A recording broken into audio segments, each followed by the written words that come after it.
What's good, everyone? What's good? What's good? Yeah, I'm just I don't know what this video is gonna be about. I just want to come in, talk to you guys. If anybody wants to join and ask questions, whatever. Um, what's good? What's good, nigga? What's good? Yeah, man, and just yeah. I'm trying to learn how I know I think I know why my when I told you guys that they were playing games with my channel. I know why they were playing games with my channel. Because they blocked my channel and they gave me my channel back within like no more than a 2-day period. This last time when they were playing games is because what happened was I pissed them off because they blocked me on the 29th and then fucking the weekend came, so I couldn't access my account or whatever because they only review it during the business days, so it was a weekend. And then that following Monday or Sunday, I did that fucking that 7-Eleven video. And when I did that 7-Eleven video, when you guys already know what I did. If you don't know what I did, then you don't need to know what the fuck I did. But I did that 7-Eleven video. The next day, that's when they send me that spoof email with that fake ass shit. So I think when they seen that email, when they seen that video, they got pissed off and they're like, "Oh, we're gonna play games." This is why I tell you, like, this world ain't shit because YouTube is supposed to be professional, and these people are supposed to be. Well, they're not professionals, but I'm just speaking in terms of they want us to take this shit serious, but they don't even take this shit serious because if my channel, first of all, how can you ban my channel on a private video? And I just want to talk about it because I just realized why they banned my channel is because I did that 7-Eleven video and they got butthurt. But even if they got butthurt, why would they send me a spoof? The fact that they have to send me a spoof email and take that long to give me my channel just shows that these are a bunch of fucking kids. They get mad when you troll and when we talk shit, but then they can go and troll and they can go and talk shit the way they do it, such as playing mind games and fucking with the algorithm. So they're a bunch of fucking kids. They're no different than a bunch of when you tell a kid you can't have candy, they start crying and bitching and throwing a fit. But these niggas, when they can't get their candy, aka you say something that pisses them off or you fucking do something to fucking 7-Eleven or whatever, they get upset and start playing games. But I thought YouTube's supposed to be professional. So this is why as a kid I never took the world serious, because I remember when I was young, I was in school and I remember like this kid was doing something he had no business doing. And I don't know why. I was just a kid. I was just programmed. And I was like, I went to the teacher. I was like, oh, he's doing this. I was programmed though, so I didn't know. And I remember the teacher was like, why are you gotta, she didn't say snitch, but she's like, why are you always being a tattletale? Why don't you just mind your business? Because obviously I think what the kid was doing, it was against the rules, but the teacher didn't give a fuck because it wasn't that serious. So at that point, I was like, okay, like, so all these rules aren't really to help keep the world in a certain way per se. It's just they only use it at certain conveniences. So that's when I start having less serious, taking the rules seriously in life, and I started bending the rules and not really giving a fuck. And like for me, like it always came natural ever since that time for me just to not follow rules. Like I never liked following rules and doing shit, and it will, even to this day, it pisses me off. Like I gave this motherfucker a ride, and this nigga's talking about, oh, you're driving too aggressive. You need to slow down. That's not the speed limit. And I was like, do you want this ride, or do you want me to put you out? Because like, why are you talking about my fucking driving? Like you ain't my fucking my parent, or even if my parent, I want to let them tell me that shit. I'm gonna fucking tell them what it is, because I don't fucking live with them, so I don't gotta fucking obey them and shit.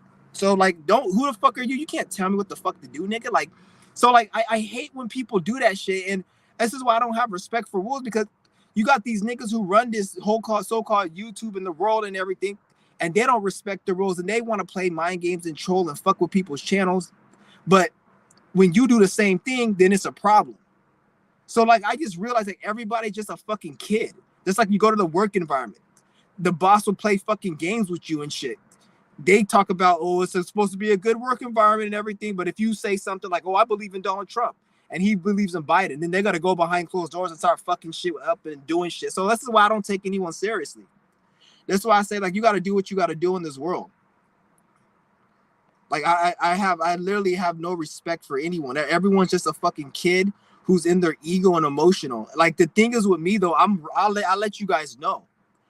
I'll let you guys know, so you know where I'm coming from. Like I don't care like what the fuck you think. Like if I see something's out of line, I'm gonna be like, fuck that shit. It's out of line, and I'm gonna address it. He's like, fuck 7-Eleven. Yeah, fuck all these goddamn corporations, nigga. I give a fuck about no damn 7-Eleven. Because right after I posted that video, the next day they sent me that spoof email. Bitch ass niggas. I just realized it because I'm like, they banned me on the 4th. And no, they sent me the email on the 4th. The fake spoof email with just the fake ass email saying that, oh, you got your channel banned. It was a real YouTube email, but it had my name as my channel. How the fuck is my government name my channel? And that was the day after I did the 7-Eleven video. They were probably going to give me my channel back that week. But then they seen that video and they got pissed off because they're like, oh, he did that on 7-Eleven and all this shit. And then they got mad and they're like, oh, then they sent me that fucking email. That's what it was. They got upset. So you know the people who run this system, they're a bunch of children. They're in their ego. How are you going to take something that has nothing to do with what my channel is? My channel has nothing to do with that situation. Why are you going to play games with my channel? If you're supposed to be professionals, this is a corporation. They do everything professional by the laws and by the code, the conduct, all that other shit. Like, why are you going to play with games? So obviously you can't take them serious. This whole world ain't shit. That's why I'm like, do what you got to do. I don't judge anybody. I don't judge anybody at all. It's to a point right now when I see somebody go out, when I see a nigga go out there and murder a bunch of people and kill them, I'm not just upset at the person. I'm more upset at where that motherfucker got that idea from. What put that nigga in a position to have the thought to want to go out and kill all these people? What environment? What situations that manifested from childbirth that was constructed by this corporation, the system, to put that nigga in a mindset to want to go out and kill people? That's the real fucking enemy, not just the person who, I'm not saying the person who did it shouldn't get in trouble, but attack the root cause, motherfucker.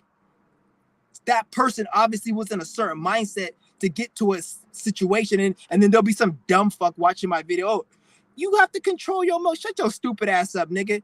At the end of the day, people get killed every day. At the end of the day, once I get this gun and I air you out and I do something to you, meant to your fucking brain, and this shit spotted on the ground, you can't rewind time and be like, oh, let's rewind time and let's make it. No, it's already done. So unless you want to keep accumulating those situations, how about we just attack the root cause, you fucking idiot, instead of just blaming that one situation and then throwing them in jail, putting them under the jail and locking them up, and just doing that and not dealing with the root cause, which is this fucking system.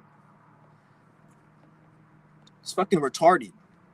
Like they want to sit there and fucking create a situation, and then people react, and then they want to go and say, oh, and they want to make a fucking whole news narrative of how this person's evil and bad, and like, shut your ass up, nigga. You niggas is the most evilest, crooked Dr. Scrooge motherfuckers ever. Like, you niggas is fucking relentless and demonic and just everything negative in the book times 2. Like, you're that. Like, and then they have the audacity to be like, oh, we need to get rid of this person. And it's like, and they know what they're doing. So it's like, that's why I was like, I don't even really take shit serious. Like, at the end of the day, I don't. And at the end of the day, it's like, it goes beyond just the system at the end of the day, because it's like the agent in the Matrix. When he goes into the Matrix, you know how he stuck his hand in the nigga and he turned into the agent? That's how it is. So you got your own family that will turn into agent.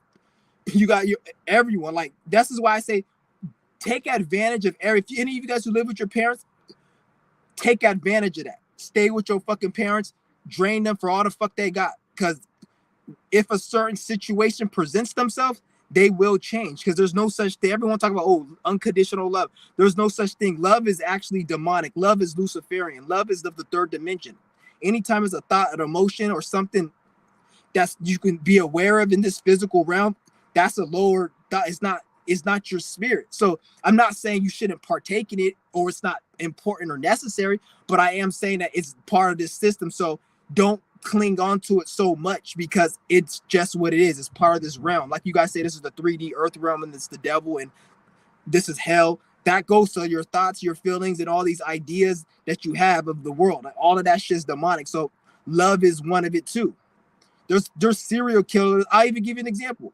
There's serial killers who love being a serial killer. They have that love.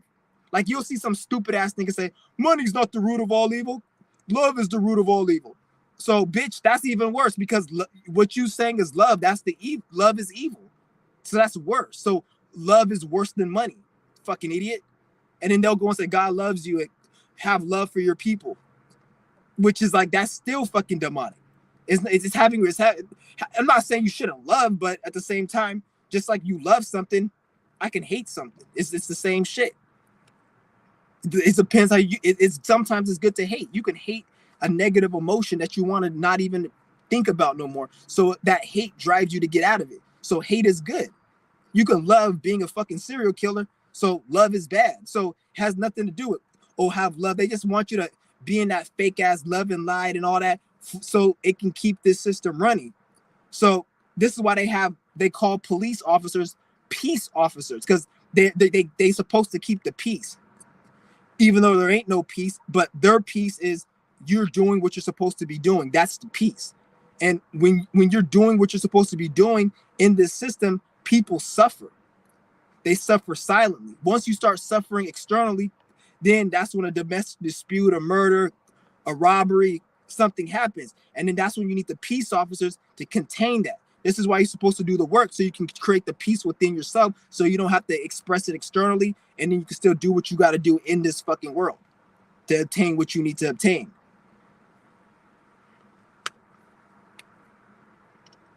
That's really what you want to do. You don't want to get lost up all this bullshit they got out here.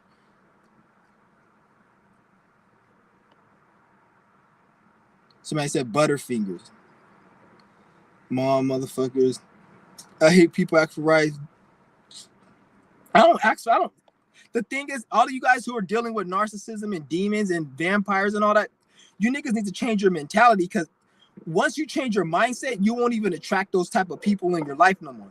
A lot of the reason you attract narcissists and demons is because they pick up that fume, that spiritual fume that you're permeating, and they pick up on it. Once you have a certain strong intentions and mentality and mindset, they don't stick around. Like right now, nobody would dare ask me for shit because they already know what time it is.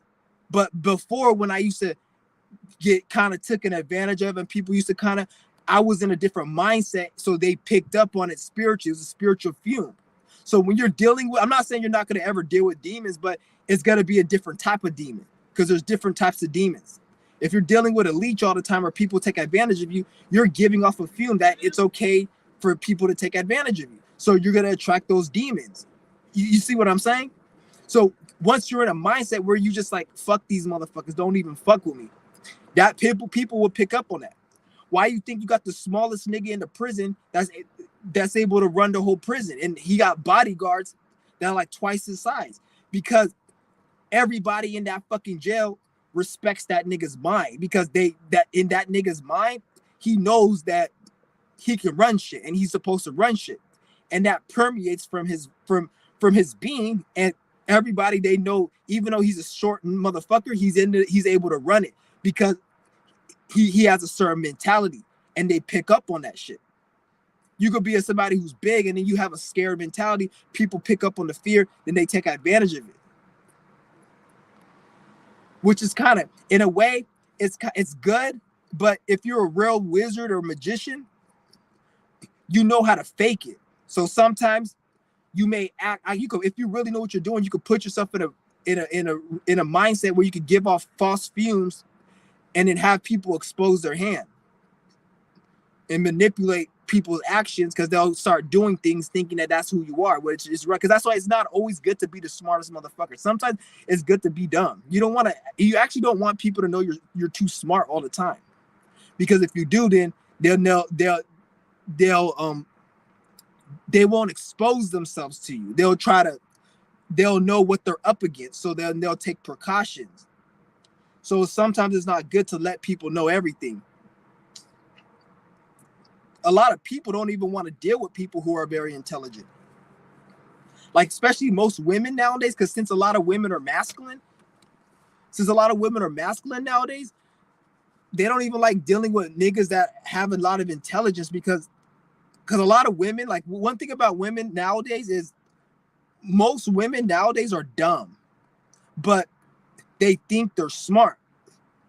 Most men are dumb and they think they're dumb, to be honest. So it's kind of like reversed in a way. This is why you have a lot of women that are trying to wear the pants in a relationship, to try to like be masculine and try to control and run shit. And once they run into a dude who's not playing that, then they run away, or they try to call abuse or some shit. You see what I'm saying? Because it's like they are intimidated by people who have knowledge, especially especially masculine women. This is why most of them have to get fucking men, or like bitch men, what you guys call simps. It's like, it's straight up. That's why you see a lot of them, they'll go for people that you'll call a simp, because the average nigga who's a simp is like when you see a gorilla, like a dumbass gorilla, they big and that's like the average man. They're like a gorilla. They're big but they dumb. They got nothing in their brain. That's the type of women want, so they can take advantage. And once they see somebody that's intelligent, they run. But the thing is, like, women, because women, when they act, you can only be a true masculine if you're in a man's body. So anytime a female acts masculine, it's gonna always be a low octave masculine. It's never gonna be the whole full masculinity, because they can't do it because they're in a female body. Even down to the point where a bitch can be acting masculine, and you could go get the nerdiest nigga in the room with glasses, and she'll sit there and act more masculine and be saying whatever. As soon as this nigga raises his voice, she's gonna feel like a bitch, because you can't feel it. You see what I'm saying? So it's the same thing. Like, these bitches, they think they're masculine, but they can't act the full masculine. So this leads to a situation where they're just they're like fucking, they're confused, and they seek after bitch niggas, simps, and they're in fear of niggas who know shit.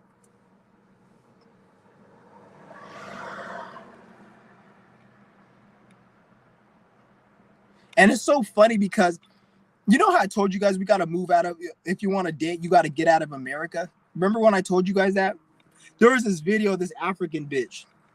She was all talking about how, oh, don't think you could go to Africa and try to pull that in Africa, because women over there, like, shit, bitch, shut your ass up. And let me tell you what she said before I even go in. She's like, don't go and think you can pull that in Africa, because in Africa, you have to have a dowry, and you have to be this, and we raise our children to be respectable in relationships, and they know the family. Like, shut your ass up, bitch. Have you fucking looked at Africa? Africa's a fucking hot mess. You niggas Africans live in squalor. I've been there. So I'm not talking shit about Africa.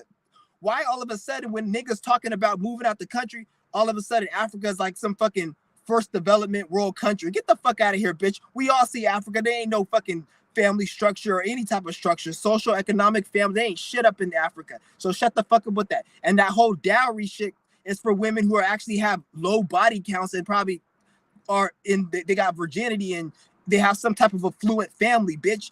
Most of people in Africa ain't the case. This is why most people in Africa, if you go to Nigeria specifically, are over half the population is under the age of 22 or some shit like that. They're very young.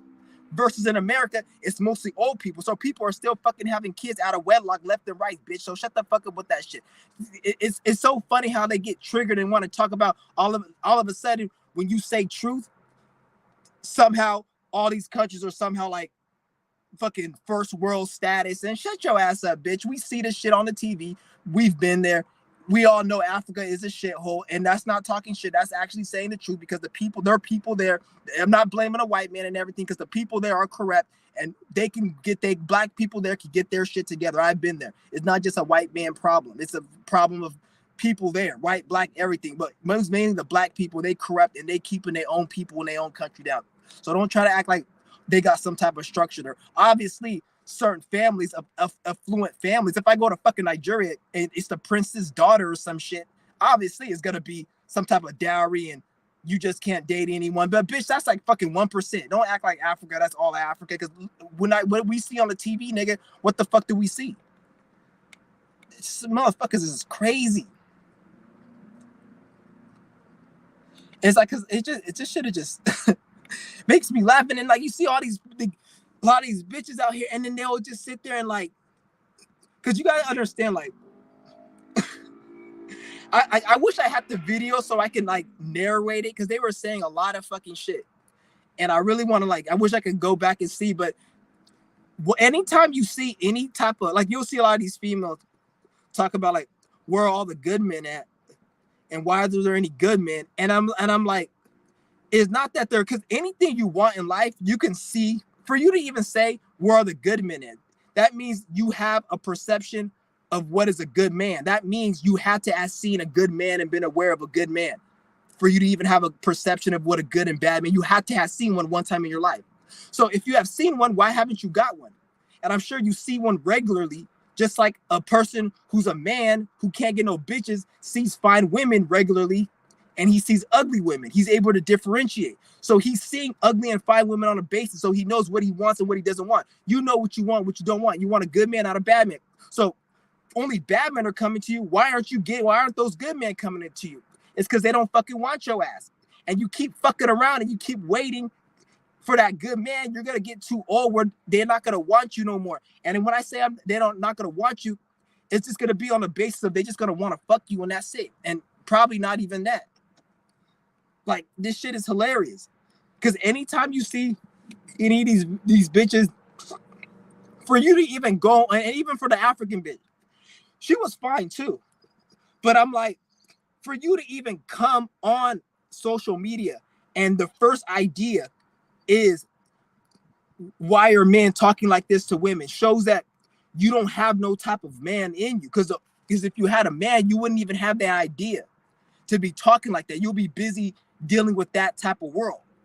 So every single female you see talking like that, they had a damaged relationship with a man, and they're getting older and they're realizing it. And when women get older, it's not the same as when men get older. Most men don't want to marry them and be with them other than just to fuck them. And women don't just want fucking, they want something more, because that's how women are. But if you are like getting up there and no man wants you but to fuck, this leads a situation where the bitch is bitter and she has a PetSmart membership card that she uses too much. If you guys get what I mean.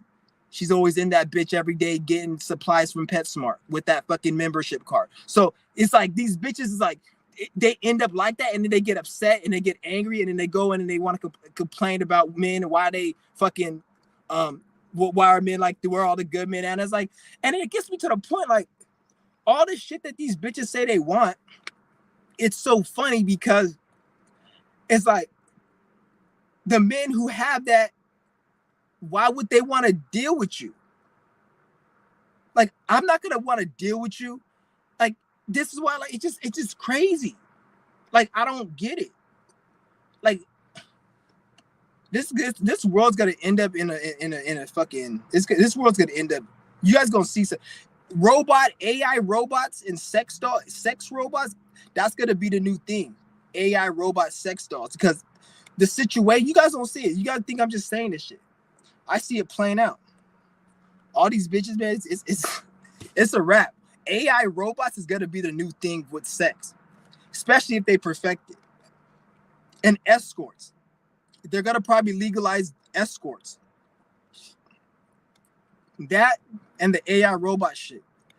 It's gonna be the new thing because you guys gotta understand Gen Z isn't having as many kids.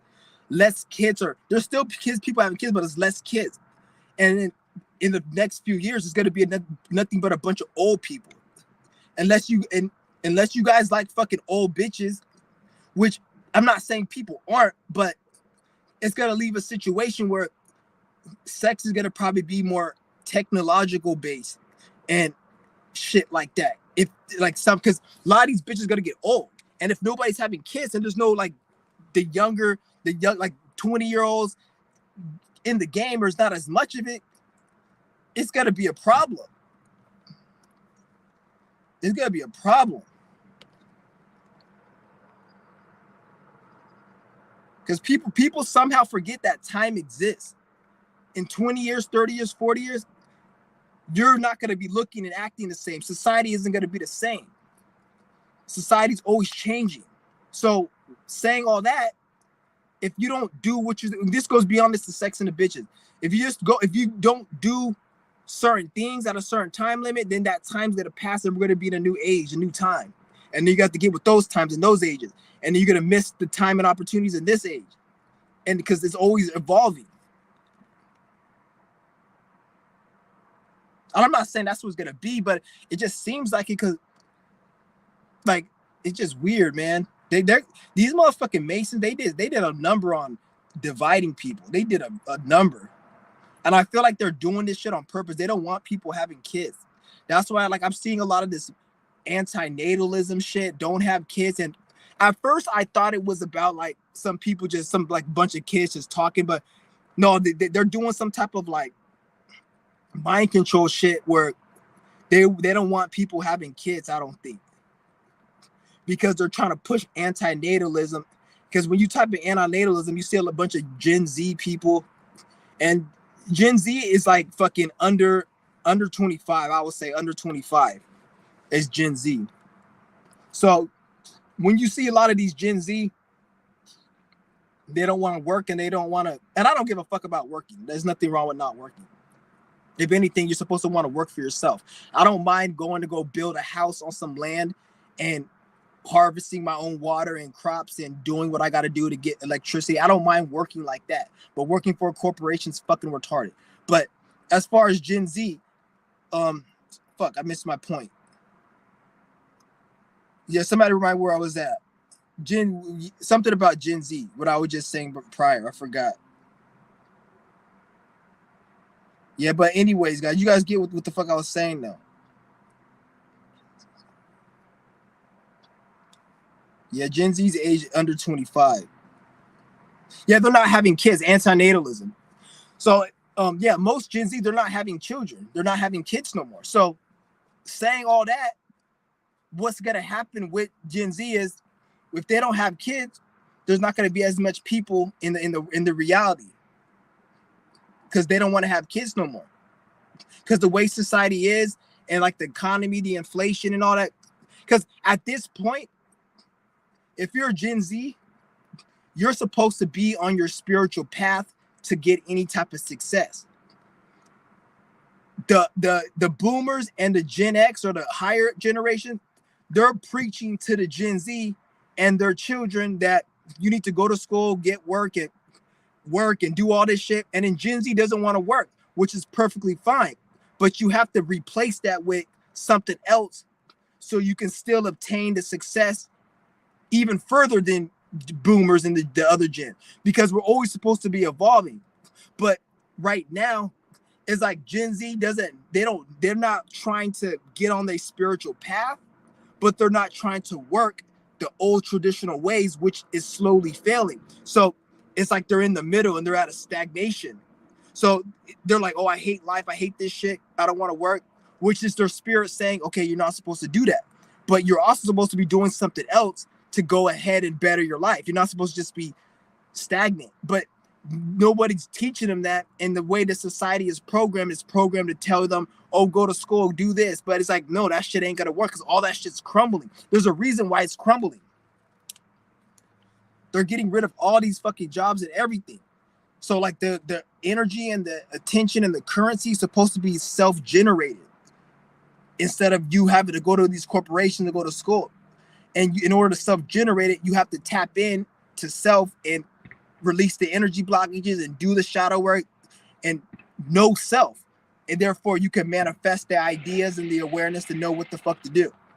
And then your life can unfold and things happen to you. But they're so caught up in like, oh, I got to get this job. I have to have this money. I have to have this place. We're at a time right now where it's hella magical. Shit's supposed to just be happening to you if you're on your path. You're not supposed to be really needing to go out and do these fucking jobs and work. And not saying you're not supposed to work, because when I say that, motherfuckers think, oh, just be lazy. No, you're supposed to be working on yourself.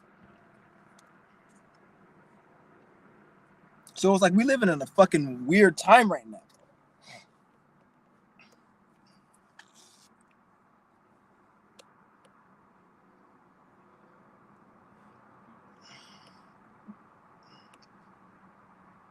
Like at times I act shy and people expose themselves towards me and I just end up cutting them off from my life. You can manipulate spiritual fumes and act weak. Yep, right. Yeah. That's where you have to change your mind. If you're shy, you have any type of insecurity, you putting out fumes and then people pick up on that shit. That's why, like, the good thing about that is once you master your emotions, you can throw off false fumes to kind of throw people off guard and make them look stupid. So they think you one way, and then you end up you're not that way, and you confuse motherfuckers. That's called mind control. You're manipulating them.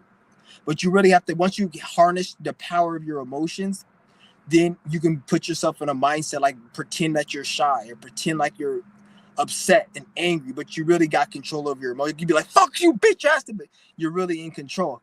So therefore you could spark a reaction out of them, and then they think you're upset, but you're really not. And then you calm down and you just chill. And then at that point, people are gonna say, oh, you're bipolar and shit, which you could be bipolar, but if you're a real true musician and know how to emotionally manipulate your own emotional body and have people believe certain shit, it comes off as bipolar, but in reality, it's like you just know what the fuck you're doing because you have control over your emotions. Very few people have control over their emotions.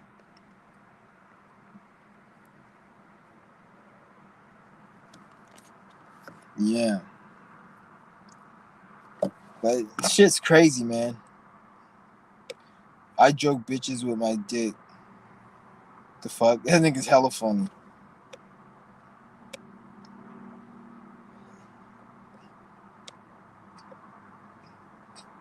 Yeah, this shit's funny. Anybody want to join? You could join if you guys have anything you gotta say. You can join the room. This is just a little rant I did, nothing too much. I started my fast yesterday. So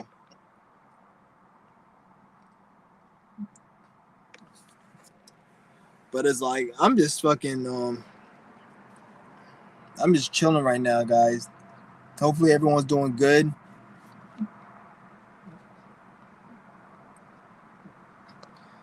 Yeah, it's just so funny, man. Like there's just so much shit, man. Like I'm gonna start narrating these fucking videos. I'm gonna because I think you can narrate videos on here. I'm gonna probably start adding the video and narrating these because I be seeing so much shit, man. It'd be fucking hilarious. Like people are just so fucking stupid in this world. It's like it's fucking crazy.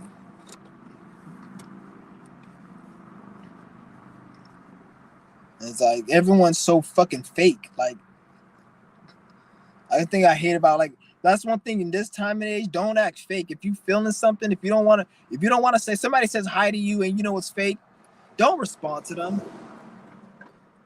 You got to be more real in this time. Don't respond to nobody if you're not feeling it. That's one thing you guys got to do is get rid of those mental because you don't understand how many programs you have running on your mind that you don't think it's a program because you think that's the way the world is because you've been thinking it so long. But we're in this reality. There's no who the fuck says anything. Who the fuck even says I could just like cut this live off and be like, I don't feel like doing it. I don't have to be like, oh, all right, I'm gonna go off. I could just end the live and just go off. But then for you to say, oh, you have to end it and say bye, and that's a program. Who the fuck says that? There's no fucking being in the sky. Oh, you need to do. No, there isn't. But these are things. I'm not saying just go and be disrespectful, but I'm saying take that. I take that what I just told you and bring it down to shit that's not important in life. If it's not important, only do what's important to you. If it's important to you and it's gonna get you to where you want to be, then obviously some programs could be good because it's gonna help you. But if something's just there, and because sometimes you may feel guilty for doing certain shit, and it's like you got to get that shit out. That you'll create negative situations for things when it's not even bad. Like you guys may think it's wrong to steal from a store. It ain't wrong to steal from a store because what the fuck, the store they get this shit for free from nature. But then they program you, oh, the prices got, these are all lies. The prices got to go up. The company has to recoup all this bullshit. Nigga, last time I checked, money is fake. They print money. A bird doesn't spend money.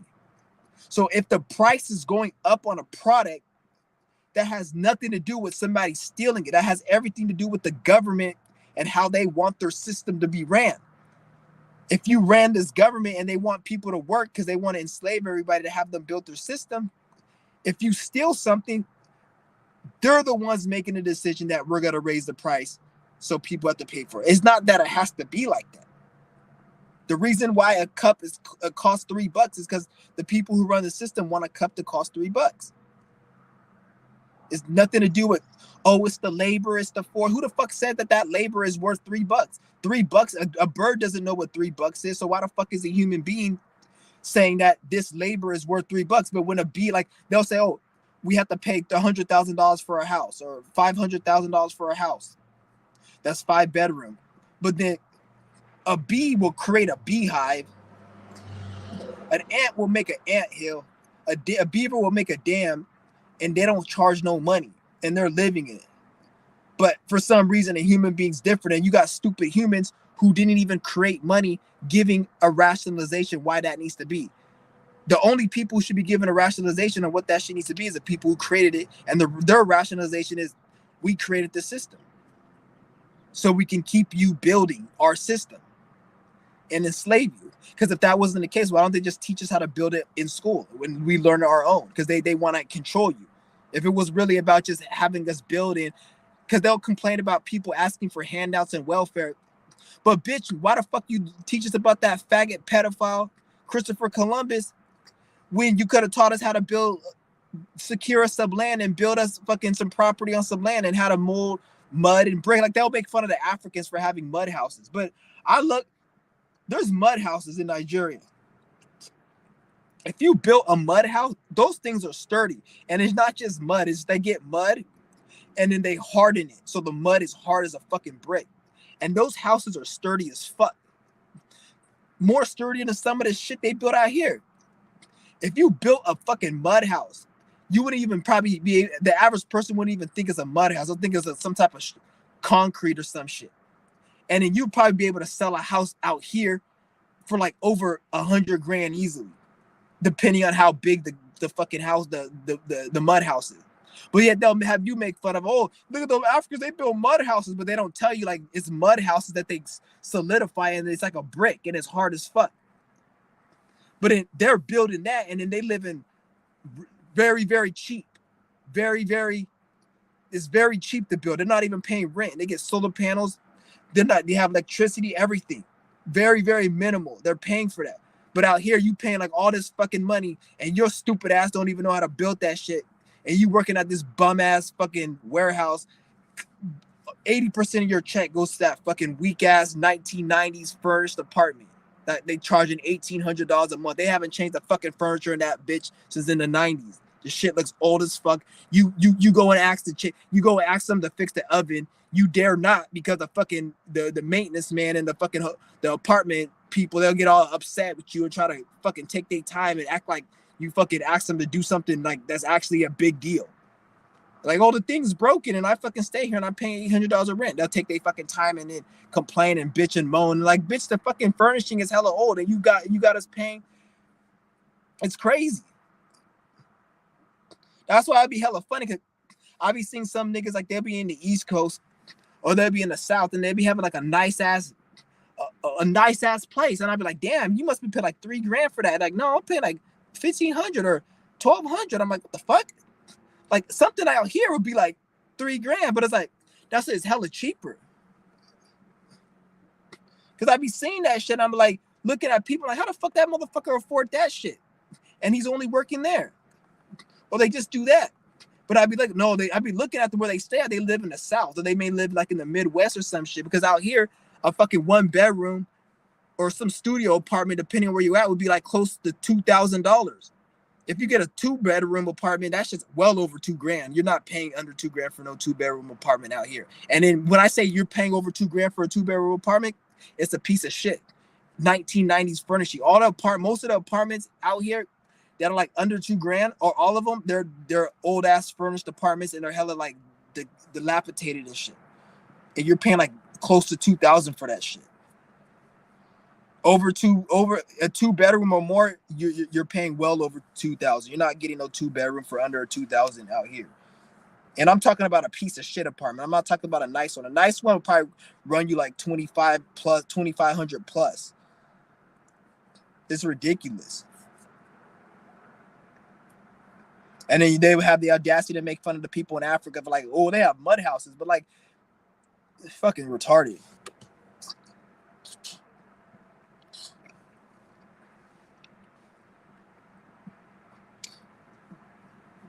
So how do you view tourist season? It's time for us to just be fucking grounded. Be hella grounded. Start working on something that's grounded and earthly and about money and fucking getting your shit right in terms of like where you stay at and where you fucking like your money and shit. So we just got to be grounded, really. It's okay to be a little bit if you're in a routine, or you're doing like the same thing, or you're doing things by the book, then it's a good time to do it. It's not really a good time to really do something new unless it's something to do with like stability. Like, so you don't really want to be just doing things. You want to like do the tradition and do the same shit. Like do what works. That's the best thing. It's not really a time to just do whatever the fuck, just to be different. And you can, but you want to be grounded and do what works and what's grounded and what is like earthly. What you see, like for example, you want to make money right now. It's a good time to really be about your money and your finance.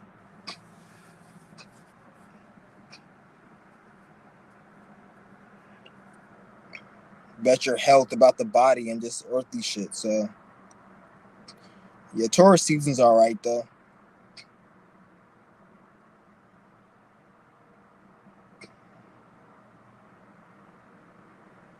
You've been feeling lazy, yeah, because you feel more comfortable, more stagnated. You could feel more lazy, comfortable, stagnated, because it's grounded. It's more like, it's like the time you really feel like more relaxed and more stable, and this is usually the time.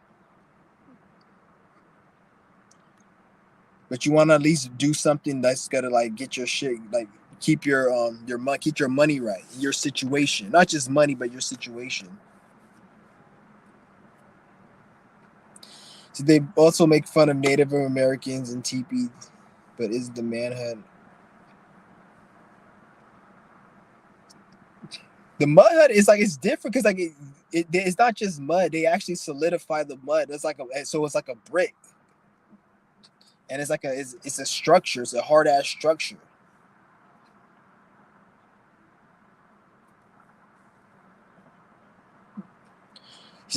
Chauncey got real life fans. Pretty much everyone on anybody, like if you have over 100,000 subscribers, those really are just customers at that point. I don't really look at it as fans at all, but anybody who's on YouTube who got a lot of subscribers, that's not really fans and true love.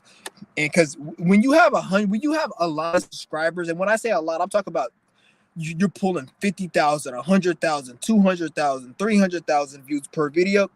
Those aren't your those aren't your fans, because the moment you say something that's not in the algorithm, that number is gonna drop. You can go on YouTube right now and you can look at channels that have over 500,000 subscribers. I've seen plenty. And when you look at their views are like 400 views, 1,000 views, 2,000 views. And it's like, how is this person pulling 2,000 views and they have 400,000 subscribers? It's because they were once in the algorithm. If you go on their channel information, it will show you how many views they've had throughout their channel's lifetime, and it will be like 6 million, 7 million, 10 million. But how did they have 10 million but they're only pulling 400 views now? Is because at one time they were in the algorithm. So when they were in the algorithm, they were probably talking a certain way, acting a certain way, pushing a certain message. So the algorithm was in favor of them. So it boosted them. But once you start speaking, acting a certain way, or you start presenting yourself in a way that the algorithm doesn't like, let's just say it's like Hollywood. You know how you act Hollywood? I don't want to call it Hollywood, but I want to say so you guys can know what I'm saying. If you don't act Hollywood or some type of energy, then they'll take you from the algorithm because they only want a certain type of look. And sometimes people may have that look at one point of their YouTube career and then they don't have that look or they're not preaching that message. So then they take you off the algorithm. So this is why your views don't, those views really don't belong to you. And at that point, once you get to that level, you're mainly dealing with customers. Those are people this is why you want to have a product and you sell it to those people, because they're mainly customers. They're not really anything else but that. Because it's not like those people they really fuck with you.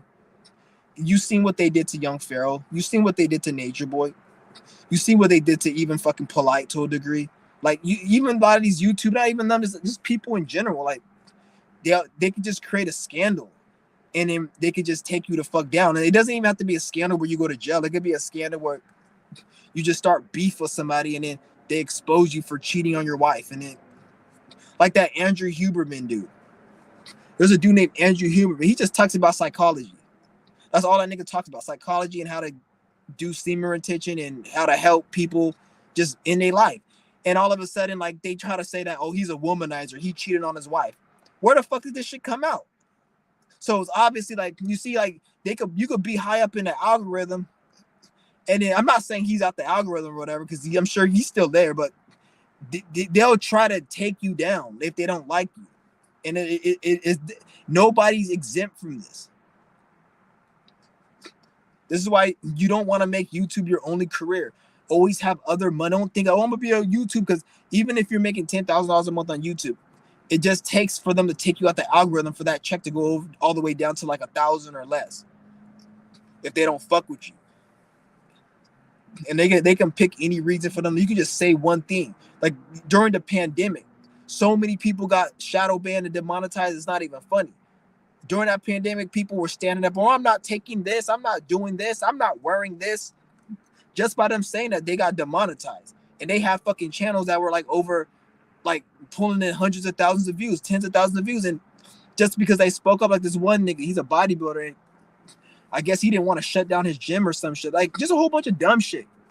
They demonetized and they fucking ban people, and then even to this day, they still feeling those effects. So it's like, fuck the algorithm. That's why I'm like, I don't really give a fuck about this shit, because at one point YouTube, it was solidified where you could do your thing, but since everybody's on YouTube now and everybody's doing it, it's like they got to make it more strict, because it's like the new TV. YouTubers get more views than Hollywood. YouTube gets more views than movies and CNN and big shit that was popping back in the day. So that's a threat. Even if you're not speaking spiritual, it's a threat. You guys just think it's about spiritual or speaking against the government and fuck. It goes beyond that shit. It goes even to like just speaking fucking. Let's just say you have a fucking makeup tutorial channel. You're some bitch that has a makeup tutorial. You fucking collect cars or train sets or some dumbass shit. If you don't talk about the train set in a specific way, that's gonna have the train industry company, the toy train collection industry keep making money, then they're gonna just shadow ban you. So it's like, it goes beyond just spiritual shit. Like even if you're in a gaming niche and you're a streamer and you're into gaming and you're making money off gaming, if you just start talking like, oh, gaming is a waste of time, they really make gaming to distract people and have them waste their time. Because if you look at the new video games that they make nowadays, they make them they make it take longer to complete missions and obstacles and goals, and have you grind more for gear, which is strategically done to get people hooked to buy loot boxes and to program and to make people waste their time from working on self and put hours into gaming. And it's documented because people spend. If you go deep into that, then they'll just you won't be able to be a streamer no more. Which everything I just said was true about the gaming shit. Like, it's created to waste your time.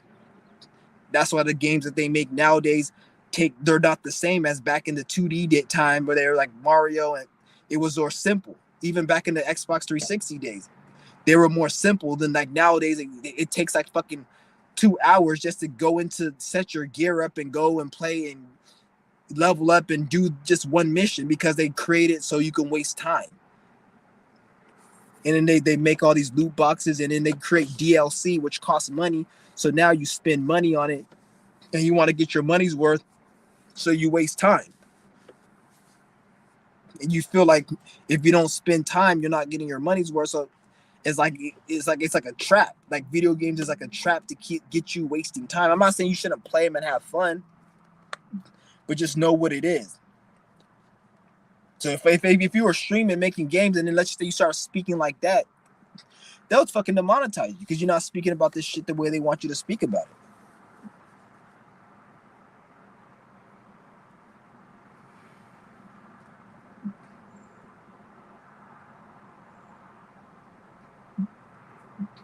Yeah, you can't rely on the fucking astrology to get you motivated. You have to create your own the astrology you're supposed to use, because you're gonna always have negative times in astrology that is gonna conflict your natal chart.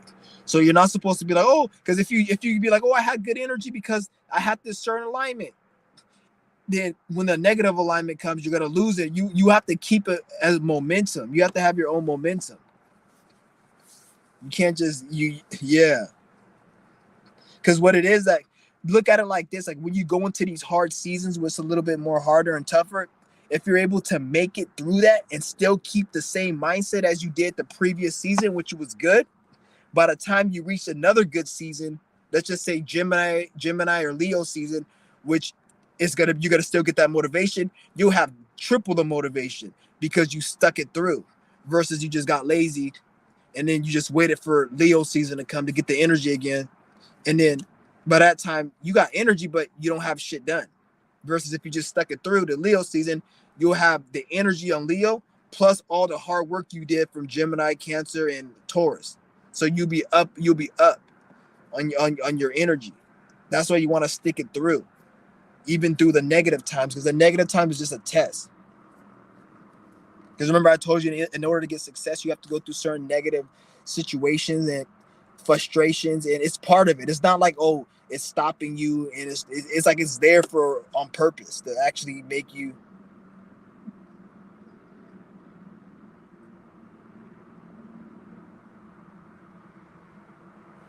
Yeah, it is to waste time. And I'm not saying, like I said, and I go and tell somebody, oh, wasting time, video games is a waste of time. And then they'll be like, well, we're supposed to have fun and release my stress. Or I'll tell people, don't eat GMO food, it's gonna kill you. Oh, it's okay to eat GMO food. We're all gonna die anyways. But these same people will go look down at a drug addict. And I'm not saying drug addicts are anybody to be respected or whatever, or they're doing something good, but how can you sit there and eat GMO and eat garbage, play video games, and then have anything to say about somebody doing drugs? Shut your ass up. Just like you playing video games and you eating that bullshit, that's your drug. A fucking addict, that's their drug, you stupid ass. People are like, oh, I'm gonna eat and I'm gonna consume and I'm gonna do whatever because we only live once and we're all gonna die anyway. So a motherfucker who likes to rob people, steal, and commit crimes and eat and fucking smoke fucking crack, get high on fucking heroin, they can do that because they only live once and they're enjoying their life. What is it? You can do what you want to do, but they can't do it? Why? Because you feel a certain way about it? Bitch, some people feel a certain way about fucking eating GMO food and playing video games, but you say it's okay. But you feel a certain way about drugs and it's all, get the fuck out of here. That's what I always bring up when people say, "Oh, why do you always? We all have to eat something. There's nothing wrong with eating it. It's okay for have GMOs. There's nothing wrong. Okay, it's okay for a drug addict to get high. If I'm gonna damage my body and I'm gonna hurt my body, I would rather snort a line of cocaine than go and eat some fucking Cheetos. To be honest, I would rather do that because at least I'm gonna be high. And I'm not. I don't want to do either. Fuck both of them. I'm fasting from both of them shits. I don't do any of them. But if I was gonna go and do something, I'm rather do that. It's still gonna kill you. At least I'm gonna be high. And you can't feel, oh, you're gonna die. Motherfucker, there's people who die from heart attack at age 40. There's people who die from fucking drug complications at age 80. To be honest, anybody you see die early from drugs is from, most of the time, it's from an overdose. It's not because of like their kidney failed or whatever. Sometimes it is, but there's also times where people kidney failed from eating garbage and junk food. Most people who die from drug problems is because of an overdose. And if they have any health issues, they die usually around the same time, a little bit earlier than the people who don't. There's people who don't even do drugs and they die in their 50s and 60s, which is early, from just eating garbage. So somebody who's doing drugs, I've seen drug addicts at like 70 years old, 60. They old as fuck. It ain't like anybody living to be fucking 100 or 200. And motherfuckers always gotta say, "Oh, who cares? We're all gonna die anyways." But when somebody wants to do something that they don't approve of, oh, that's gonna kill you. Get the fuck out of here.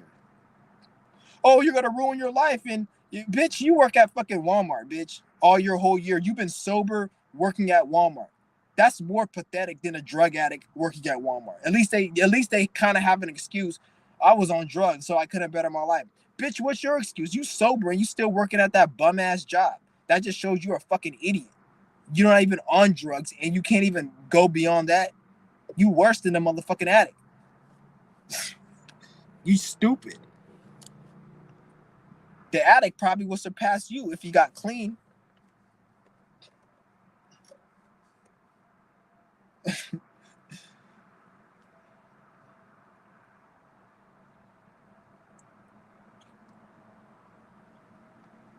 My sacred saga has been overstimulating all day. I wonder what's going on. Yeah, you just gotta fucking do the work. Don't worry about what's going on with you. Just worry about what you need to do. Because once you do what you gotta do, all of those problems that you have, they're all just fucking disappearing. And get right. Say, shut the fuck up, Johnson. On the points hits me all the time. For real, like, motherfuckers need to shut the fuck up.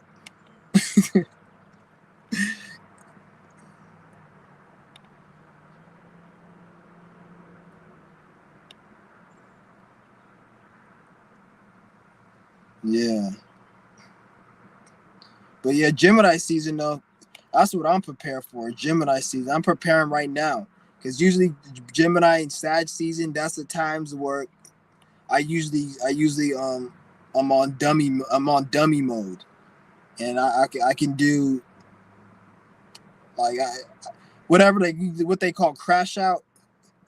Those are usually my times I usually crash out is Gemini and Sag season. So that's when I have to really be fucking careful and prepare myself. Man, who the fuck is this? I thought I saw a motherfucking. I thought that was a nigga in a safety vest. Like, what the fuck is this fucking bum ass nigga in a safety vest? Like, start looking at me. That's just the shadows and shit. Like right there. You guys see right there? Right where? Right, hold on. Right there. I thought that was like some nigga looking at me right there. Weird.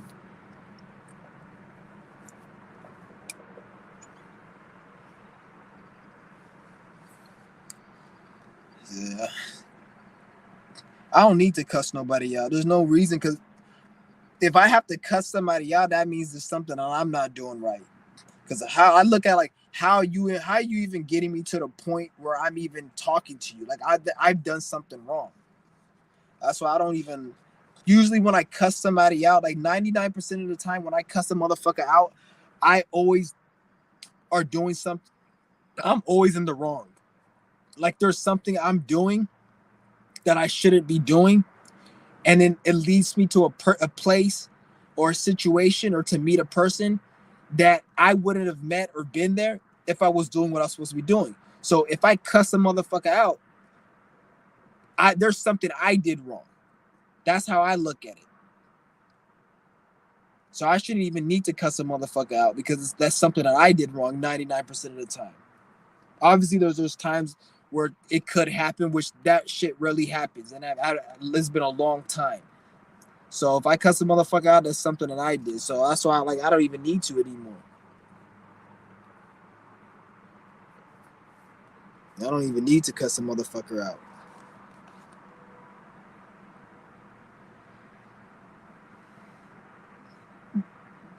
Yeah, I don't let people get to me like that no more. I try to like if it needs to be, it needs to be, but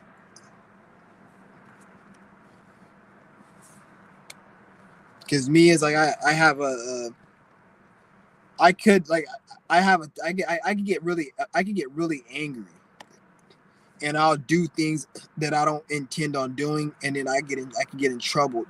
So since I'm spiritually mature to know that, I distance myself from certain situations and people and things that I know may bring something out where I may end up going to go get something and doing something that could land me in jail. I know not to be around certain people. I know not to tell people certain things. Like a lot of people, they'll sit there and be pillow talking to their stupid bitch, and then the bitch brings up whatever you told the bitch, and then they get upset. And I was like, why would you tell any human being that? It doesn't make sense. Like, because they'll be like, oh, well, I trusted this person. You can't trust people. It's like, if I just ate a Thanksgiving dinner, or fuck Thanksgiving, but I ate a fucking big ass feast, and after that feast, I'm full, and then you say, I'm gonna leave my cake here, I'm not gonna eat it, and I say, I'm not gonna eat it. I'm only saying that because I'm full. Just like if somebody says, you can tell me anything, you can trust me. They're only saying that because they're in an emotional mentality where they fuck with you. They care about you. The moment you do something that they deem as disrespectful and they're your worst enemy, they're gonna start pulling all that shit that you told them, because that's what human beings do. I'm not even gonna say it's a bad thing, because human beings, just something human beings do. It is a bad thing because human beings ain't shit, but it's something humans do. Just like a dog is gonna bark if the person it doesn't know comes in the house. You can't get mad at the dog. You just know, sneak in the back way because the dog's gonna bark to avoid it. You can't get upset when the dog barks because a dog is gonna do what a fucking dog do. Humans are gonna do what humans do. Humans are emotional. Humans are governed by their nervous system. If I go and I cut a motherfucker's with a knife, if I get this motherfucking blade right here and I chop a motherfucker's head off with this shit, he's gonna scream. He's not supposed to. It's programmed. So take that to an emotional and a mental aspect. A motherfucking human being, they're gonna get upset, they're gonna scream, or they're gonna get upset and they're gonna start exposing what you pillow talk to them about. You see what I'm saying? That's how people do.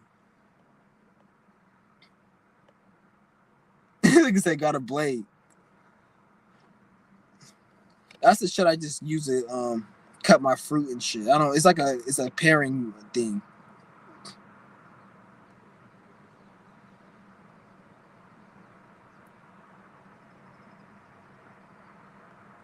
So that's what you don't trust human beings like at all. I'm not saying don't when I say don't trust, I'm not saying don't deal with people. This is why it's crucial to always have something you're building towards. Like I remember, like you'll see, like I don't really want to get into that, but just, all you got to know is always have a mission. When you're dealing with people, have a purpose and a mission. So, because when you have a purpose and you have a mission and you're dealing with people, then when you have an argument, it's not a big deal because you have a goal and a mission that you're working to accomplish. So the little argument is not gonna be sufficient enough to affect what you guys got working together. But if you just buddy with people for absolutely no reason, there's no mission, there's no spiritual mission, no goal or nothing, then that argument's gonna learn. That's when it's gonna start to be a toxic relationship. A toxic relationship is anytime two people are in a relationship and they don't have a goal or a purpose. So any argument or anything one person does to upset another is taken more serious because there's no mission that you're working towards. For you to be like, we're not going to let this get in the way. Yeah, we argue. It's normal to argue sometimes, but we're doing this, so it resolves. But if you don't have no mission, then that argument becomes the main focal point of what the fuck you're doing. So this is why anytime you're dealing with people, you need to have a mission or a goal. If there's no mission or goal, then you don't need to be with that person at all, because then it's going to develop to a toxic relationship because you don't have nothing going on. And when something happens, that's going to be the main focal point of that situation or relationship. This goes with bitches or anything. Don't deal with none of them. When I say don't deal with these bitches, I'm not saying to go out and don't fuck with no females. I'm saying like don't deal with them as in don't take them serious. So fuck them and have fun with them. Take them out on a date. And if you have to, because a lot of these bitches out here, you have to lie to them. And so if you have to lie to them to say you fuck with them and you dating them just to get some and eventually bounce, then do that. But always have in your mind that I don't take this bitch seriously and I'm just using her and fucking her. That's it. It's like, cause me, like if I don't do that, I probably never find no damn bitch, because certain situations, certain like people like came into my life that I took advantage of. And it's like when I had that person was there, it was some real shit, but then I fucked it up. So now it's like I'm kind of like in a point where if I don't see nobody with those qualities, I can't take them seriously, because I can see the trauma and the problems in most people. So if I don't see a person with those qualities, I can't take them seriously. So I'm at a point where I was like, I don't mind just fucking with escorts, or if I fuck with a bitch, I'm not fucking with her on some real shit. We just have sex and we have fun and we could be cool, whatever, but nothing too serious, nothing serious.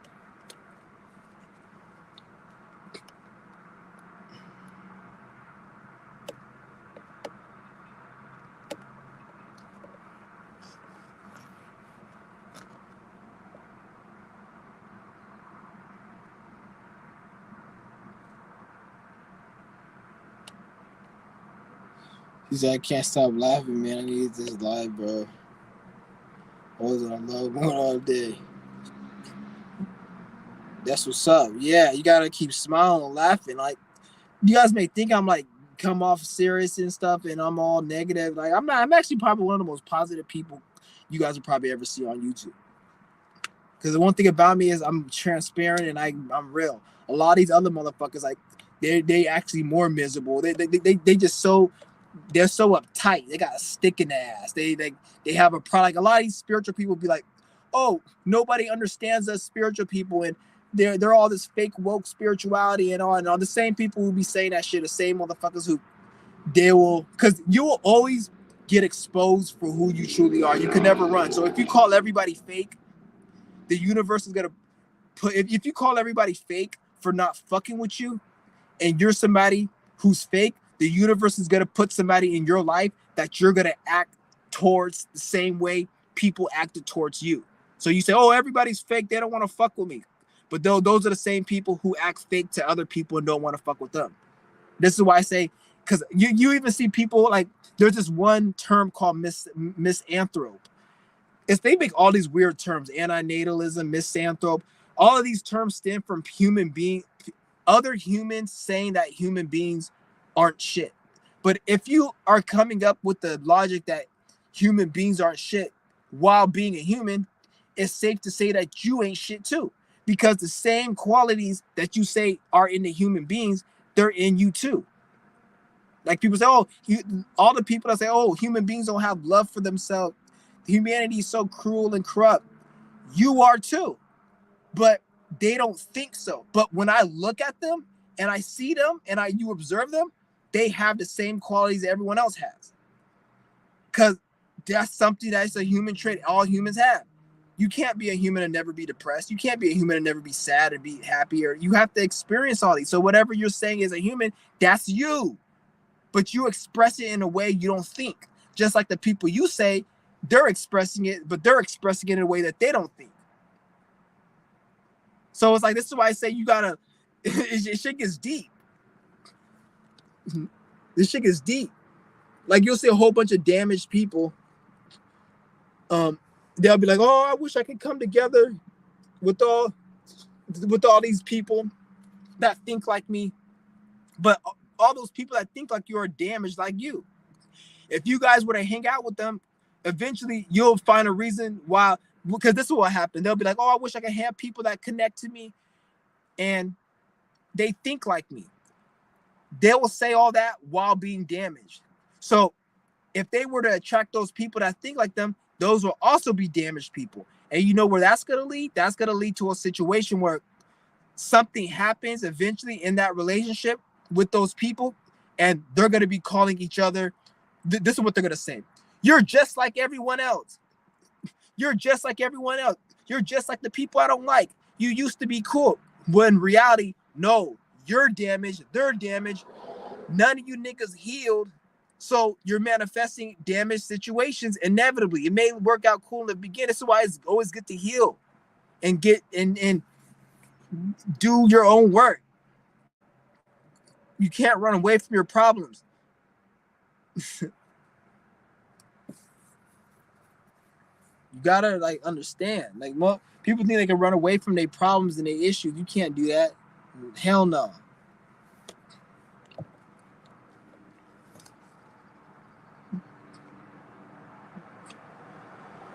And I learned this shit. Like, I don't just I've been in situations where I've learned this fucking shit. I've seen it. Like, I've experienced it. I've been in groups and shit. I used to have a YouTube channel back in 2013. I used to talk about like mental illness and anxiety, depression, and all that other shit. And then I met people and shit. This is when I was younger. I met people and they were all damaged, just like I was. I'm not saying I'm perfect now, but I'm way more better than I was then. Therefore, I don't manifest those people in my reality because it don't even coincide. So like a lot of those people, it's fun. It was like a group too.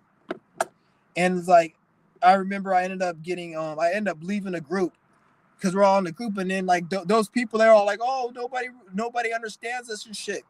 But then when I was in the group, there was like the same shit that I experienced in other groups that I thought niggas didn't understand. I experienced in that group. So I'm like, this is something to do with me. I need to heal myself and not attract certain individuals because those people, there's nothing wrong with the group. It's just those people are a reflection of my unhealed behavior. So therefore, we thought we connected on some shit that was on like, oh, we both connect and shit and we can understand, but it's really no, we're both damaged.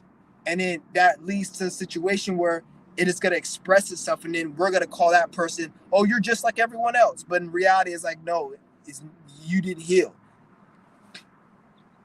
Because you can't run away from who you are. If you don't fucking vibe with all these motherfuckers out here, you can't go and find other people that are damaged like you and think you're going to vibe with them. No, you got to go and heal yourself, so therefore you could actually find people you can vibe from.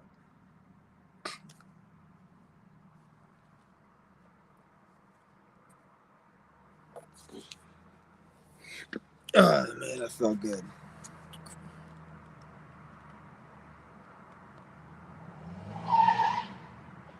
Man, calm that fucking raggedy ass shit down. Like, you always fucking like, I hate when niggas put that loud ass motor on their car. That loud ass shit.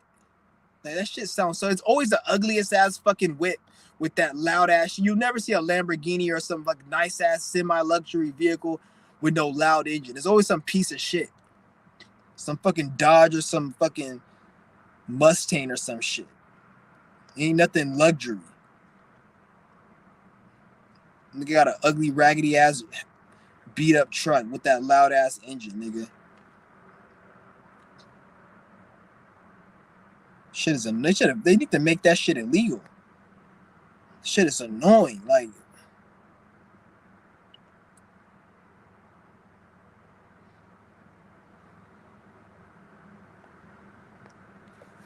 Yeah, but I'll drop the link another time if you guys want to join.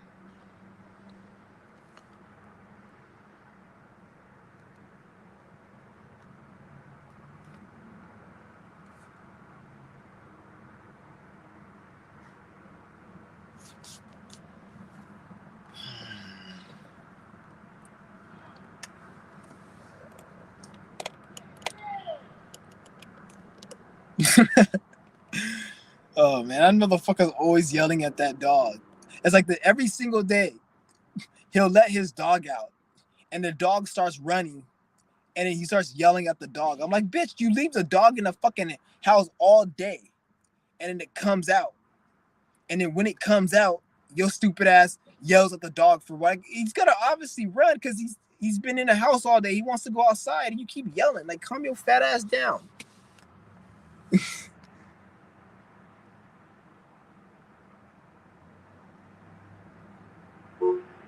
Shit, it's fucking hilarious. Like, he always keeps yelling at the dog. Every morning, every day.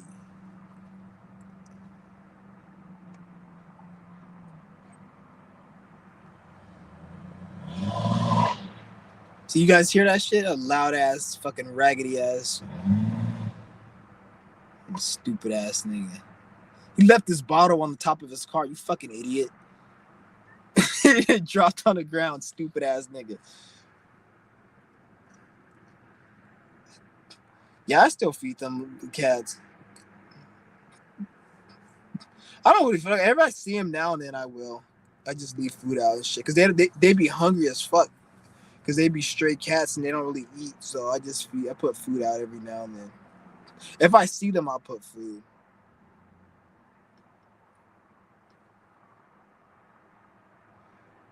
Yeah. Shit's crazy though.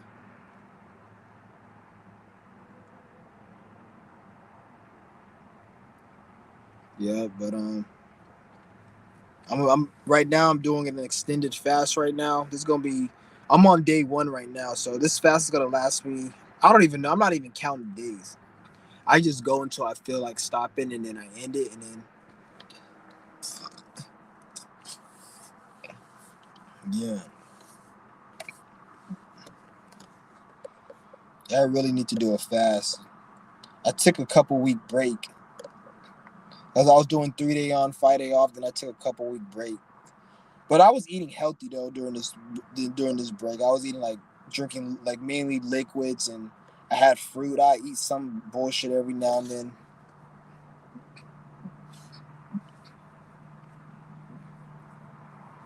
Yeah. It was 8 o'clock right now. Damn, man, it's already 8 o'clock. That's crazy. I guess nobody wants to join the link.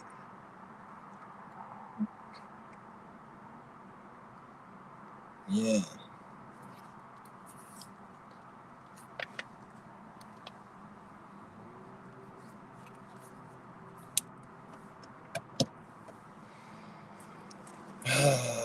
So what's good with everyone, man?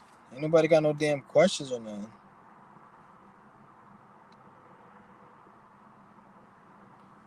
This nigga said he lives with his parents. Nothing wrong with living with your parents. I don't know. There's nothing wrong with that.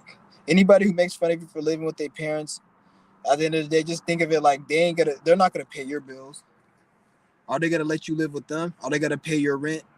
I'm not saying they should, but I'm just saying like they need to shut the fuck up. Because if you say, "Oh, you're gonna pay my rent," well, I don't owe you nothing. Then shut the fuck up. Why you care if I'm living with my parents? There's nothing wrong with that. Oh, somebody's in the room. Who the fuck is this? I've never seen him before. What's good? What's good, Sanchion? That's good. I just finished my yoga right now. You're from New Delhi, Bombay. I am from India. Punjabi. Nah, I just kidding. I'm fucking with you. I know you from India though. What's good with it? That's what's up, bro. Doing my qigong. I've been doing my qigong. Oh, you've been doing qigong? Oh, you watch the channel? Yeah. Okay, I thought you were a troll or something, man. You kind of look like I thought you're like some random like, bro, that's what's up, man. That's good. That's Yeah, I good. tried for the beginner Qigong for 2 weeks. Then I did the breatharian Qigong. The yoga. Breatharian Qigong. Hold on, your thing is pretty low. Really? Hold on, let me let my window up. Okay. Yeah, the yoga, the qigong yoga. How does it make you feel? My body feels like very comfortable to be in. So That's what's up. I so relaxed like never before. And the breatharian Qigong gives me so much energy. I can just do whatever I have to do the whole day. That's good. You did the breatharian qigong one. I've been doing that for last 3 days. That's what's up. Keep Yeah, it up. That's what's up, man. yeah. That's what's up. Where Shit. do this where do this go? Just we just keep building the energy and what next? Okay. Now that's what's up. You gotta keep doing it. You Yeah. gotta keep, and then once you do you fast too? I did that before, but I started becoming very skinny. I don't Okay. want that, so I do that. Yeah. When you the more you do it, the more your weight is gonna stabilize. And when you do the qigong, then it's gonna help with the stabilization because the energy, because you have your body gets used to it. In the beginning, I was very skinny, but then once you do it consistently, you will stabilize your weight, and then you won't lose as much weight. Like you'll be able to go like 10 days without losing no weight at all. Then you can just take it and eventually just stable. Your weight will stabilize, but you have to I just see. keep doing it. And but when you're skinny, the moment you start eating, you gotta gain it back. You won't stay skinny. You gain it back very very quick. Because when I first started, I was extremely skinny, but then I thought I was gonna be skinny forever. But then I ate, and then I gained the weight back after like a couple weeks of me eating. I gained it back, and then I once see. you keep up a routine, and you will fast, and you take a break, and then you just keep that up, your body will stabilize weight by itself. Yeah. I feel really light when I do that. I only went 24 hours once. That's That is my that's good. maximum. That's perfect. At least you started, because you got to Yeah. build. Like when I tell you guys I went like 10 days and more, it wasn't overnight. Like the first fast I did was 3 days, and I was at that for like a few months, and then by the time the first time I did a long fast was 10 days, and I didn't even know I could do 10 days, but I was doing 1, 2 days, 3 days for like 6 months, and then like let me just do 10 days, and I went to 10 days. It was kind of hard, but I got there. But you got to build Did it up. did you lose any weight in the 10 days? No, I didn't. I lost weight, but it wasn't like when the first fast I did, I lost a lot of weight. I was like skinny. You can see my skeleton, but that was in May, and then in December of that same year, 2019, I did a 10-day fast. When I did that fast, I didn't by 10 days, I was weighing more than what I did in 3 days of my first day. So my body was stabilizing. So that's why, like, the more you do it, and from May to December, I was fasting regularly every week. So your body gets used to it, it adapts. Okay. I think today I will be going to till the dinner. I will not be eating. I just woke up. Okay. I will not be eating today. I will eat at the dinner. Okay. Yeah. Yeah. That's what's up. That's what's up, man. Good. It's good And that you taking the knowledge. yeah, yeah. I like your videos very much, Okay. That's what's up. From India. I What like part of India everything you about from? What part of the India more you south from? part, Oh, southern southern part. India. Okay. Yeah, That that the southern Indians, those are the more high vibration of the Punjabi people. They're kind of more programmed. They're yeah, more yeah. Yeah. bots. I know you're more spiritual Everybody down south. bit more spiritual, but southern people are bots too. Okay. They Somewhere, be yeah. watching in India too? Ah, Uh, very, very uh few people. okay, okay. I thought you said people watch too, but okay. Uh, Okay, that's what's up, man. it's just me. I'm the only Indian watching you, I I guess. know. I was gonna say, I was like, 'cause I thought you said they be watching too. I was like, okay. Hmm. Yeah, And that's what's another, up, man. when I started building energy, the Qigong, I could breathe in energy through breathe. When I do this, I can Yeah, take breath energy work. in body. Yeah. Yeah, I'm Is gonna that be what doing a breath work breath. is? What's up? Is that breath work what I'm doing? When I do that, I receive energy in my body. Yep, that's another way to get the prana in the too, is by breath work. Yeah. Um, I'm gonna be doing a video on breath work as well. I didn't do one yet, but there's different techniques. Like there's one where you breathe in and then you like suck your stomach in, and then you do that like 30 times in different, like 30 times per set, like, and then like I'll have to make a video and you just inhale, and then there's different ones, and there's ones you hold a nostril down, you breathe in one nostril, and then you breathe out the same, or you can alternate your nostrils. Just do that each side, and then there's different ways to do it, and just this way to cleanse it, bring energy. Just 5 minutes of doing that, breathing in the energy, I just go into a state like just everything stops and Yes, zzz, it relaxes you. just When that. you do it consistently with the qigong, with the breath work and everything every day consistently, this is you're gonna it's gonna start changing you on a cellular level. When you do this for like years at a time, it builds up to like a cellular level, so you start changing on a deeper level, so you feel it's more, it's embodied into you, like it like cement, it coats into your DNA, like it becomes more part of you the longer you do it. It goes beyond just you feeling like, you'll feel more, um you'll feel more like in your body, more like not in your body, but you feel more of the energy on a permanent level, more so than just like you just getting it because it sticks with you. It's like the longer you do it, the more it sticks with you, and it becomes part of your cellular on molecular structure. So that's why you You've want to been do it for it. That takes years and years to do it. you've been doing this for so long, and Yeah. where, like, what is the limit? How much energy we can bring into this body? Uh, as far as Qigong, I've been doing for since December. I've been doing Qigong, but I've been doing yogas for like past 3 years, because yoga, that's very important too. The yoga, you want to do the yoga as well, like especially if you have any tense muscles, you want to do the yoga. Just Um, 3 days of yoga, I already feel better in my every oh, neck feels you very. did the neck one, the neck Yeah, yeah. yoga.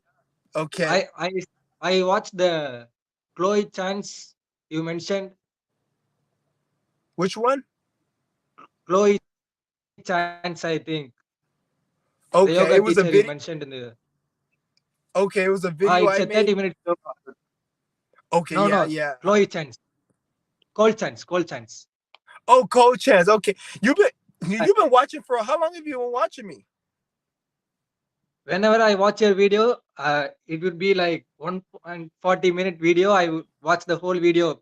Like I take breaks. Like Oh, I but come but to another day and I will finish the whole video. okay. How long have you been watching my channel? How many years? I know you for like 4 months now, but I didn't watch your video the past 2 months. Then I watched the Mooney Mercury baby's Qigong video. He mentioned that Qigong is really good. So I started watching your videos again and did the Qigong. It really worked for me. Okay, that's what's up. That's Yeah. what's up, man. Shit. I'm just on a journey to becoming better and every day. Okay, you trying to be, yeah, right there? Yeah, that's what I'm saying. Like, especially in India, they really do that out there in India. It's very big out there. Prana, yoga, prana lifestyle, all that. So is it Uh, you're more in a better position, in a better spot with people of that energy than out here. Because in the West, it's nothing like that. It's very low vibrational out here. Nobody even talks about prana out here. Like even on the in the end, like I went to there's a store called Barnes and Noble in the US. They had no books on Qigong at all, nothing. They don't, you got to go on the internet because they don't want people with that information. Like they try to like hide, you have to go on the internet. So this is why, like, all the people when I look up Qigong, it's mainly people in India or in different countries. It's never really the U.S. So that's why like it's good that I'm trying to put the message because it's very powerful once you implement Qigong. It's very powerful and it's which is I this is why they don't want people to know it because the power it has. And when you keep doing it, it changes. You start to want to consume less and not eat as much, and they don't want that in the system because it affects like the way things flow. Like it's a very corrupt system, but we're gonna beat it. We got this. Yeah, We yeah. got this. Like as We long got it. as you can get you don't want to consume and eat and all that eating and always consuming and all that. You want to try to minimalize that. That's the best thing you can do because that right there is really how you break free from the matrix. A person who's a breatharian and who doesn't need to consume, I'm not saying you don't consume, but you don't feel the urge to have to. That's a person who's really breaking free from the matrix because that's what a lot of people think breaking free is by doing like going to run into the wilderness or just do a bunch of stuff. Breaking free is not needing to always have your desires met, controlling your desires, not needing as much, eating less and consuming less. And because when you need to eat less, that means you have more energy within you. So you can, that energy is what's fueling you through life. And then that's really what they don't want because they won't have control over the government since they can't have control over you like they want to. So Yeah. I tried to build some muscles before. I didn't really succeed. Then I have two the opposite desires. Like I want to build muscles, and this side I want to be a breatharian. I don't know what to do.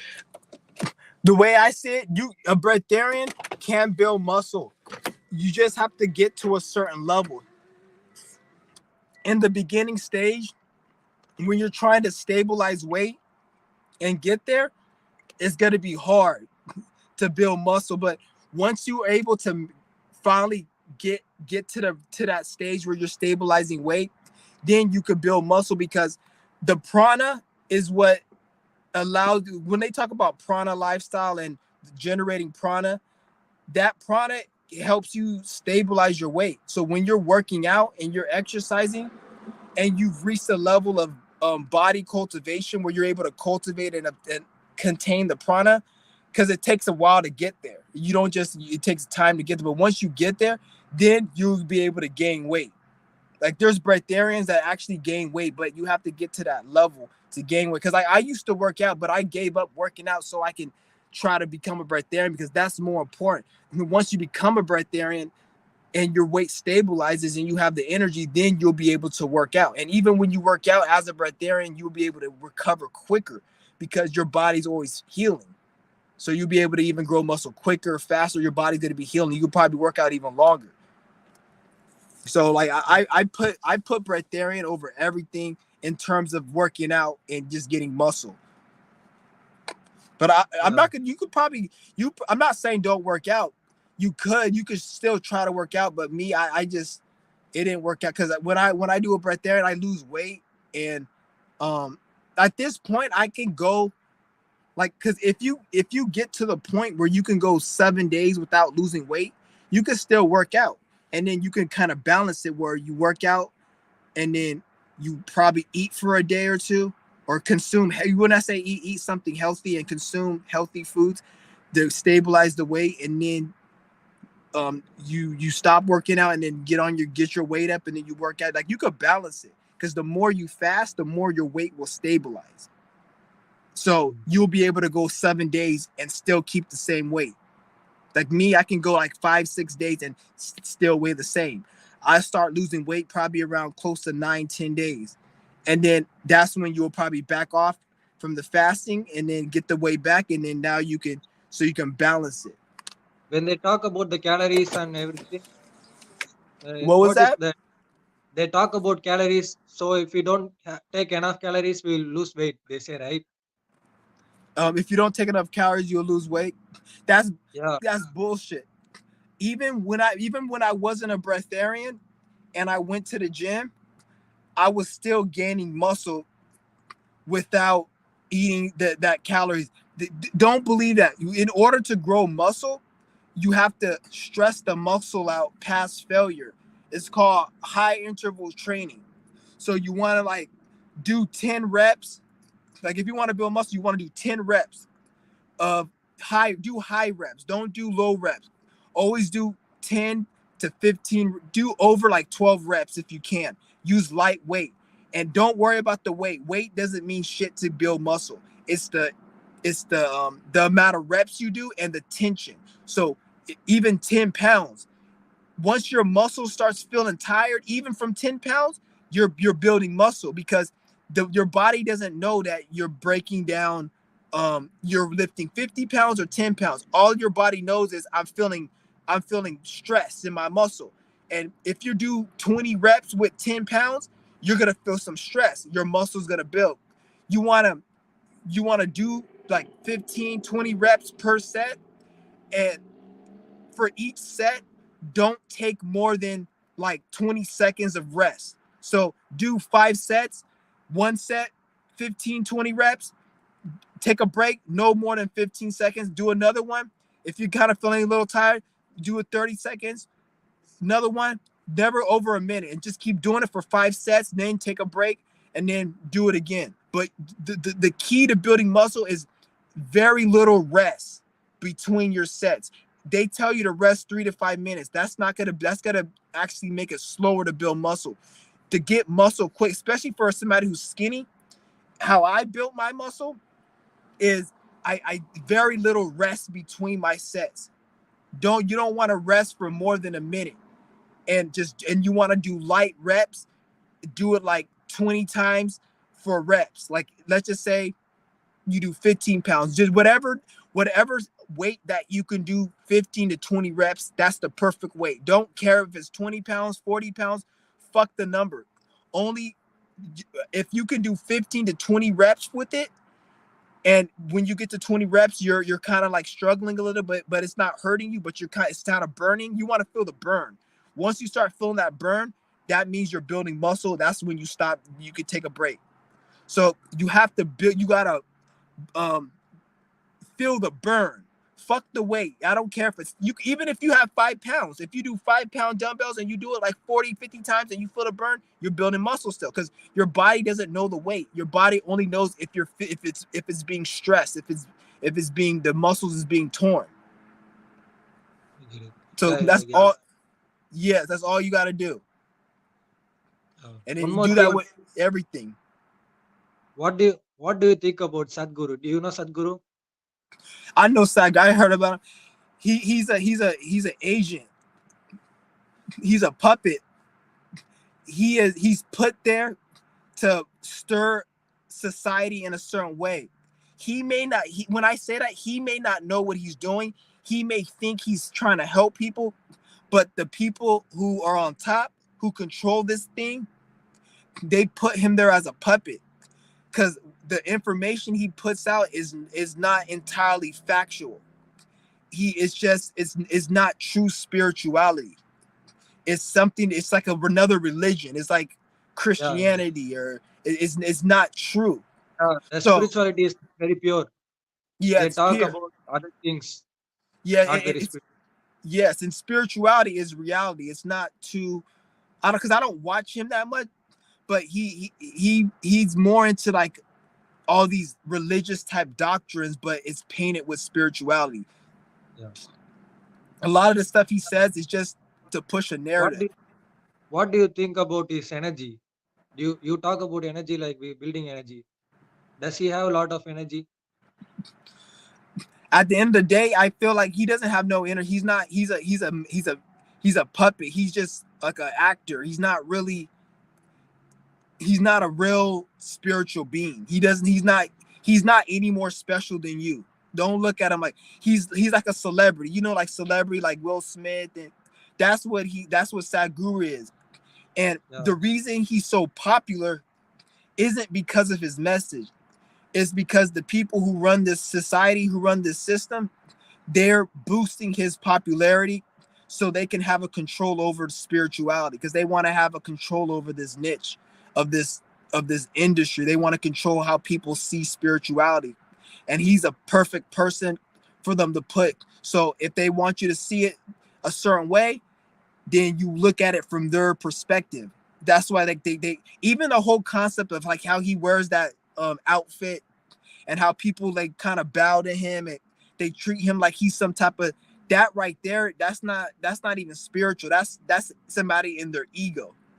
If how can you say you're spiritual, but you feel that people need to bow to you and look at you like you're some guru, like you're just a regular person like me and you. We're all regular.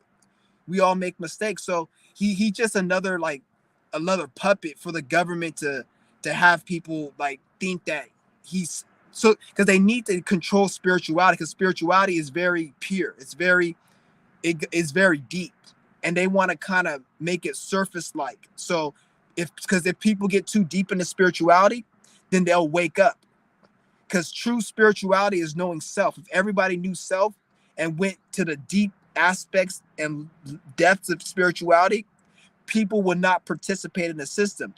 When you have people like Sadhguru, they're to keep people from going that deep into spirituality because if people go too deep, they're gonna not participate in the system. So they need to keep the system stable. So they have people like Sadhguru for anybody who wants to go into spirituality, they will meet Sadhguru and then their spirituality will have a certain cutoff. So they can't go that when you're with Sadhguru, you can't go that deep. It's only surface, but you think you're going deep, but you're really not. Because the moment you start going too deep, then that's out of Sadhguru's realm, and then he'll probably say that you're wrong, or he'll say, "Oh, you're in your ego." He'll say you're in your ego, and that's not how it is. When in reality, he's in his ego. He just has to play a role, and he may not even know he's a puppet. He may think he's just a real regular spiritual being, but you got to understand, like he has a team of people. When you seen him do an interview with Will Smith, once you seen that interview with Will Smith, you should have everyone should have known he's a puppet. He's a celebrity. That's why he did a thing with Will Smith, and he's like a movie star kind of like the way his whole setup is. Like when you see Sadhguru, he's just like he's just a regular. He's like an old man who just talks. But you look at his YouTube channel, you look at his videos, they're all edited and nice and perfect. It's like he has a team of people behind him telling him what to do and how to act, and he's just playing a role. So Sadhguru's just like he's an agent. I didn't believe in him before, but I listened to a guy. He was a wise guy too. His name is Shiva. He said Sadhguru is the highest and he has unlocked all of his chakras. He was talking like that. Then I thought, oh, maybe I should be like him, Sadhguru. I should activate all of my chakras. I started thinking like that. Activating all your chakras doesn't mean you're the best person or anything. At the end of the day, it's like saying that you took a shower this morning, so you're special. It doesn't really. You took a shower, you're clean. When you clean your chakras, you clean. It doesn't mean you're more. Yeah, you've done the work on yourself, but you're special to yourself and your own being. You're not somebody who's like everybody needs to worship you because everybody can unleash their chakras. Animals got chakras, so when they say, "Oh, he unlocked his chakras and that's demonic. They're in their ego, because anybody who's in a human body can unlock their chakras. Anybody can do that, and you do that by knowing self, doing the shadow work, and healing your traumas, your wounds, and doing what you got to do depending on the person, and then you can unleash your chakras. People unleash their chakras every day. What makes him so important? The only reason somebody will come up that he's more important is because he's on TV or he has a lot of views or he talks to celebrities. But if you want to judge it by that, you can just say Donald Trump or fucking Will Smith or any politician. They're like have their chakras unblocked because they're famous. Because people only looking at Sadhguru based on because he's famous. That's it. He's just a famous person who talks about spirituality. He's not no God or no anything. Because if you come to America, like they have Catholicism, preachers. There's people who look at pastors and preachers and priests like they're somebody special, but they don't believe in Sadhguru, but they'll say Sadhguru is a devil. So which is it? It's a priest, a person that's special and angelic, or a Sadguru? It's all perspective. He's no different than the Pope or like a priest. He's just somebody that they're just trying to give a title to. He's not special. Why don't they admit like we are everybody the same? We have all the same potential. They don't admit that. Because they want to make, it's like a religion. They want you to give, they want to drain the people's energy. It's all about vampirism. They want to drain the people's energy. They'll try to make him think like he's special, but in reality it's like he ain't special. It's like we're all, to be honest, it's not even that. Because think about it, you say what makes him special. Nobody's special or not special. It's like, why do you got to even put that term? We're just human beings living in this experience. Once they want to start saying you're not special, he's special, that right there is you should be, that's a red flag that you should watch out for that person. They're trying to deceive you, for them to even put this person is special or not special. Nothing special about Sadhguru, Okay. Okay. other than What do you think about enlightenment? enlightenment.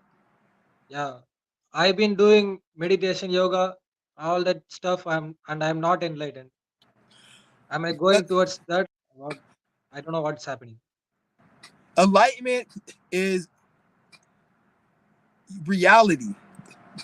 Enlightenment doesn't always have to do with meditation. Sometimes enlightenment can be getting your health together. Maybe you need to leave a relationship. Maybe you need to start a business. Maybe you need to start taking care of your mental health. Maybe you need to stop letting that person take advantage of you.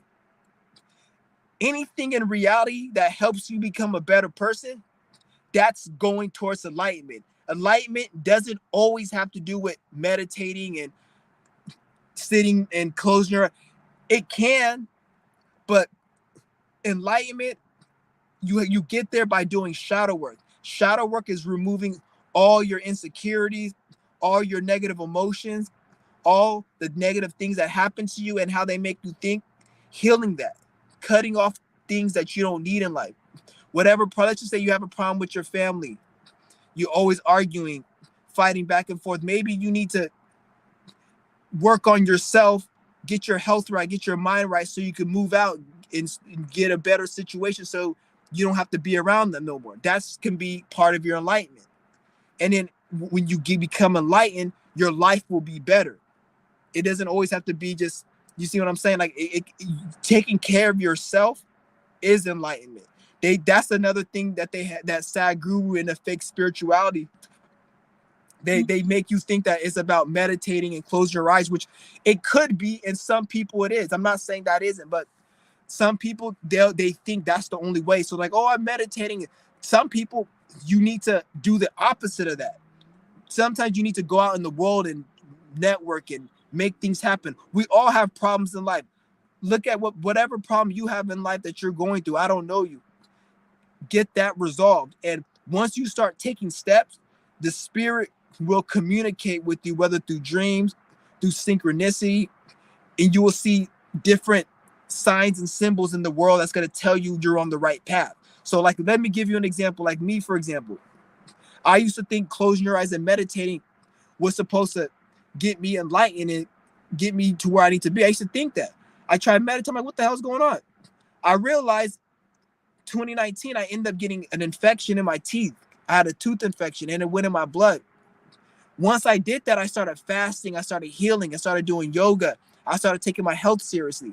Once I started taking my health seriously, that's when I started becoming more enlightened. I started having more knowledge, awareness. I started just feeling better and getting insecurities and things that made me depressed. It didn't make me depressed because I was taking care of my health. So for me, taking care of my health got me enlightened. It got me to a point to enlightenment. I'm not gonna say I'm fully there, but it got me to a point. So that's what it is supposed to be. Like, depending on what your situation is, yours might have to do with health, yours may have to do with whatever. I don't know your life, but because no, I can't tell you. Only you can figure it out, because I didn't live your life, you lived it. So once you start heading in the right direction, you don't have to be perfect, but once you start making certain efforts to get to that spot, whatever it has to do, the spirit is gonna let you know you're on the right track. It is gonna come in a synchronicity. You might have a dream. Uh, Things that may happen to you in life to let you know. Like, let's just say you struggling with money, you're on the right path. The spirit might put some money in your way, and then whatever you're doing is what manifested the money. So you're able to be like, okay, I'm on the right path, and then you keep going, and then the life will show you, synchronicity or situations will show you that you're on the right path, and then that's how you get to enlightenment. So whatever that you got going on in your life, you got to fix, because there is a way you can. Everything you have in your life right now is all you need to get to enlightenment. There's nothing that you're lacking. You don't, not like you need no more money. You need this. You have everything you have right now. You just gotta make, because if you make do with the little that you have, that lets the spirit give you more. If you start acting like I don't have enough, I need to get a bigger house, or I need to get money to do that, then that's the demonic route, and the spirit's not gonna fuck with you, because it's gonna be like you're not using what I gave you. So it's just gonna take that, what you think you don't have, it's gonna take that away from you. Or what you think you Yeah, have or don't have, it's gonna take that shit. And then you're gonna have yeah. even less. Making excuses don't get you anywhere. Anyways, Yes. Because you have everything you need. And sometimes the spirit will deliberately put things in your life that make it look like you don't need it. So it's like a test. It's not like it's trying to take everything from you and it doesn't want to give you nothing. It's like, I'm putting you through this hard situation to see if you're really about it. Because if I give you everything, even if you do it, it doesn't show your level of strength, because you only did it because you had everything comfortable. Sometimes you need to be in an uncomfortable situation and still do it for me to, for you to prove to the energy, the spirit. And then it's gonna, once you do that and you go through that trial and test, then it's gonna give you some more. And then by the time you know, you'll be in a situation where you got everything you wanted and even more, and you're able to keep on your path. But you have to prove yourself. You can't, it won't just give it to you. yeah, yeah. I'm willing to work hard. Exactly, that's what's up. Yeah, Okay, that's what's thanks, up, man. man. Good talking to you. Yeah, good talking to you too. Yeah, yeah. Have a Shit, nice. GJ. Shout out to GJ. Yep, Peace out. yep, peace. Um, yeah, that was a good live stream. Shout out to GJ. That was some deep stuff. I thought when he first came, I thought he was like a troll. I was kind of reluctant to add him because I was like, it's probably a troll or something. But yeah, it's good people right there, man. It's kind of, it's good that people actually take the information. See, when I see stuff like that, I like seeing stuff like that because it shows people take the information. Because sometimes I'll be kind of doing whatever, and then motherfuckers will always say, "Oh, why are you doing this?" or "Why are you so negative?" It's like, take the message. Like, people like that, I respect, because he actually, see, people like that are gonna go further ahead than motherfuckers who always got something negative to say about how I cuss or how I do that. Notice how he didn't mention anything about homeless stuff that I seen on my channel. He just took the information because he knows what time it is. You start worrying about all this other shit. You just worried about the negative because you're negative in your own life. So you say, "Oh, I don't want you to be negative enough," but in reality, you're negative, and you secretly do want me to be negative. You just want to complain that I'm negative and not do the work. Because if you really gave a fuck, you just do the work and not even worry about all the other shit. So that's why I respect people like him, man, because he's gonna go further. That's what's up. The cash all, yeah. If you guys can, send a cash app at no fake $. Yep, that's what's up. How did you know all this? To you be great. I've been training for years. I've been training since. Well, I started training back in '08, but I've been training for years, and I just have a. It's not even that. I just have a lot of knowledge and wisdom because, like I said, I've been here a lot of times, so I just know a lot of shit. I'm not saying like I'm the smartest or I know everything, because there's certain things that I'm yet to know, because I haven't really unblocked everything to allow all the information and my knowledge to actually come down. Once that comes in, it's gonna be a different ball game. I'll probably this channel will probably be attacked way more than it currently is right now. Once I really fully have access to my straight memory banks of everything I remember. At that point, they'll really start. You guys start seeing this channel start getting really fucked with.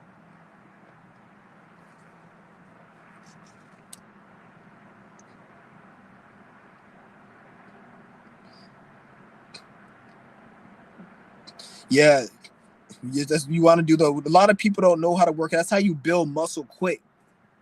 It's called high interval training. You don't want to take breaks. You don't anytime you're working out a muscle, don't take more than a 30-second break between sets. I'm not saying you don't take a 5-minute break, but at least go 5 to 6 reps, 5 to 6 sets before taking a 2 to 3 minute break.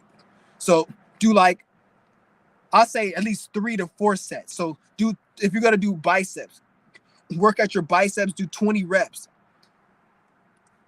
Any weight, the perfect weight, this is how you choose the weight. Any weight that you could do 20 reps, and by the time you get to 18 reps, you start feeling the burn like it's too much. That's the perfect weight.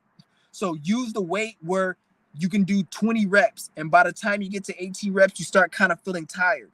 You don't want to do weight where you only do 10 reps, because it's not, you could, but you want to do high reps. And that's the person. So if that's 15 pounds, do 15. Put your ego aside. Fuck the numbers. The numbers don't mean shit. If you start worrying about numbers, you're gonna start tearing your joints. And by the time you get 40, this is why you see all those bodybuilders wearing those braces around their neck and their ankles, their wrists, and you see all these braces, like they have a brace on their back. The reason they have it is because they're lifting heavy their whole life, and it's putting stress on the joint. So they got, yeah, it's not like they're any good. They're going to be any stronger than you, because the muscle doesn't know the number of the weight. It just knows if it's getting stressed out. It doesn't know the number. So that shit doesn't matter. So you want to do high reps, and then damn, my battery's about to run out. It's at 5%. So once you get to that 20%, so that 20 reps, take a break for like 10 to 30 seconds. Then start that shit up again. For me personally, I just take a break until as soon as my muscles get good enough, which is about 15 seconds. Sometimes 20 seconds, sometimes a minute. But no more than 30 seconds most of the time. Then hit it again. Do that for like 3 to 4 sets. After that, then you could take a little break. And then for like a minute, 2 minutes. The key is, throughout 80 to 90% of your workout, you're hitting those fucking muscles, and you're taking very, very short rests. That's going to stress the muscle out, because you're repeatedly beating the muscle in a way that's not too much, but it's stressing it out where it's going to grow quicker. So you're gonna see your body swell up. In a month, you're gonna see muscle growth. In a week, you're gonna start seeing muscle growth. The problem is that the bodybuilding community, what they tell you is, take 3 to 5 minute rest after each set. That's too damn fucking long. That's too damn long. This is why I did that in the beginning. I didn't get any muscle. Once I started hitting these motherfucking reps, doing very short rests between my sets, the key is very short rest. That's the fucking key, because you're giving your muscles less time to rest before you hit it again, which is causing more micro tears. Therefore, your body's gonna be able to rebuild it more stronger.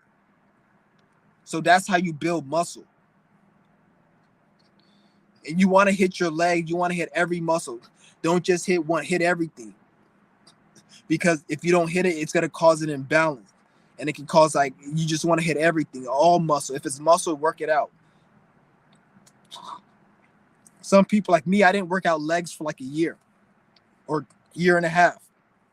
After that, I started hitting them motherfuckers back to back every day. Legs, calves, everything. You want to hit that. And what I'll do back and biceps, chest, shoulder, and tries, and legs. That's the routine I do. back and buys on Monday, chest, shoulder, and try. Back and buys one day, and then the next day, chest, shoulder, and tries. The next day, legs. Then I take a break.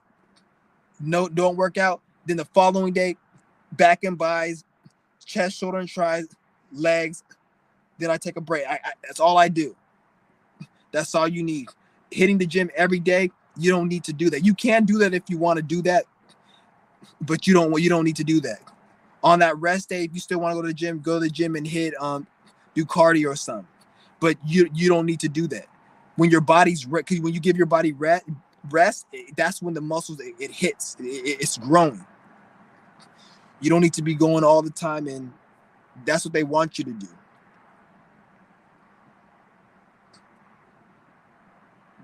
That was my workout routine, how I built my physique. I was skinny as fuck. I'll put a picture. I get my channel back up in a couple days. I'll show you guys a picture of me in I think it's 2017. I was skinny as hell. Like you guys see, I'm skinny now, but that's usually because I'm doing my fast and I'll lose weight. But if I like don't even eat, like you guys see, I have my muscle. Like I was hella, even like because I'm hella skinny, so it took me a while to get muscle. Because like some of you guys are like, you're more prone to build muscle quicker. Like me, the way my body is, it takes longer for me to build muscle. But when I build it, it looks fucking like hella ripped.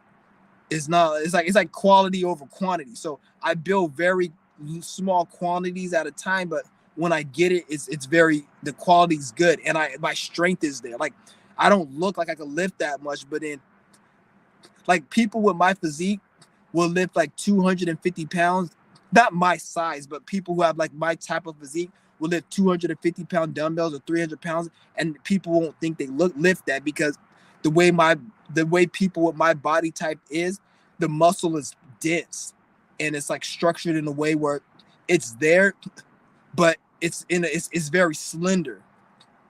So it's like I could be like hella fucking like it's hard for me to look like a fucking gorilla, like those niggas who walk like this.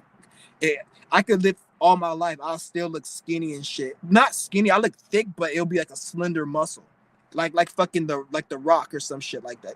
Like he's slender, but he still got muscle and shit. Like that's how my shit is. I don't get like fucking bulky big.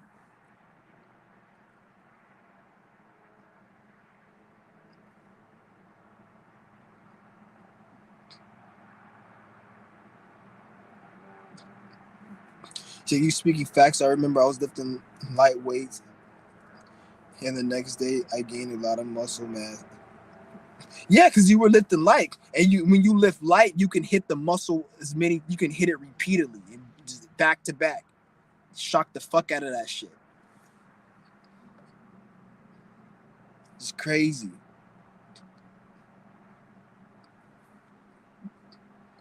So I think I'm gonna end this live stream. I would go longer, but hold on, let me see something. I probably could go on my phone. I might just call this one a day right now.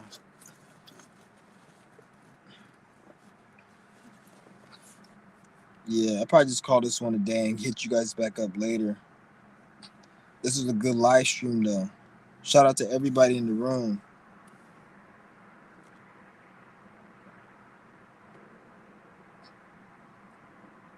Yeah, if any of you guys got any more questions, I'll probably just end this right now.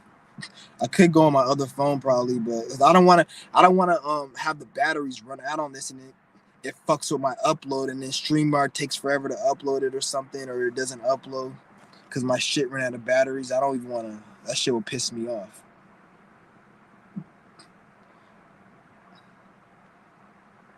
Yeah.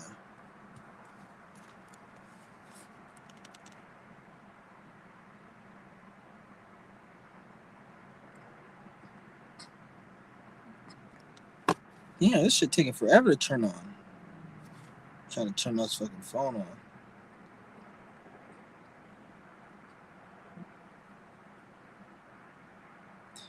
Yeah. But building muscle is very, very easy.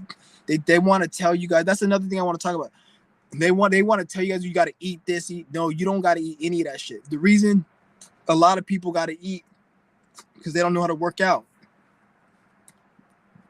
When you eat a lot of food, that's building fat. That's not building fucking muscle. These niggas, they become fat, and then they build muscle underneath their fat, their flabs of fat. They build muscle under that shit, and then they'll be like, "Oh, I got muscle," but it's like, nigga, if you get 30 pounds of fat and you build 10 pounds of muscle under that fat, you're gonna look muscular, but you're gonna be fat. So it's like you like fat skewer. You got muscle underneath that fat. So niggas would eat 5,000 calories a day and get big while lifting weights, and they're like, "Oh, see this muscle," but it's like, nigga, you don't got no pure muscle, nigga. It's fat over that muscle, and the muscle is shaping and sculpting the fat to make it look like it's fake muscle, so the muscle looks flabby. So it's like you like fat skewer. This is why you see people, they got big arms, and you see a little bit of muscle, and they're like, "Oh, I had 3,000 calories." Like, nigga, you fat skewer, nigga. You ain't muscular. Get your ass out of here. Like, shit is crazy. You ate all those calories to get 30 pounds of fat, and then you're building muscle, and then underneath that fat, you have a little muscle, and it makes your fat look like it's muscular, kind of. And it's not even really, because you got flat. Muscle's not supposed to look flabby. So all you're doing is just getting fat. And then that's what these niggas, I have a cutting season. Why the fuck you gotta cut? Oh, because I'm bulking. But if you're trying to build muscle, muscle is muscle. You can't cut muscle. You're cutting the fat so you can see the muscle. So, bitch, if you're cutting, that means your ass ate too damn much. So that's why they say I'm bulking and I have to eat a lot. So you're just pretty much wasting fucking time eating all that shit to be fat. Where if you just built the muscle, you don't need to do that. That's what they have to say. Oh, I'm bulking season, I'm cutting season. Nigga, you just your fat ass ate. Now you have to cut during the summer all that fat that your ass put in your body. Even if when they say cutting season, what do they tell you? I gotta cut my calories. What the fuck you eat all those calories for then? Stupid. Like, it's fucking dumb. So you just eat all that shit just to cut. Waste some money and food and all that shit. Like, and it's just damaging your digestive systems, and I don't even want to fucking know how it feels as shit. Niggas like, all that shit gotta come out. The fuck out of here.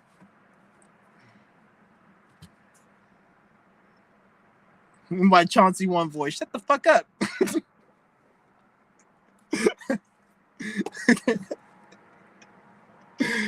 Oh man, that nigga's funny, man. Oh. Yeah, people be on some, I don't know what the fuck people be on, man. People gotta wake the fuck up. Like, we really gotta wake up.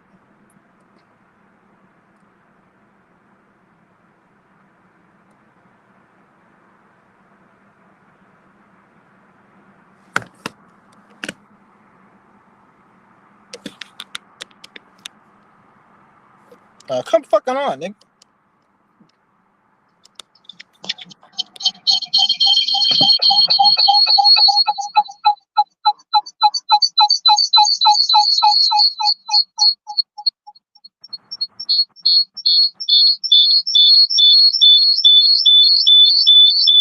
Hold on. All right, for sure. What the fuck is going on? I wanna try to. I'm trying to switch this over. Okay, hold on. Let's see. So I can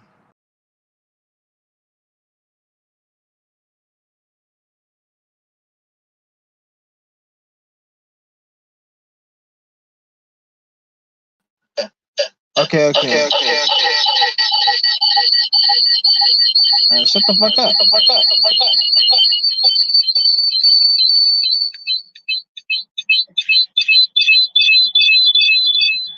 All right. Okay, I got it. Just in case this one runs out, then I'm gonna. All right. Yeah, that's just that 1%.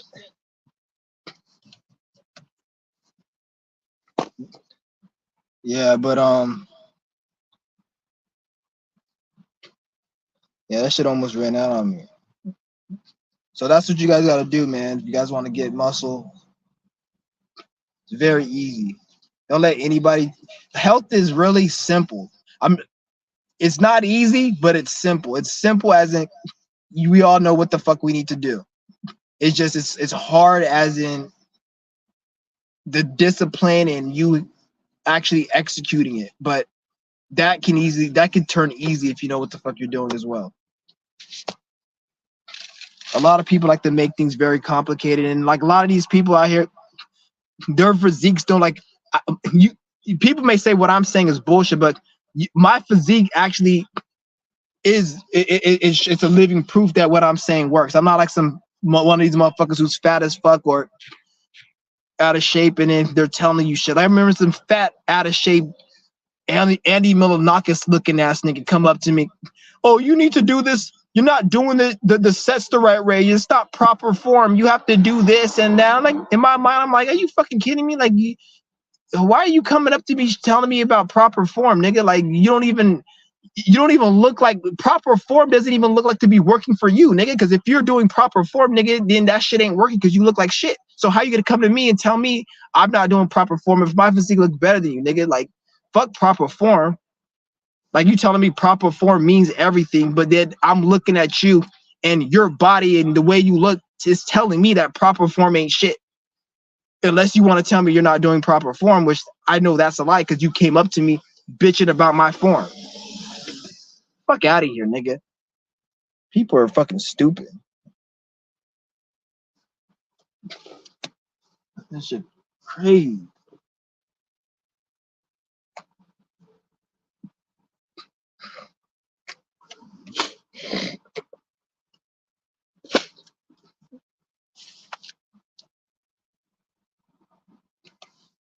Yeah, but I haven't been to the gym in a minute. Last time I went to the gym was, I think it was like 2022. November 2022 is the last time I went to the gym. That's because I've been taking my breatharian stuff more seriously. And I'm not gonna say you can't.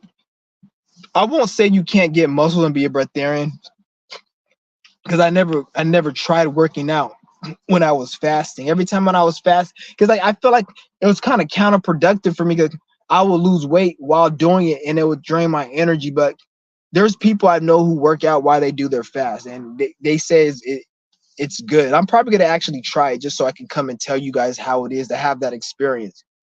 So I will be actually doing a workout, going to the gym. And you don't think you need a fancy equipment. You need to go to the gym and have. You can really work out with anything heavy.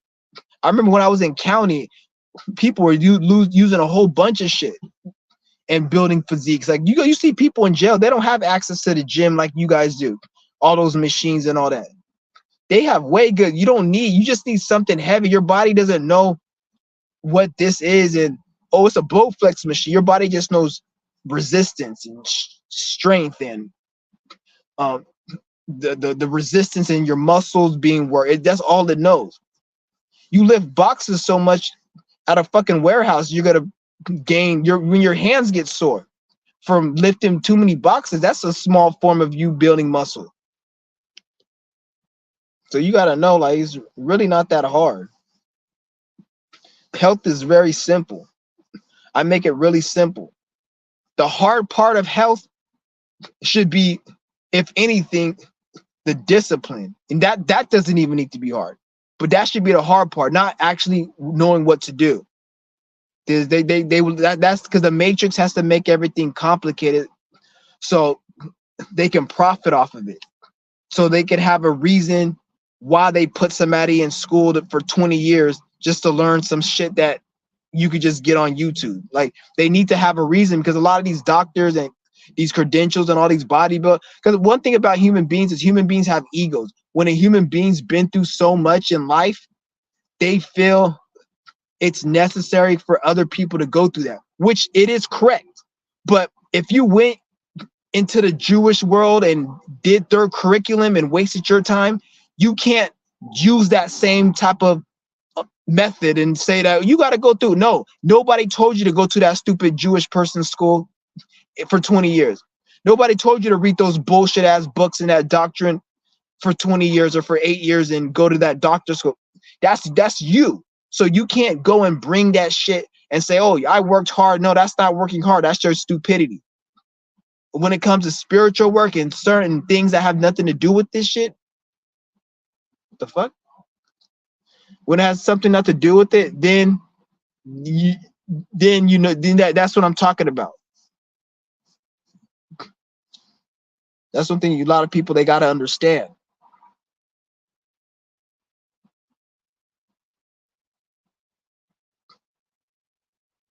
The one thing about doctors I noticed, doctors are very egotistical.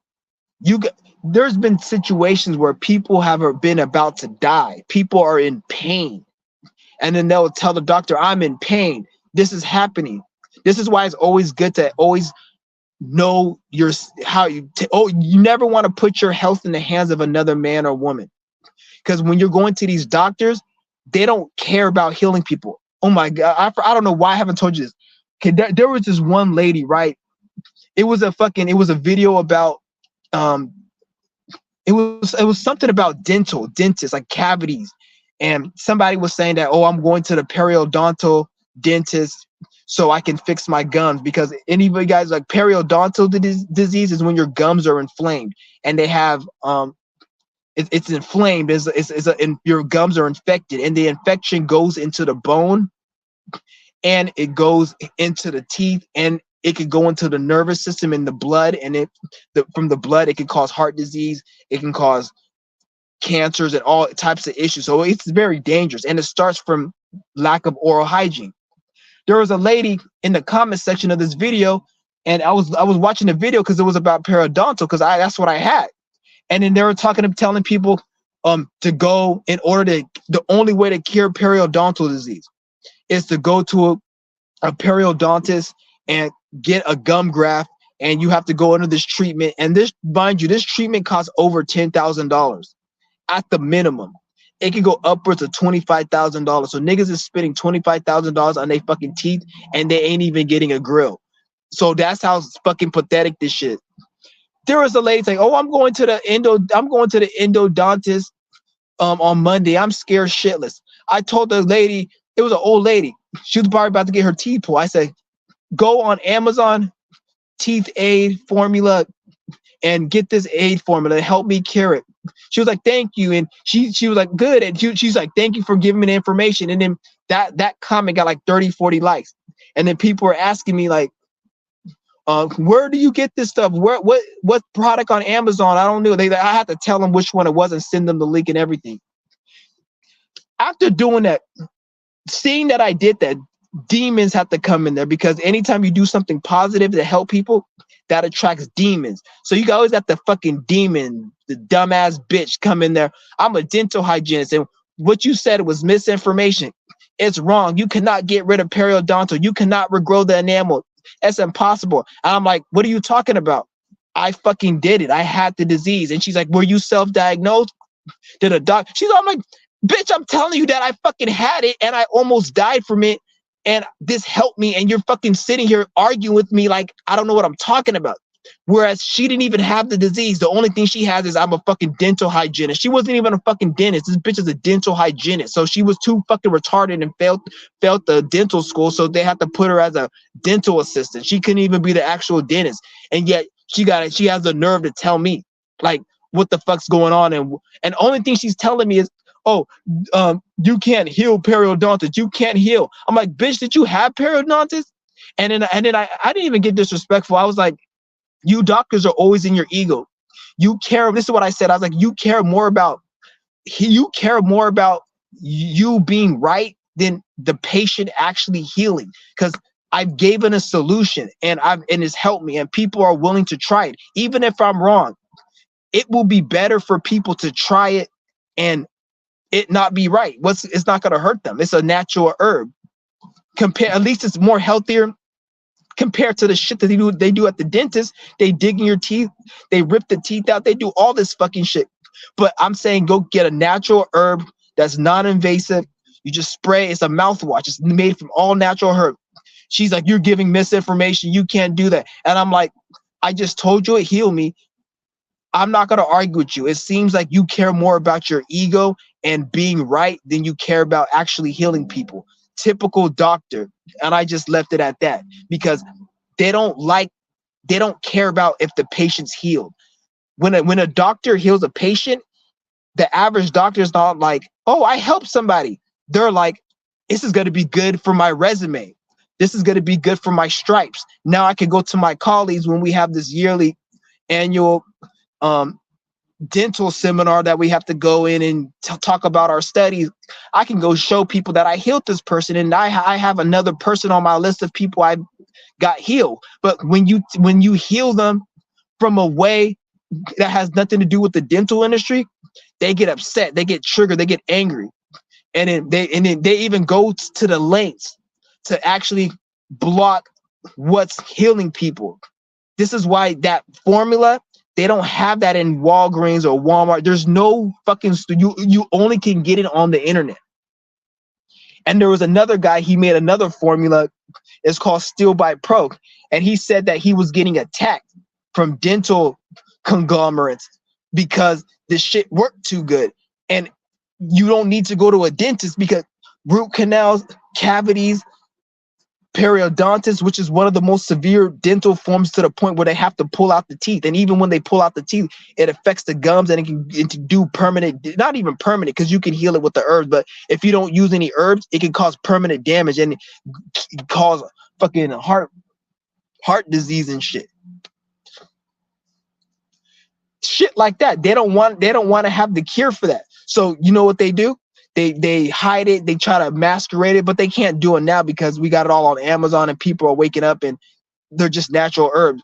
So anytime you speak about it, they send agents into the comments, and then they'll sit there and attack you and be like, oh, you're wrong, you're pushing misinformation, to get people to not get their hopes up because they want you to pin it on a dentist. And then the bitches all talk about like, well, that's why your teeth was, you had periodontitis because you don't know what you're talking about. And that's why your teeth are rotten. And I'm like, bitch, my teeth aren't rotten. I've healed it. And she's like, I healed my teeth by going to the dentist. And I'm like, I healed mine by not going to the dentist. So what are you talking about? And this bitch kept going back and forth to me.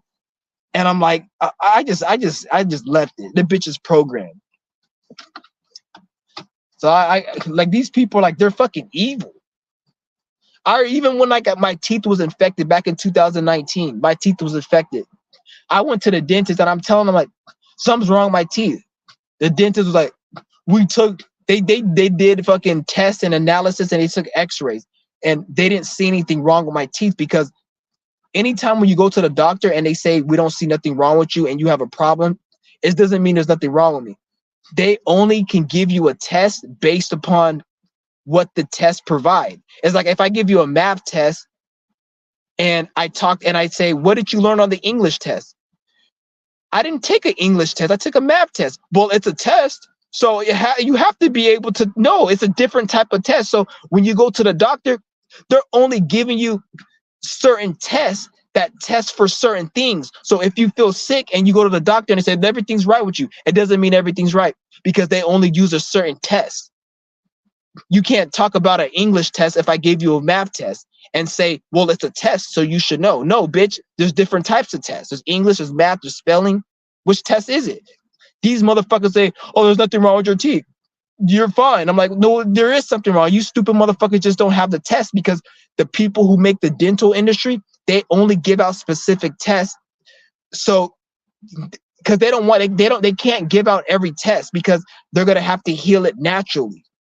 They only give out tests that allow them to only use the tools that they have to heal it to heal it evasively, like a cavity.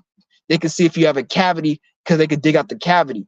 They can see if you have fucking, because when I had my infection, I had a black thing on my tooth. I went to the dentist and they gave me an x-ray. It didn't that black thing on my tooth didn't show up because a cavity is there's different types of bacteria in the mouth.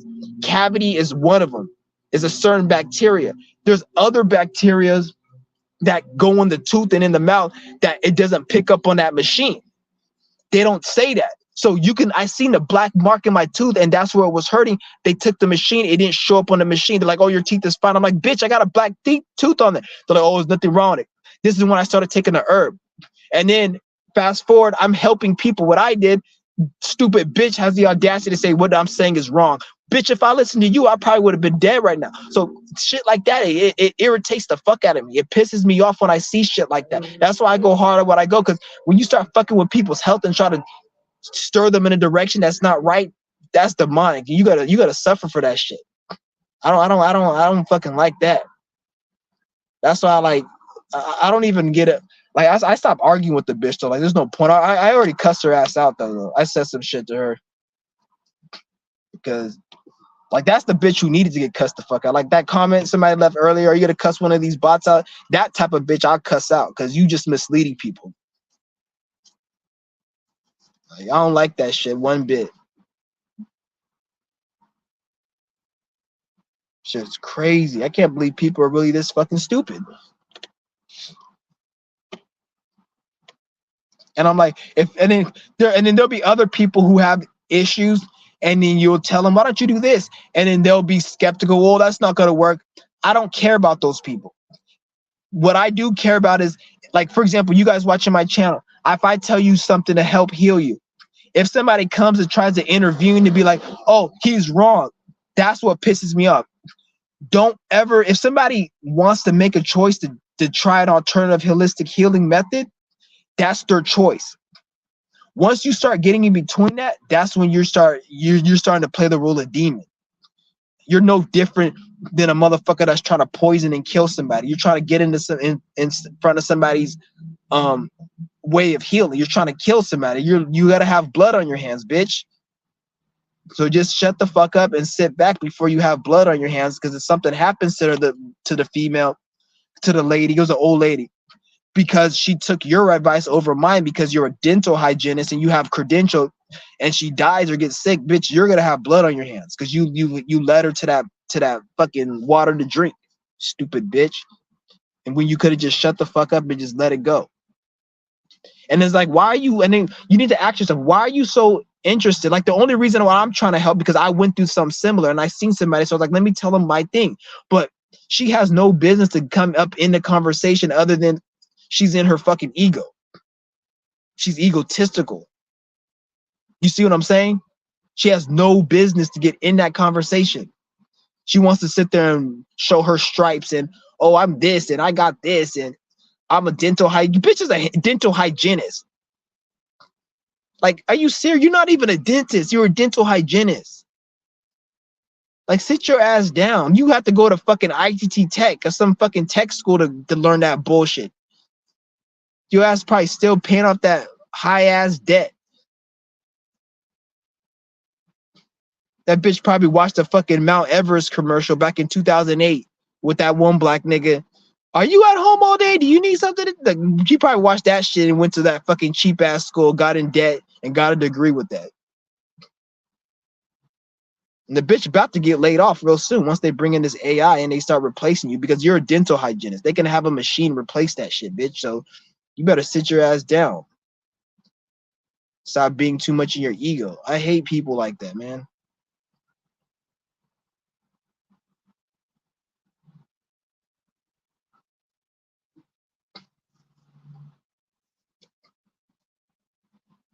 Yeah, and if you guys don't know what I'm talking about, the teeth aid, I'm gonna type it in the comment. It's called teeth aid mouthwash. If you have any type of infection, cavities, toothache, any time, even if you don't have any teeth problems, buy this right now. Go on Amazon and buy this right now. So go to Amazon and type in teeth aid mouth foam. Type that in Amazon. Even if you don't have no teeth issue, because when you have a toothache, that shit it comes off at the spur of a moment, and the pain sometimes is so severe you're probably going to be forced to go to a dentist because you're going to want to get it dealt with. Never go to a dentist. Always, this is why they don't have this in the store, because when the average person has a toothache, there's so much fear and pain depending on how severe it is. You should be able to go to like a Walgreens or a pharmacy and pick this up. You have to go on the internet. So if you don't have it, you got to wait like a day. Or on Amazon, you can actually get it next day. So luckily they have it Amazon next day shipping for this. You can get it next day. Once you put that in your mouth, that thing is gonna get rid of any type of pain, any type of anything that's gonna be fucked up in your mouth. Pain, cavities. You need a root. They said I needed 4 root canals. I remember back in 2019, I went to the dentist. I got one filling. This was before I ended up getting my thing. I regret getting the filling. And I didn't even know. Like, I forgot to even tell you guys this. I actually had a mercury filling. You know those silver fillings? I had it. And that shit, I don't even like that. That shit traumatized the fuck out of me because I was allergic to the mercury. And that shit for 4 days straight, my throat was closing and it was swelling and I was fucking literally about to like die. Like I had mercury poisoning. And I had to get the mercury removed, but the dentist wasn't open. I had to wait 4 days because I had to get an appointment, and I had to pull out money from my. I had to pull because it wasn't covered by insurance. Guess what? The mercury fillings, they will put mercury in your mouth with insurance with Medi-Cal, but to get them removed, I had to come out $600 out of my fucking pocket to get that shit removed. But then they will put it in for free. But when they put it in, that shit gave me an allergic reaction. My throat was swelling, and I was just fucked up. I couldn't like breathe barely, and for 4 days I was literally about to almost die. So I had to get that shit removed, and then that shit. After I got that shit removed, I got the regular filling put in, and I remember the bitch said, "If you have any more problems after this, you're gonna need to get 4 root canals." That's what she told me. You're gonna need to get 4 root canals if you have any more problems. I started having problems a week later. I never went back to the fucking dentist again. I was like, fuck that bitch. That's when I started fasting. Fasting is what got me out of that. I didn't find out about the mouth, the Still Bite Pro until 2021. No, 2022. 2023, I figured about the mouth foam. So the last 2 years is when I really did the mouth foam and Still Bite Pro. I still was fasting, but I used that. But before 2022, I was just straight fasting. That's how I got out of that. So I was that's fasting saved my fucking life. If I didn't fast, I would have been dead. Like that shit saved my life because that infection was it was in my teeth and it went into my bloodstream. Anywhere that blood goes in your body, I was feeling pain. So just imagine anywhere blood goes in the body, I felt pain there. Heart, the dick, the feet, eyes. My eye was actually swelling. The day before I started my fast on May 13th, my eye was swelling. And I had a dream that I was blind and shit. But the next day I started doing my fast. And that shit, it took it. Don't get me wrong. It wasn't like I started fasting and it was overnight. I was better. It wasn't like I was overnight. I was better. It was like over a course of like I would say over a year and a half is when I started feeling somewhat normal. But building up to that year and a half, so I'll say around the end of 2020 is when I started feeling normal. But from 2019 to 2020, it was like an upward battle. Like I was like fasting and healing. Little by little, I was feeling better and better.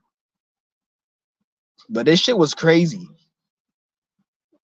That shit scared the fuck out of me. There was times I thought I was gonna fucking die. I wasn't gonna be here. I was like, I'm about to die. Like I was actually preparing for death at one point because before I knew about the fasting, I was like looking up shit like, oh, I'm about to die and shit.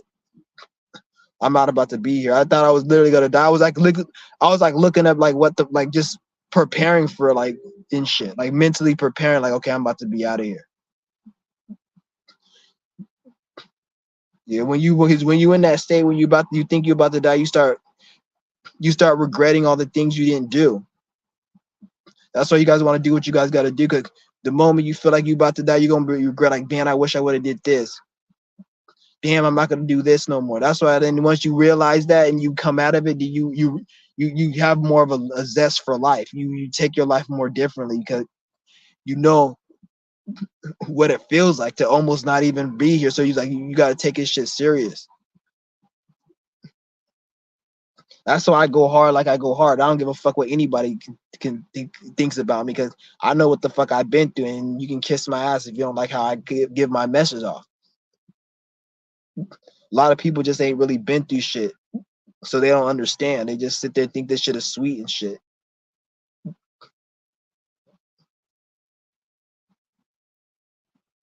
But if anybody, even if you don't got no tooth infection, check that out. And they just got a new mouth foam. It's a new one they just released last month. This one's a little bit more pricey. I think it's like $10 for a bottle, but I'm sure they work both the same. I'm gonna try the new one. I want to try the new one. But they both work good. Well, I haven't tried the new one, so I can't tell you if that one works good, but I'm sure it does. It's all natural formula. It's a mouth foam. It's a because the teeth aid was the only mouth foam herb. Because and make sure you get the teeth aid because they got some other bullshit one that there's actually two. There's the teeth aid one, and then there's the one they just released, which is in a green and white bottle. And don't get that one because I haven't tried it. Just get the teeth aid mouth foam. It's actually cheaper. And they have some other shit like white teeth whitening. Anybody that tells you about teeth, your teeth aren't supposed to be white. Anytime you have your teeth extremely white, that you're damaging the enamel. Natural, healthy teeth don't look that white. Anytime you're whitening your teeth, you're synthetically making your teeth brighter, which if you want to do it, just like people, they bleach their hair, you can do that if you want, but it's damaging the enamel. That toothpaste, oh, it makes your teeth super white. Natural teeth don't look that white. They're not yellow, but they're not supposed to be that white. Anytime you're bleaching your teeth or they have teeth whitening cream or you got strips, that's damaging your teeth because you're bleaching it and you're damaging the enamel. Teeth ain't supposed to be that fucking white. It's just people do it because it looks aesthetic. The same way a bitch will get fake ass titties. It may look good, but it really ain't healthy. And even then, like that shit, even I remember this some female that got fucking breast implants and she got an infection. It was a story. I don't know where I heard it from. And for like 3-4 years, she was getting like headaches and just health problems. And she didn't know what it was. And she did everything, fasted, healing herbs. Come to find out, the fucking silicone in the breast was infected and it was leaking into her bloodstream. So the same thing with my teeth, because the blood is very sacred and valuable and you don't want to fuck with it. Anytime there's some type of intruder poisoning the blood, it causes problems.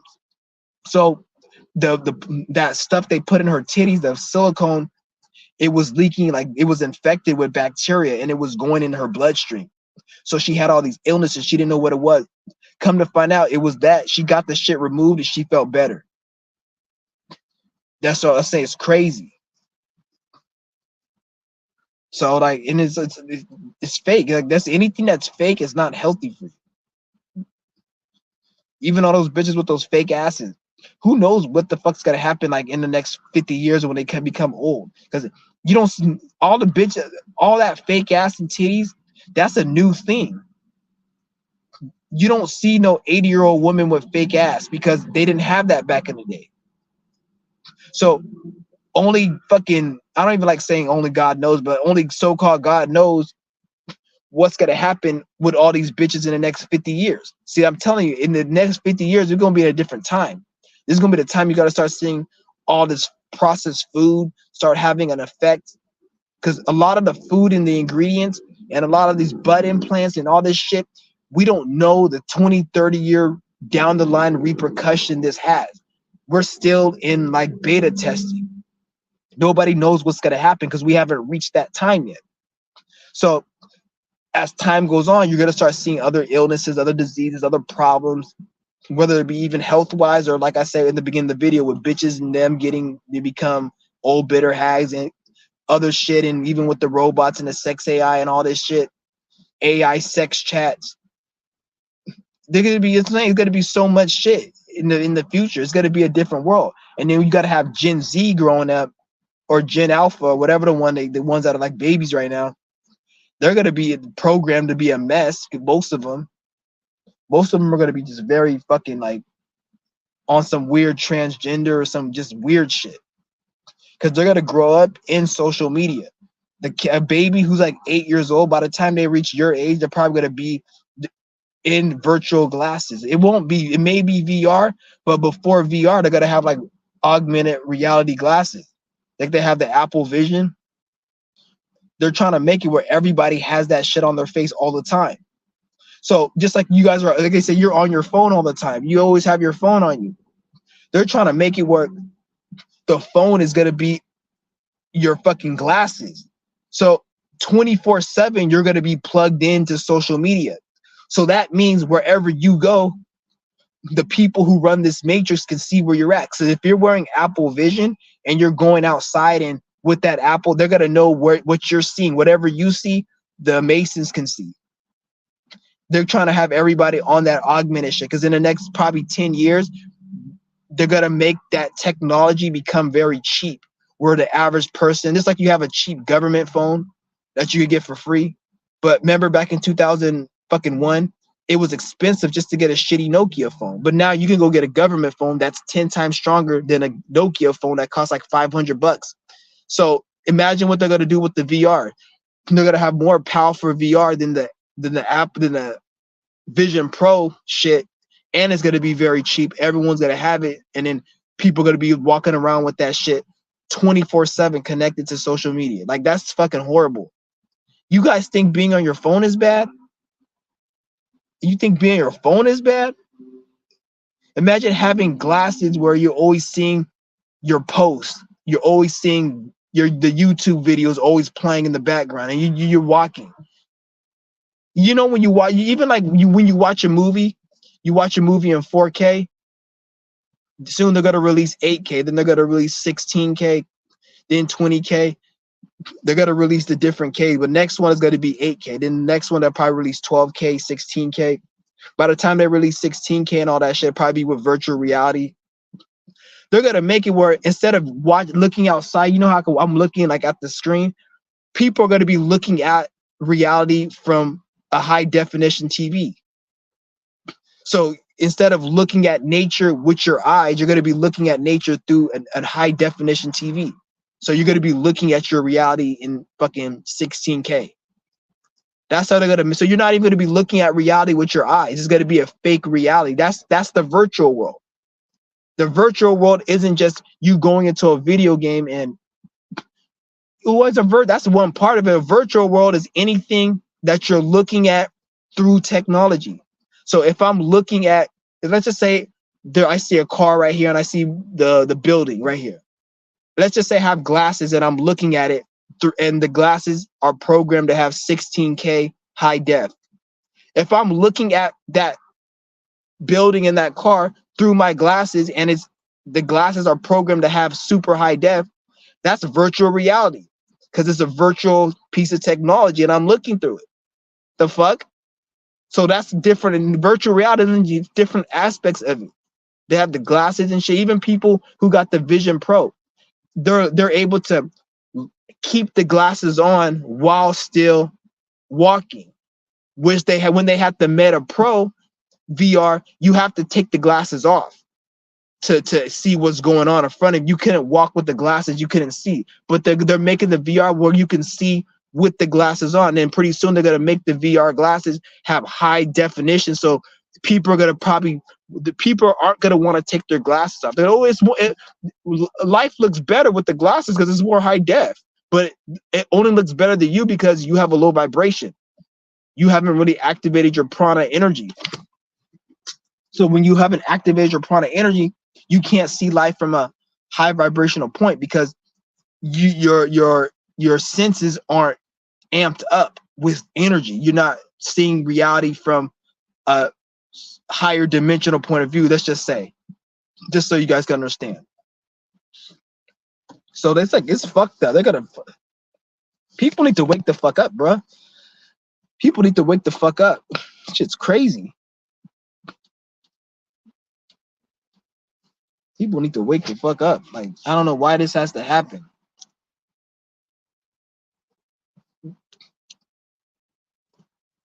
That's why I said like, me preaching this breatharian path. Take this shit real serious, because this is. If anybody wants to talk about escaping the matrix, this is escaping the matrix. People think it's something to do with running away from something. Well, in reality, you not being a slave to your desires, that's escaping the matrix. Once they can't get you on your fucking and you're sleeping and you're eating and your desires, and they can't get you on the things that human beings love, then they don't have control over you like they want to. That's escaping the matrix. All that other shit that people talk about, it ain't really that much escaping the matrix. You still dependent on certain things. Oh, I want to grow my own crop. You know damn well, even if you have the money to grow your own crops in your own land. I just seen some homestead prepper guy talking about some people came on his fucking property and burned his fucking property. He owns his own property. Niggas came on his land and burned it. How do we know? There were a bunch of regular hoodlums or whatever, like vagrant people, but how do we not know the government sent those people as agents? Because that's how these Masons, they play. They're not going to come up in their suits or in their fucking robe attire, and they're going to manipulate the situation from their underground bunkers under that Vatican and shit, and have people do what they got to do. And then how do we not know they did that? Oh, these people, they growing too many crops. Let's fuck with they shit. That's why it's better off to just not even fucking deal with that shit. I'm not saying you don't want to grow your own food, but anytime you're doing something, when you're consuming, always have in your mind, my end goal is to not need this shit in the future. Always understand that shit. I do not need this shit in the future. And I'm working every day to get to not needing it. That's gonna keep you in a mindset to know that you have a chance. But you have to also take action and shit. I have a lot of anger towards this reality because of the restriction and all the mundane shit this reality is so low vibration. If you don't want to reincarnate, you got to do what you got to do so you don't have to come back here. Because you reincarnated already back. Most likely the same thing you're complaining about now, you were doing it in a past life, and you're here complaining about it again. This is why you don't like the world. This is why you don't relate with this shit. This is why you feel like you be like, how do these bots not understand? And you get it. It's because you've been here before. So you made a mistake, and it wasn't the same type of thing. Obviously, you had a different type of, you had a different mind, and you had a different body. You weren't doing the same thing, but it's the same energy. You may be like, it may be a whole different scenario, and you may have played out in a different vessel or different gender or different race or whatever. But the same energy you're going through right now, you went through it in the last life. It's the same energy.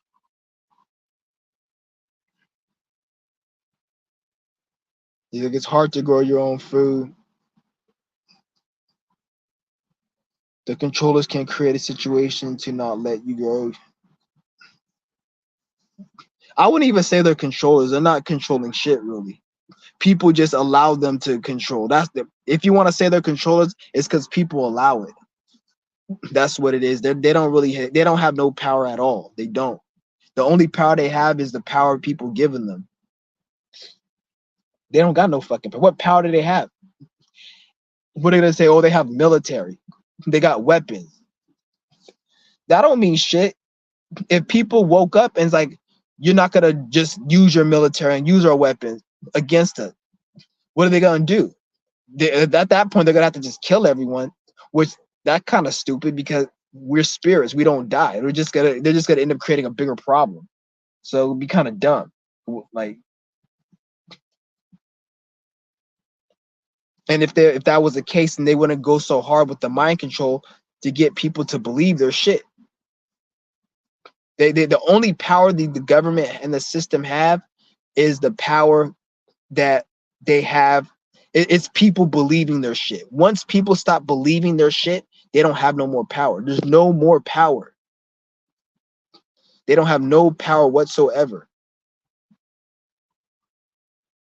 Fucking yeah, people don't get that.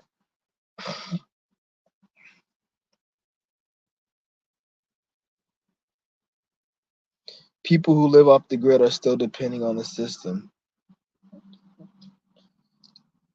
And to be honest, like we're always gonna, even if you're a breatharian, you may always depend on the system at some degree. It's just about not having your desires control you like that. Because at the end of the day, we're still in this fucking world. Like, to be honest, and even nature is fucking all synthetic. The food is synthetic, everything. Like a lot of food you think is natural is not natural. Like bananas, that's the synthetic man-made shit.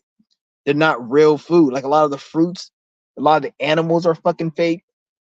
A lot of the trees, they're fucking fake. Like most of the trees in America, they don't even bear fruit because they're all fake. They constructed this shit from like it's all fake and shit. Like even some of these deserts, they construct even nature to a degree. So like the Matrix is real deep. Like a lot of the programming and the shit they done. Like they reconstructed a lot of shit in society.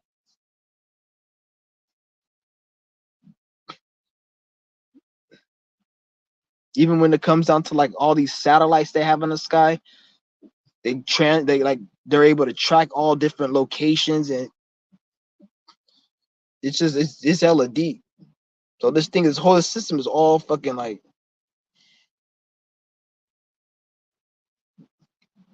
I'm even starting to think like animals like squirrels and shit and certain birds are fucking fake. They just put them here just to add to make the fucking shit look a certain way. Like pigeons. Like what the fuck is a pigeon? It's just a fucking nasty ass creature. Like it doesn't even run away from a human. It doesn't like fly like a regular bird. Like it takes a long time for them to fly away, like they're retarded or something. Like what the fuck is real, really?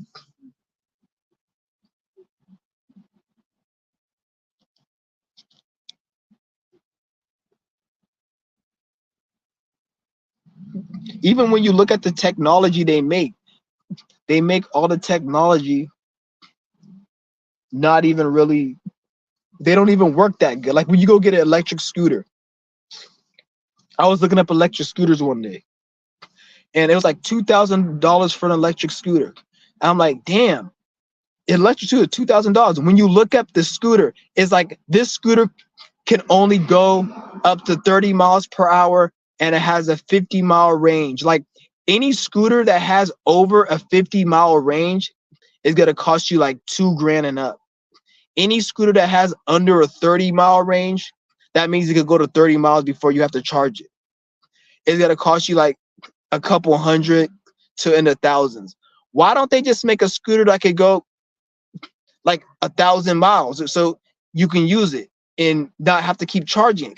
They can't do that because if they do that, you're not going to be dependent on having to go to DMV to go get a car, because they want people to drive and get a car so they get a license.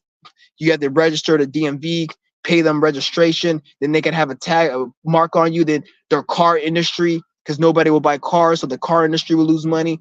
They want to have you trapped in this fucking shit. So it's like, it's ridiculous. It's all levels of it.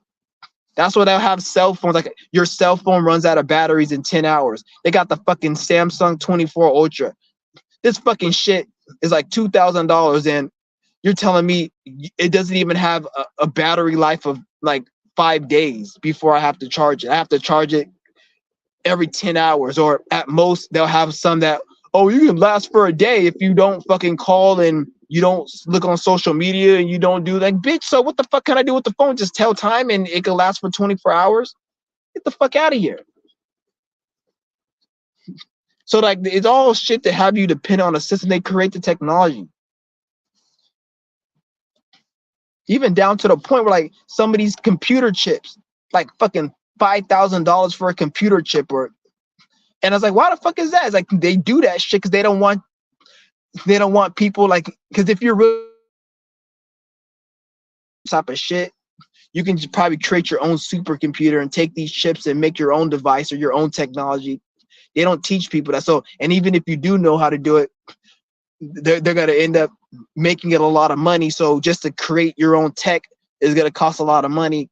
And even if you do create it, like the nigga who created the water out of gasoline, they're gonna just kill you or some shit. They'll just fucking kill you. And that's what they do, because figuring out how to create technology.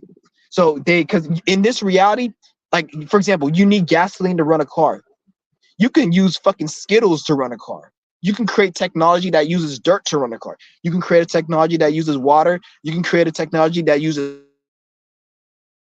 plants in the thing and it burns the plants in it. Anything, because you don't need oil to run a car.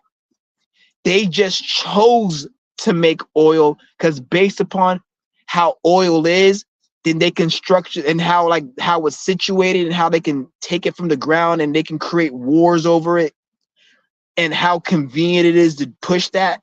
Then that's why they chose oil. But you can make a vehicle run off damn near anything, off fucking dirt, off water. It's not you need an oil to run a car. So they just showed you how much they want you to be dependent because they chose oil so they can be able to create wars around it. And it's the most convenient for them, I'm guessing, so they can run their system and be able to keep people for kids. It's not easy to get oil. You can't just say, well, I have some oil. Like if it's dirt, if it's water, it's easy for anybody to obtain. They can't go and collect all the dirt and water, and everybody will be able to have free way to power their vehicles or their homes with water.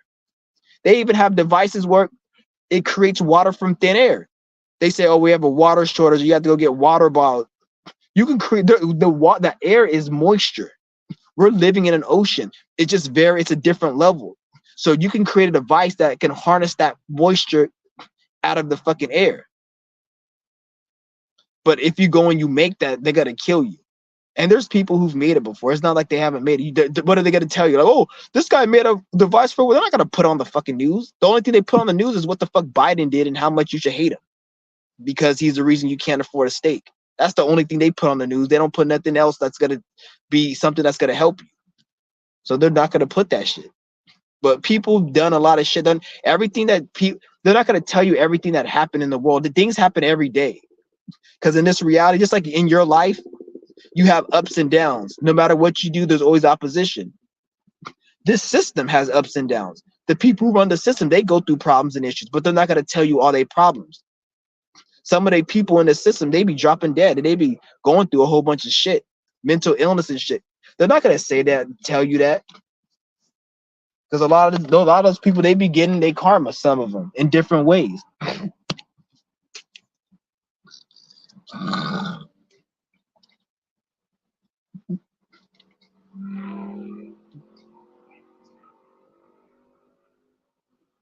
He said, I heard pigeons on the street of surveillance cameras. I remember seeing a pigeon.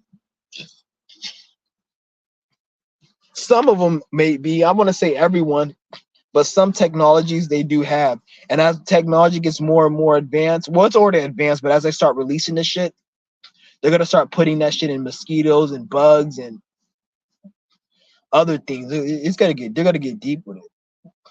But in reality, like, what does it really matter? Like, if people really woke up, what does it matter?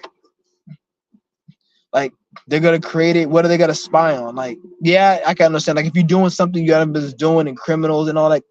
But if people really woke up and knew what was going on, then they couldn't use that. It wouldn't even be no point of them using it. It'd just be okay. You got a spy camera. Okay, you just looking at us doing what we doing. Unless they're gonna just because if they're using it to try to attack people, then why don't they just come and attack people? Why you gotta go and make a fucking spy camera? Why don't you just go up in there and just let people know you're there? Why you gotta spy? Like what the fuck is the point of that? The only reason that would be a reason or a point will be because they're trying to like fucking like they have a system enacted and they're trying to stop criminals and they want people to stop to not rebel against the system. All of the things they will use that shit for is to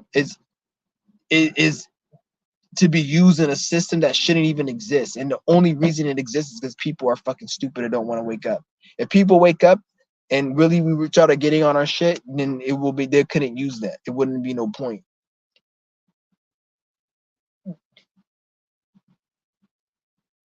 Damn, it's a long live stream.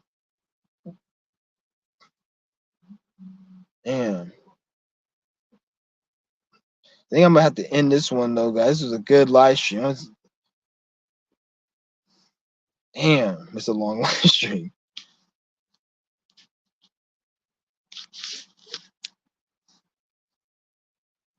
Oh man.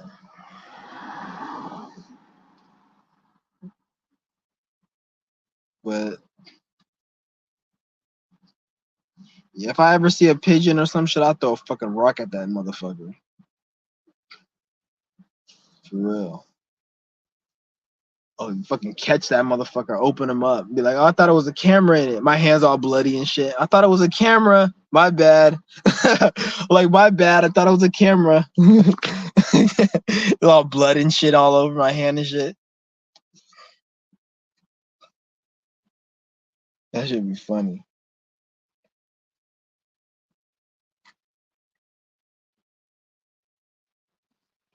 Yeah.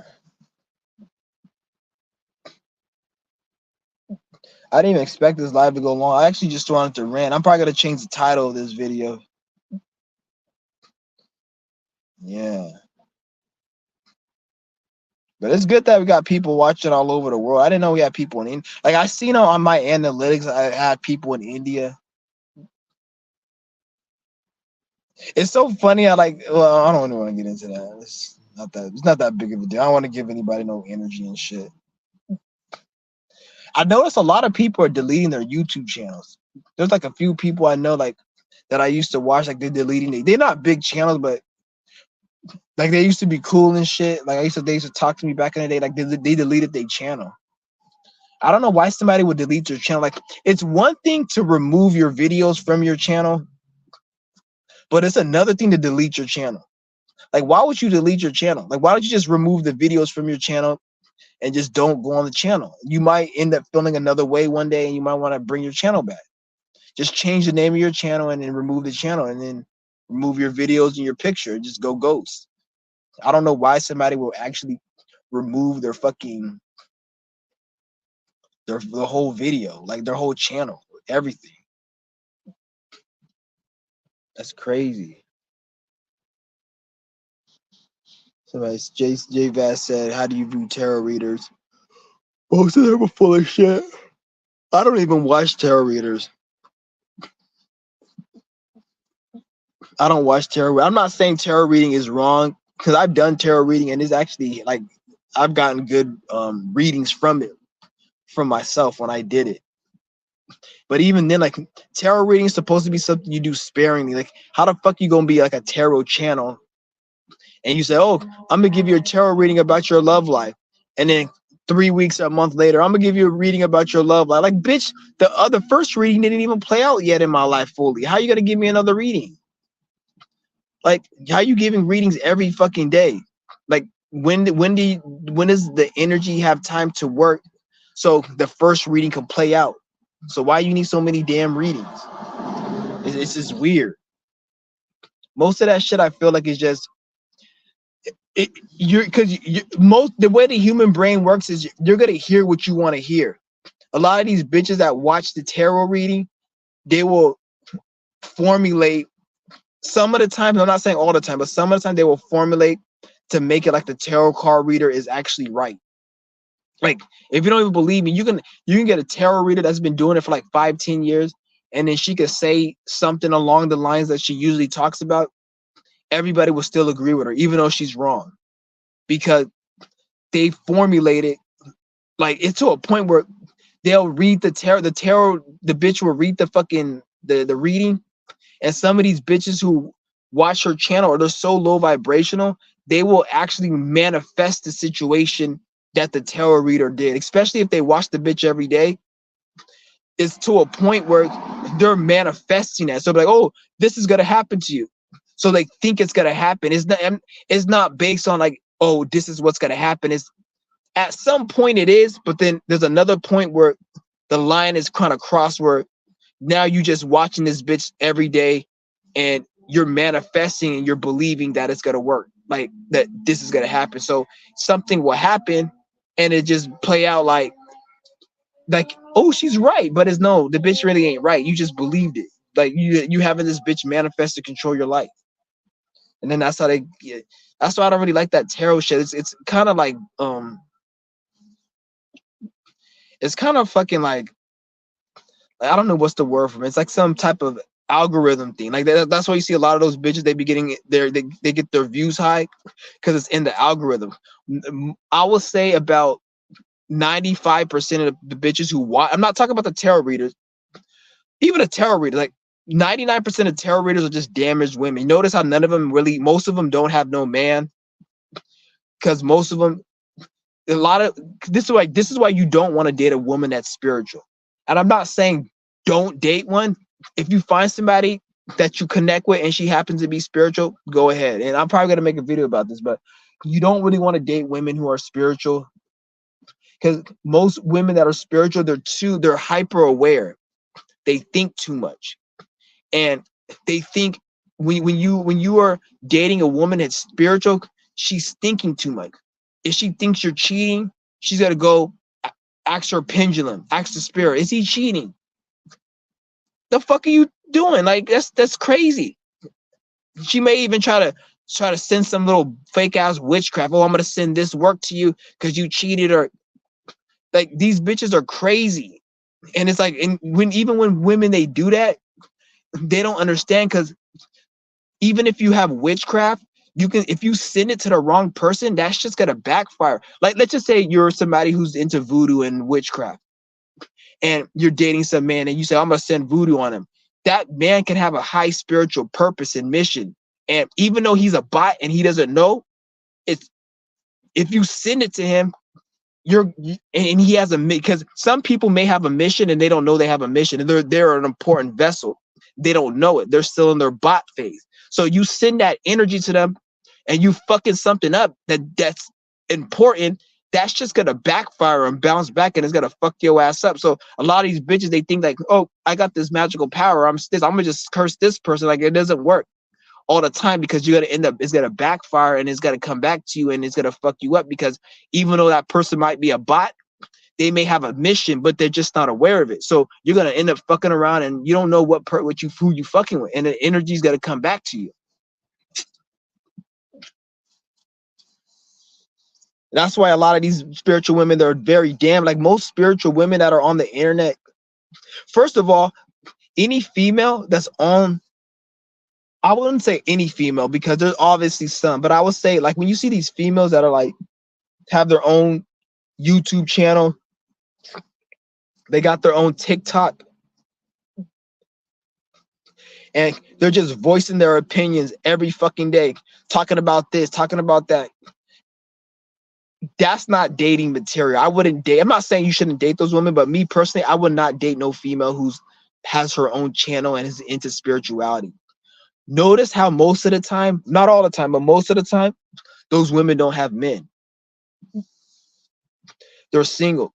The reason why they don't have men is not because no men want them per se. It could be part of that, but it's because they have such a false sense of hyper awareness. Like, they're like, oh, I'm spiritual. So every time a person comes in their life, they always look at them. Oh, he's low vibrational. He's this, he's that. But they're not looking at, like, yeah, you can call him low vibrational, but those same women who look at every man as low vibrational, those same women go on Instagram, or they see other women with men, and they get envious. And it's like, why does she get somebody good and I don't? But it's not that. It's just, if you got somebody good, you're gonna start saying, oh, he's low vibration, he's this.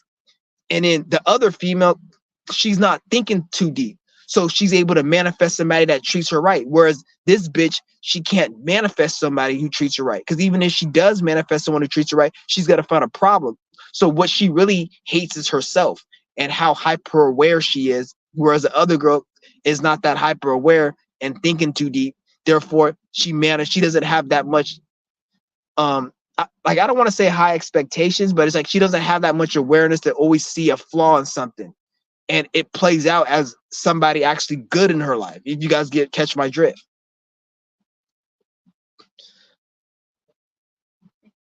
That's what I don't like. Anytime I see, I used to look at it like, oh, spiritual women, I'd rather date a spiritual woman, and it's good to have like, nah, like I don't want to date no spiritual bitch, to be honest. Like that's actually one of the worst women you can date is a female who's spiritual. Don't give me, if you date a female who's spiritual, make sure you dated her because you connect. And then if she happens to be in a spirituality, that's a different thing. But just be like, I need to find a spiritual. No, the spiritual women are the most damaged women, to be honest. And for the most part, they're the most damaged women, spiritual women. I'm not saying bots and all these other bitches who ain't spirit, they're damaged too, but it's almost a guarantee. Like a female that's into spirituality is damaged because they always gotta they always gotta analyze things so much. Every person in their life is this low vibration. Is this guy this? Is he cheating on me? Well, spirit said I had a dream of you cheating, and it may not even be anything. The bitch probably doesn't even know how to read her own messages and synchronicities, and she just fucking like, you see what I'm saying? It's crazy.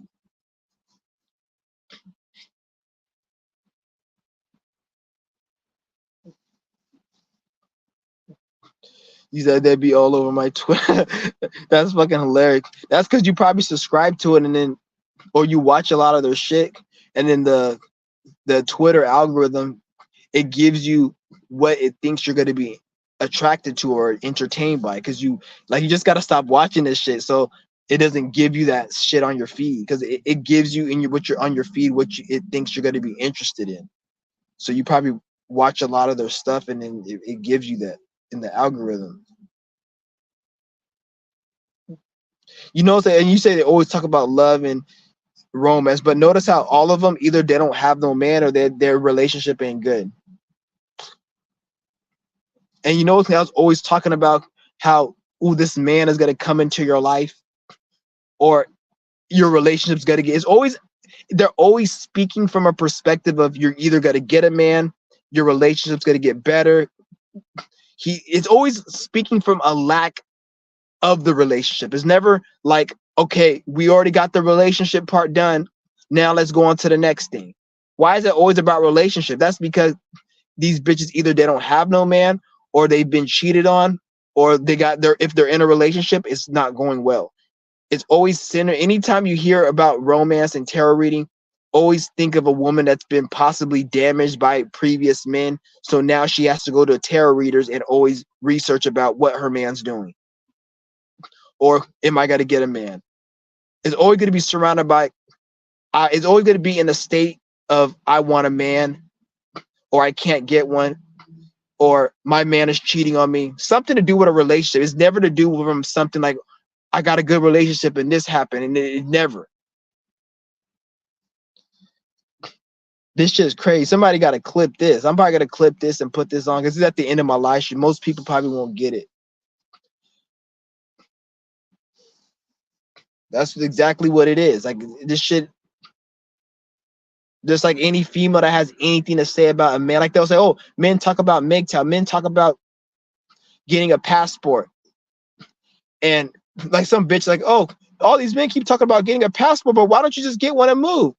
And in my mind, I'm like, bitch, for you to even come on YouTube or TikTok and even present that statement and spew out your fat ass mouth, MGTOW and men and how we're not doing it, that tells me you're not in a relationship and you're single. Because if you're worried about that shit, that means you have to be single. No woman who's in a relationship, in a healthy relationship, is going to even be worried about men with passports. Why the fuck do you care? The fact that you even bring that up shows you that that triggered you. Like, you see what I'm saying? Like, it triggered you, it upset you. So you bringing that up, because at the end of the day, any female that's on the internet that has something to say about MGTOW or passport, or any men talking about women or not dealing with American women, and I'm not saying I'm for MGTOW and all this shit, I'm just saying any woman that's talking about this, 9 times out of 10, they're single themselves, and that whole movement threats them secretly. This is why they got to say that there's no good men, where in reality, the good men, they don't want them. How can you say there's no good men, but then in the sentence you said good men? So that means, and you have to be aware within your body in this reality, that there's a such thing as a good man. Otherwise, you wouldn't even know to put the word good and man together. You would just say, like, where's all the man at? The fact that you say good man, that means you have a perception that there's possibility and you've seen a good man for you to put those words together. So that means you've seen one and you know they're subconsciously and consciously, you know they're out there. But why aren't they with you? That's the question. Not where's the good man. It's why aren't the good men with you? That should be the fucking question. Because they don't fucking want you. Because what you guys understand is there's the damn, somebody gotta cut this shit. I'm gonna cut this and I'm gonna put this in a separate video. There's the good man. When women say a good man, it's a man that has purpose, that got stability, and got a plan. That's what when a female may just say good man, but anytime you have stability, purpose, and a plan, you attract the aura and the energy where women look at you as somebody who's stable. When you're in that aura in this day and age, especially nowadays, usually men don't want to deal with women on that level as far as a relationship because they're going to threaten their empire. They're going to threaten what they're trying to build. Why am I going to bring a female in my life where I've amassed my own wealth and empire and marry you and have that taken down? Because I'm on my path. I'm trying to focus on my business. I'm trying to create a business. I'm trying to create overall well-being. If I'm trying to create that and I have a plan and a mission and I'm focused and I'm stable and I'm accumulating wealth on that plan, a woman's going to look at that as a good man.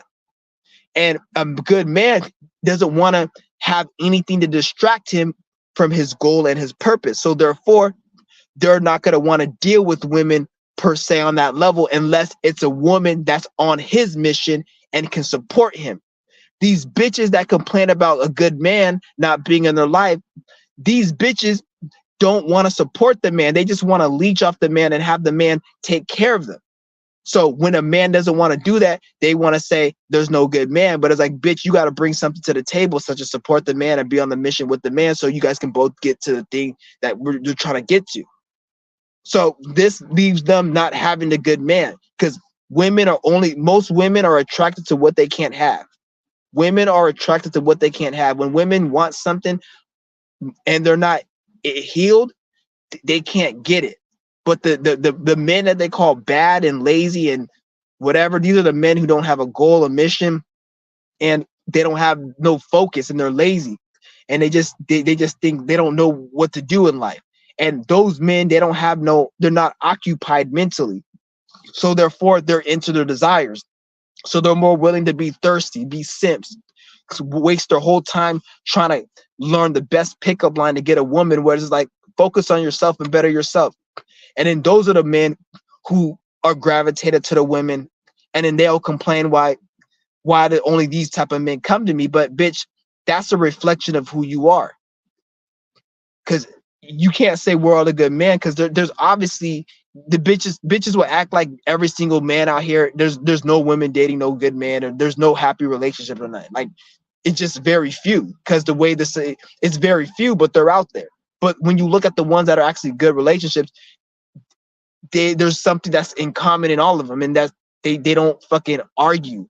Like, they don't argue that much, or if they do argue, they work together as a team. It's not like I'm gonna leech off you and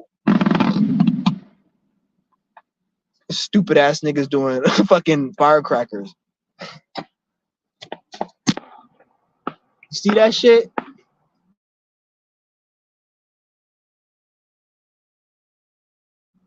Fourth of July, you didn't cut that shit out. Yeah, but like, that's the thing. Like, so they only attract what they want. This weak ass shit. Turn that shit off. But they only attract what the fuck they want. So like, it's crazy. And then they want to, why are all these men they always hit my inboxes and they always want, it's like, bitch, what the fuck do you expect? Like, you expect a good man to hit your inbox? Why the fuck would a man who has a mission and a purpose want to mess with you? And even if let's just say a man with a purpose who has stability and all that was doing this thing, let's just say he wanted to deal with you. He's not going to go after you. He's going to go after the woman that come to him. Because if you're in that position, women are coming to you.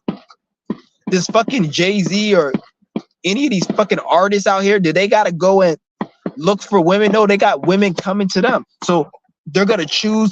That's how it's supposed to be. You're not supposed to go looking for bitches. You're supposed to build yourself to a certain status, and you're gonna have bitches come to you. And from those bitches, you select.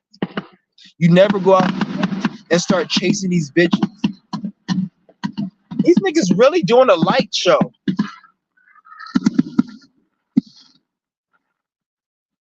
Fucking kidding me? They really doing a fucking light show in the middle of fucking April.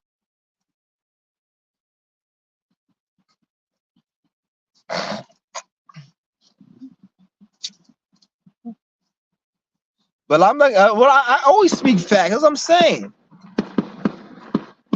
I'm gonna have to clip this because I know this is the end of the live. No, barely people will actually get to the end of the live.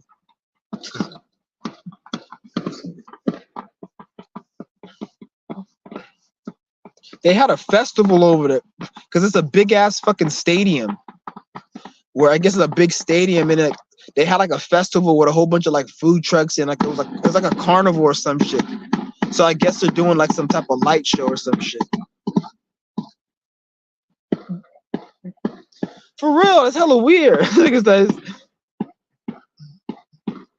crazy as fuck. They actually doing a whole. I thought it was a bunch of just regular people doing their little illegal fireworks. I guess it's an actual firecracker show they're doing. Because it was a festival that they were throwing over there all day.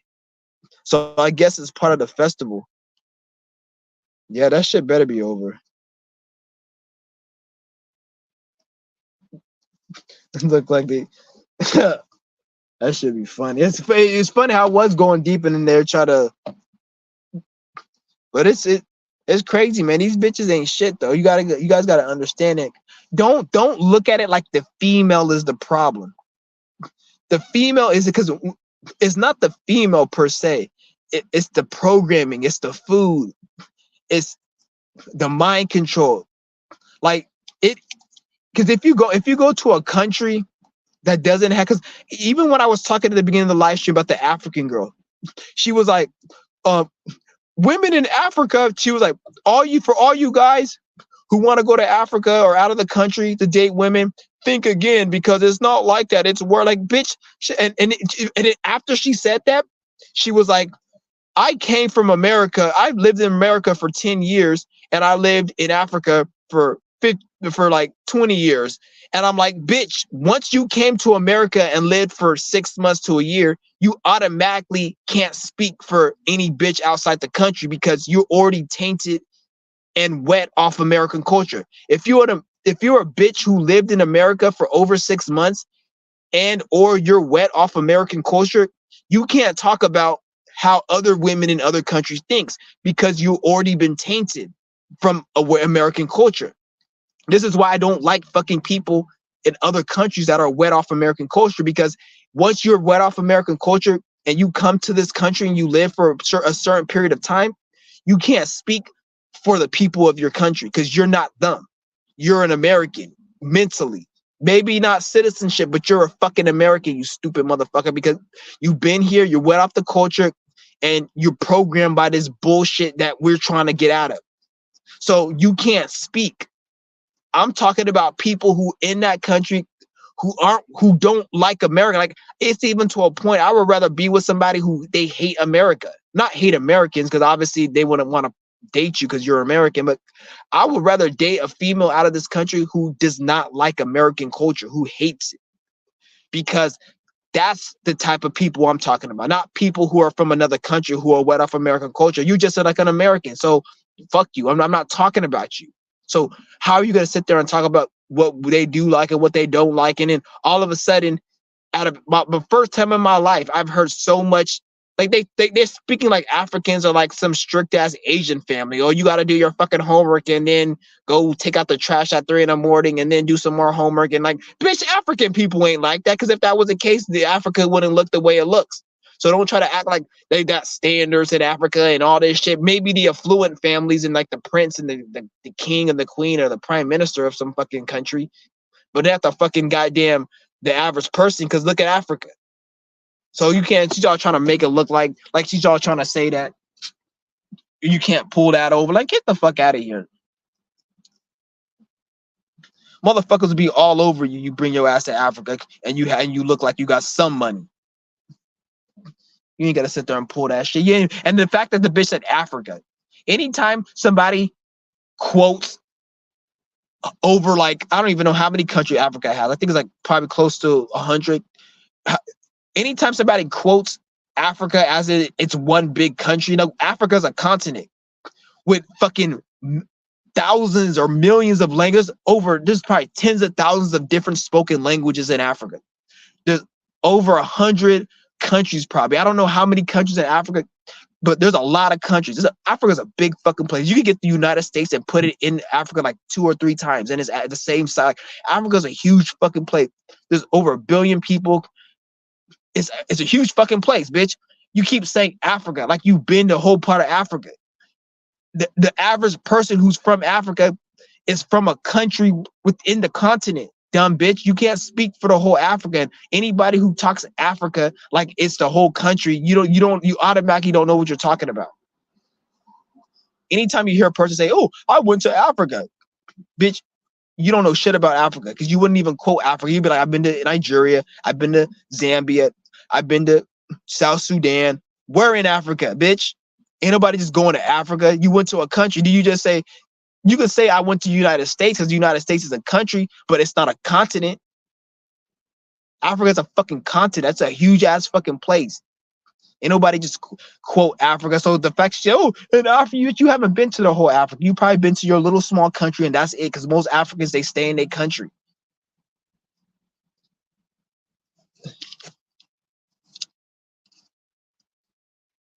Just crazy.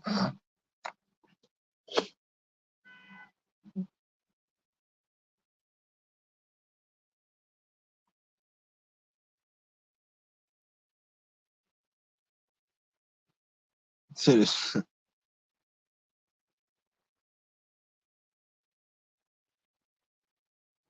is so fucking funny, man. And these bitches think that fucking like, cause and what's funny is time is ticking. So they're gonna get to an age where men aren't gonna really find them as desirable. There's still this one YouTuber, this one lady. She looked kind of good.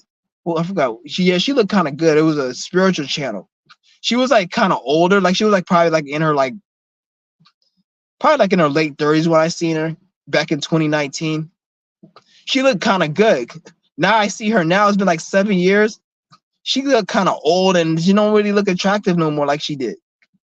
So that's what I'm saying. Like these women, once they get older, they're not gonna look as attractive no more. For the most part, I'm not saying all of them, but some of them, they're not gonna. Most of them are not gonna look because they're gonna age and shit. So it's like they sitting there trying to fucking play all these fucking games and shit. And I'm not gonna say all women at the same time because there are some women that are old, they look good, but still, I ain't gonna be dating no old ass bitch. Like for real.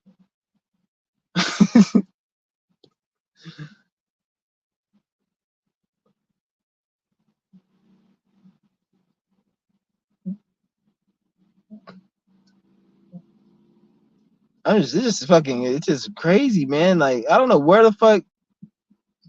And then somebody tried to say like men, like, and even like some of the men, like they be kind of stupid because they be like, men are grown up to not have value and women have value.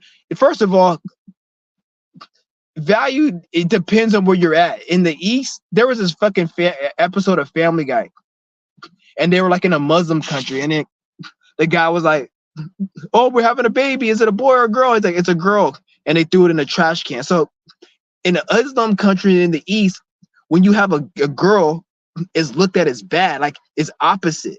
So all of that saying women have value, men have value, it really, that's only some shit on the West, and really it's not even really like that anymore, because the way you see this MGTOW shit, and men are waking up from all the bullshit. They don't, the value of the women ain't going, they're not the same anymore. So like they gotta get with the program and shit, otherwise they're gonna be single. Like, and it's not even like you're trying, like you're trying, I'm trying to be like manipulative, and it's about women need to be like women. They're not, you can tell like most women aren't feminine, and they're not being like women. They're like, they complain and always got something to say. Even the whole social media and content creation, that's kind of brought a lot of the masculinity out in women. Cause like anyone, like at this point in time, it's getting to a point where if you're trying to date a woman, or you're trying to take a bitch seriously, I don't want to say this, and I don't want it to get to this point, but it's gonna be a point, if things keep going the way it does, it's gonna be a point where any female that has a social media account or on social media is gonna be off limits. And I'm not saying every woman is like that. I'm not saying every woman. That's just, but most women, I say like 95%, because I've met women on social media and they're not fucked up, but it's not, and it's more like, 'cause there's so much toxicity, and the DMs, and how men can just go in the DMs and shit. It's just, at this point, any female with social media is like, I can't take serious. I don't want to say any, but because it's like, I'm not saying you can't fuck with them, but when I say you can't date them, and I'm not saying just be a fucking, like, don't fuck bitches and just be a, I'm talking about in terms of dating and finding somebody you can take serious. I don't see you can take somebody serious as a female who's on social media too damn much. And I say this because there's a lot of programming on it. It develops them to be insecure because they see other women, because most women are insecure, so they see other women online, and then they feel like, oh, why isn't this man do this for me? Whereas, like, at the end of the day, bitch, a man could be like, why doesn't this fucking woman do what this woman's doing to this man? But at the end of the day, they're like, oh, this, because this man has this and that. But yet the woman doesn't have to bring shit to the table, but the man has to bring everything to the table. That's fucking retarded.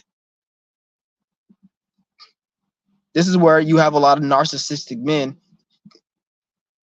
who just like to manipulate women, because like when the man is down and he's broke, the bitch don't want to have nothing to do with him. But I get my money up, you think I'm supposed to sit here and respect you? If I get my money up, I'm gonna still fuck with you, but I'll be in a position to, I'll be able to treat you like shit. And if you don't like it, I got 20 other bitches lined up, just like when I was broke and I didn't get with your program, you got 20 other niggas in your DMs lined up while you're still a broke bitch, and they'll fuck you, because niggas don't care if you broke, they'll still fuck you. But since I have my money up and bitches want my money up, if you don't want to play my games, that's how I'm gonna end up nature boying your ass and treating all you bitches like fucking like you my slave or whatever. And I don't want to get to that point, but that's why Nature Boy was able to do what the fuck Nature Boy did, because he has stability. He even said in one of his live streams, because a nigga came up into his channel, like, how do you get all your women to respect you and bow down to you? And I remember this nigga was like, the way I do it is to I create a situation where they need me. That's it. And if you look at what he said, all of these bitches that complain about men having a good man, they want a man that they feel that they could need. But when you put a man in that position, then and he becomes abusive, you want to go and fucking, oh, he's abusing me, he's a narcissist, he's taking on. Shut your ass up, bitch. Isn't that what you wanted, a man that says you can, that he can control you, or that you can feel dependent on? But if you give a man too much power of that dependent, and if he's not mentally stable, he's gonna use that as narcissism, and he's gonna be able to manipulate the situation. That's what's gonna be a situation. It's like, bitch, you better shut the fuck up and do what I say. And if you don't do what I say, I'm gonna leave you and I'm gonna go fuck with the other 30 bitches that is in my DM that will do what I say because I got fucking money. But if I speak like that, if we speak like that, it's a problem. But if I'm broke and I don't got shit, I can't. They'll be like, oh, you need to get your money up. But if I go and get my money up, then, and I act like that, you want to see as a problem. Which is it, bitch? Well, I'm supposed to get my money up and it be a fucking simp while having money and having all these women at my disposal and let you take advantage? You can get the fuck out of here. You a stupid ass bitch. That's not how it's gonna fucking happen.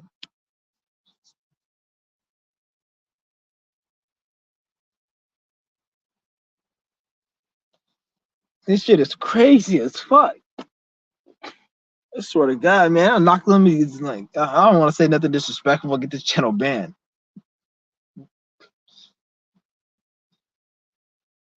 For real.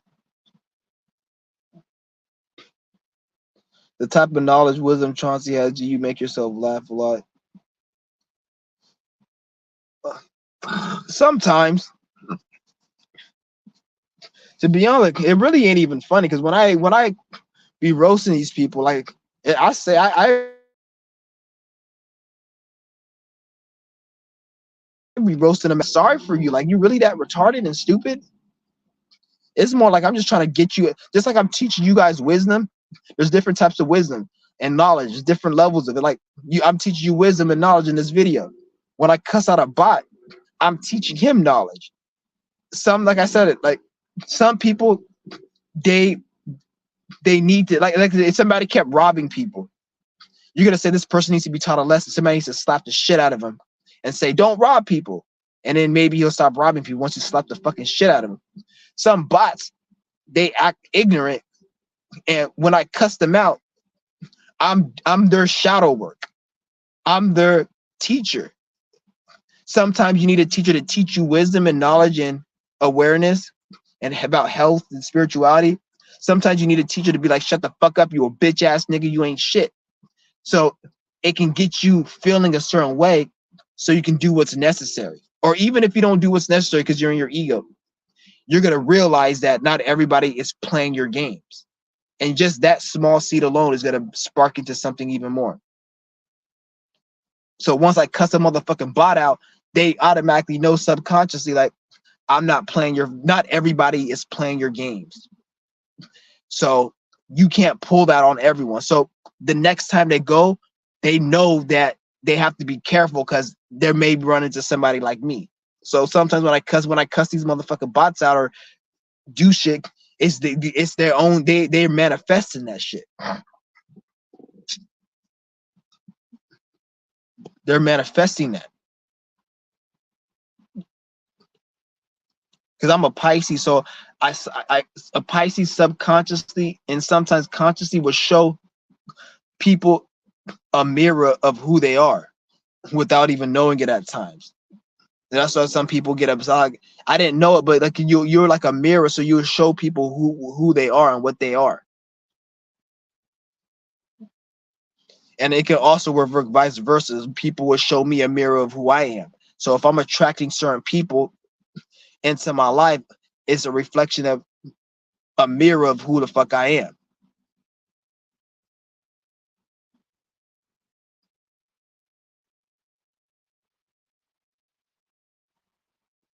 Damn, it's a long fucking live stream. It's crazy. I might just make this one my main, because my other Chauncey One channel comes back in 2 days, but it's weird how this one's, I feel like it's building more traction than the other one. I'm gonna keep my other one though, but I'm gonna probably upload on this one more.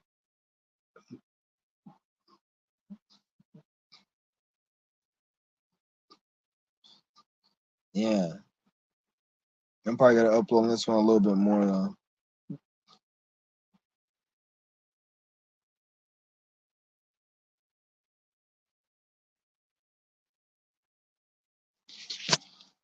Yeah, man. Ooh. But I'm getting tired. I'm gonna have to go in and just chill for a little bit. It's a good ass live stream though. Yeah. I'll probably come back at you guys. I'm about to be doing a with Mooney Mercury. We're supposed to be doing a collab soon.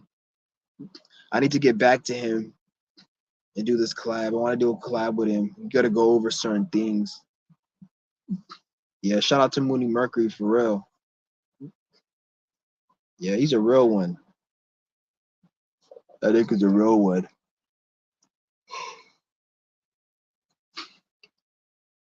Yeah, that's something I realized. I like real people. Like, there's very few real people in this world.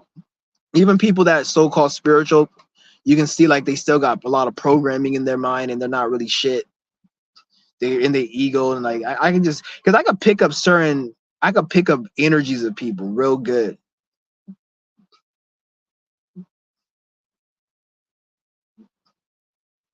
So I feel like sometimes I intimidate people where they don't want to, and it's not like I'm doing it on purpose. It's just you in this world. I realize to get some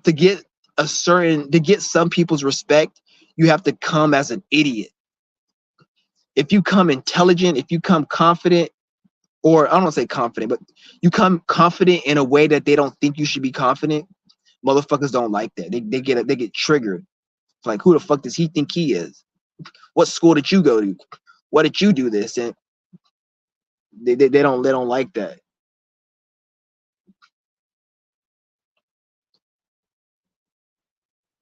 How do you view time speeding up? I don't, to be at this point, I don't even worry about it no more. Cause if you're doing what you're supposed to be doing, it don't even matter if time is going by fucking at the zip of a pen, or it don't even matter how fast that shit's going. You just doing what you're supposed to be doing. If I'm like wasting time and doing shit I'm not supposed to be doing, like I say, I woke up in the morning and I just didn't do anything important and wasted my day, then that's when it's like, damn, I wasted my time. That's what it is. And I'd be like, damn, the time. But if I'm doing what I'm supposed to be doing, I actually like it because I'm completing what I got to do. And that's one day down and I put in the energy. Now I just got to keep doing that next day and the next day and get what I got to get. It's really not a bad thing. It's only a bad thing if you're not doing, if you're wasting your time and just playing games and just watching TV all day and the day just flies by, and then that shit's depressing. And then you can be like, damn, the day just went by, a year went by. That's why I'm sure the faster time goes, like I'm about to get back into my cryptocurrency, especially it's Taurus season right now. It's the best time to get back into crypto and everything. Start getting your money right. Start getting even your health, because health is the body. It's good to do a lot of these things. Get your house in order. Make sure everything in your life is just stable and solid, and don't really I don't want to say don't start nothing new, but you want to be more in the energy of just stabilizing what you already have going and making it a solid foundation right now, especially with your money. Right, it's a perfect time to get. That's why I'm gonna be getting to my crib. I'm gonna start on Monday. Is the markets open up on Monday? Well, they crypto markets are open all the time, but that's when the high volume comes in. Is during the weekday, because that's when everybody's trading. So I'm gonna start on Monday. I have $68 in my account. I'm gonna grow that. $68, and I'm gonna come if I get that up, because I'm gonna really take this shit seriously. And I've been researching and doing the developing strategies, and I have a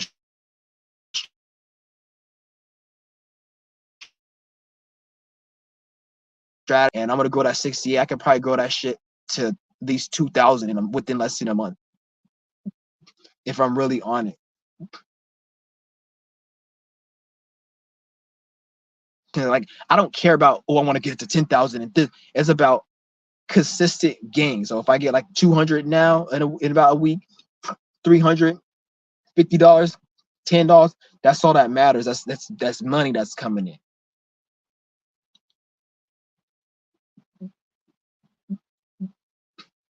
So I'm like, and I'm gonna have to start saving money. I've been watching videos about how to save money, and how you build wealth is you want to save your money.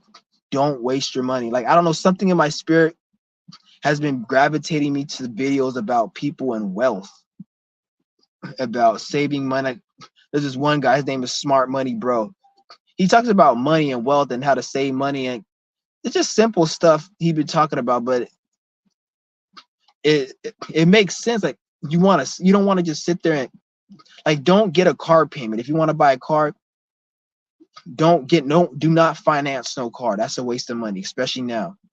Don't get no shitty. I remember my dad, he was on when I was working at the warehouse. He was like, "Oh, you want to go finance a car and you can I'll co-sign it."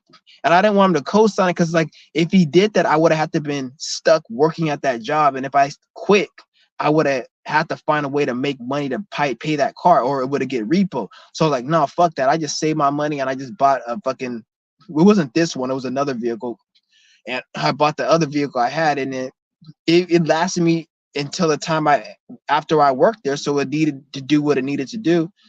I imagine if I would have quit that shit, because I ended up quitting that dumbass job, and then the car would have been repoed, and his credit would have been fucked up because he would have co-signed it because my credit was fucked up. Because if it was my car, it was because they know not to get one on my credit, because if I would have got that shit, I would have not even paid the thing, and they would have had a hard time finding the vehicle. But I didn't want to fuck up his credit and shit, so I was like, nah, I'm not gonna do it. If they let me do it, I would have done it and just stopped paying for it and hit the vehicle and kept driving it. It's ridiculous. That's what I'm saying. It's stupid. That's why I'm like, I'm just because you want to just save your money and invest it in shit, and just different ways to invest and do things.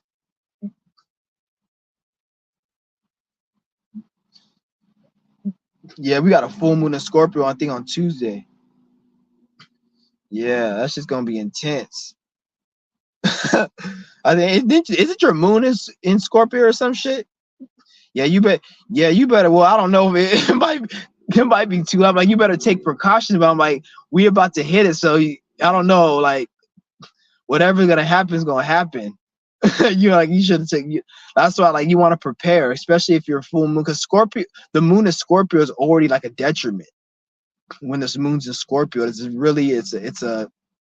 really a good sign to be in. Moon doesn't like to be in Scorpio, so there might be some intense emotions you might got going on there, some on that day. So just be more careful, be more cautious on that day. Even today's leading up to it, you want to be cautious, and even me, I'm gonna be cautious because yeah.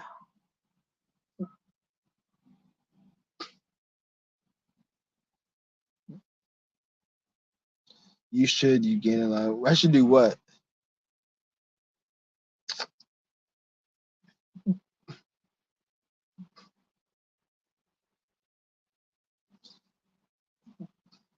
Oh, you got a Mars? Yeah. You gotta be cool. You don't say you're fucked. You gotta just prepare. Cause to be honest, like you saying like I'm fucked, but if you were doing the preparations and everything you needed to do, this would have been like the best time of your life. Like let's just say you started something and the new moon in Scorpio back in November.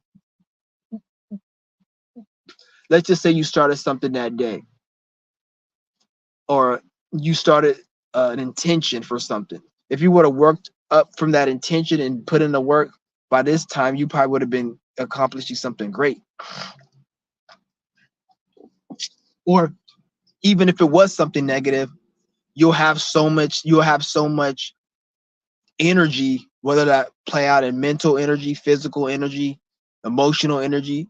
So whatever happened to you, you have the emotional strength, the physical strength, the spiritual strength to it not affect you because you did the work. So it doesn't even have to really even be shit, like if you did the work. So that's the thing. Don't look at it like, oh, it's a moon and Mercury is good. Usually if something negative happens, that means something you didn't do. Because even if you did everything right, if something negative happened, it will play out in a certain way where it's not a problem really. Or it's like, you see what I'm saying? It's not an issue. Oh yeah, the Moony Mercury Cloud. Yeah, I'm gonna do one. We're gonna do like a stream. I gotta hit him up for it. I'm gonna hit him up probably in a week or so. Yeah, it's gonna be a good live stream.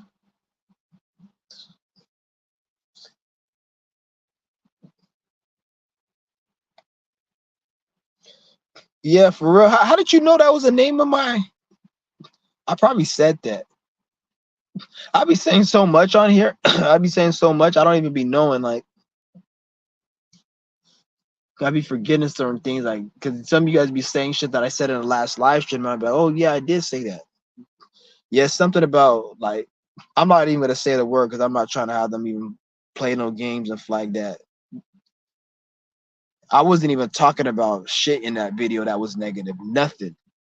All I said was, if anything, I was actually helping people who are into self-harm. I was like, you have hope. Don't do it. And if you want to, I probably, because I say it was nothing to do with the video. They were just trying to fuck with me because that video was private. That video, every video before January 2023, I privated that bitch. And I checked when I got my channel back. I checked that shit was privated. So either they banned it, or what I think they did, they probably unprivated it because they got upset. They got pissed off because the day before they sent me that spoof email, I did that shit in 7-Eleven.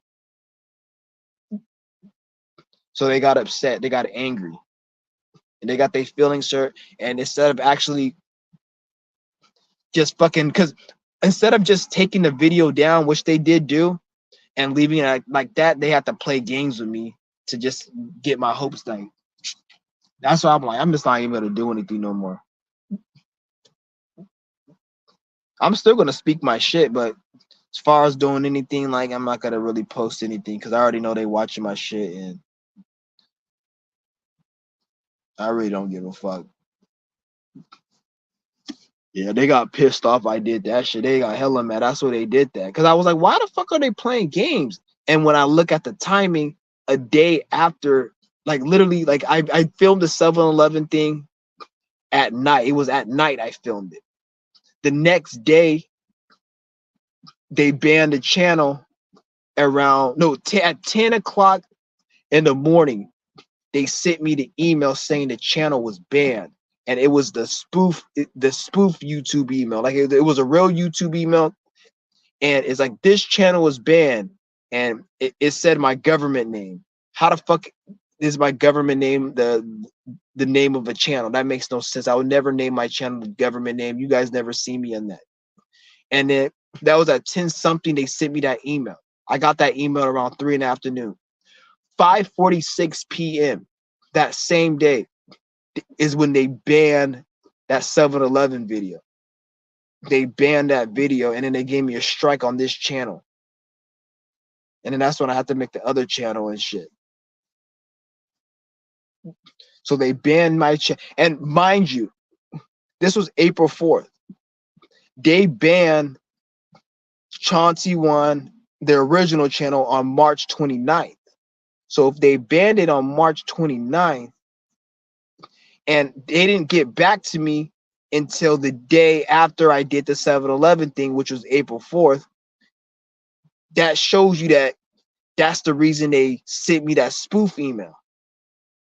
So they sent me that spoof email. If I didn't do that 7-Eleven video, they wouldn't have probably sent me that email. They probably would have gave me my channel back that day or that earlier that week. Because they were probably just going to hold it for a little bit of time, or they wouldn't have, you see what I'm saying? So they banned this thing, because I was like, why are they taking a long time to give me a response on my channel? And literally the day after, not even 24 hours, because I did it at night, the day after I fucking did the 7-Eleven video, they send me an email, you're not going to get your channel, you're not going to get the channel. I can't, it's my government name. Like, let's just say my government name is John Doe. You're not going to get your channel John Doe back. Right when I see my government name, I was like, hey, they playing games, because I've never had a channel. So I was like, fuck this shit. I'm not even gonna. They're playing fucking games.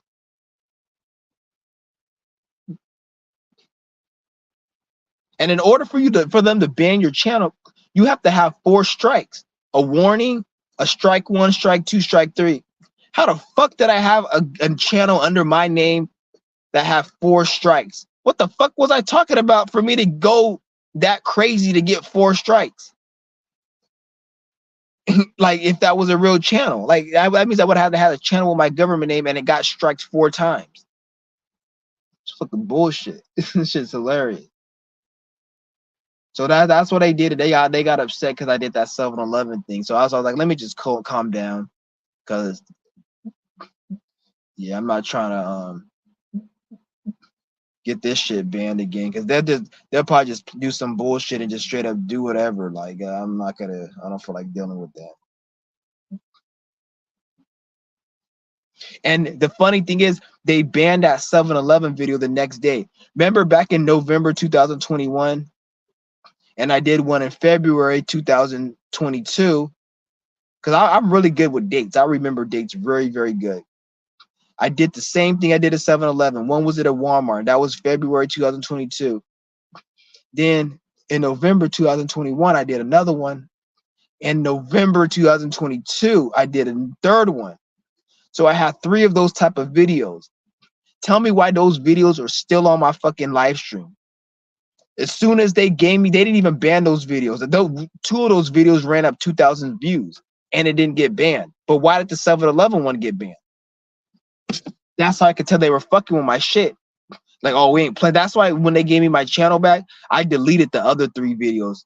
The ones I did, I saved them on my phone, but I deleted them from my YouTube because I don't want them to try to pull some shit where they did me with that with the other one, with this one, the channel, the off yourself shit. They're gonna just say, oh, we're gonna ban this one and remove your channel. Like, that's why I just deleted them shit, so they don't even. So I just got them. I got everything, and I even changed some of the wording in my title so it doesn't look. I still gotta go check to see if I have any more other videos, because I'll just go and pull that one and be like, even though those were privated, I had to delete them. I had to delete them because the other one was privated and they still banned me. You ain't never seen nobody's channel get banned over a private video. You can't even see a private video. What I think they did was they probably unprivated it and ran the system, and then they unprivated on their end, ran the system, and then it flagged my shit or some shit. Or they probably just banned it, just chose to ban it, whatever. I remember the stuff. I don't drink though. Last time I drank an icy, I broke a fast with my icy back in December, and that shit gave me a headache for like 2 days. I haven't had an icy since. They put chemicals in that shit. I don't even fucking do that. I'll never ever eat an icy again. I broke my fast with that fucking icy. Damn, that shit gave me a headache. I always used to break my. I didn't always break my fast with them, but I broke it a few times with it. Never had a headache.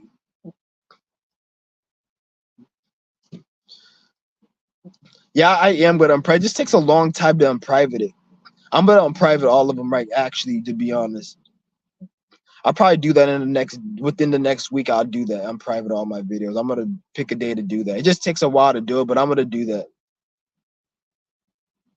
No, it wasn't brain freeze. That shit was it was a brain freeze. It started off as a brain freeze, but it just like it was a spiritual thing. Like the spirit was like, "Oh, your ass ain't supposed to be drinking this," so it pretty much made me have a fucking. It was an extended brain freeze, if you want to call it. The shit just didn't stop. It was a brain frozen. It wasn't no brain freeze. That shit was brain frozen.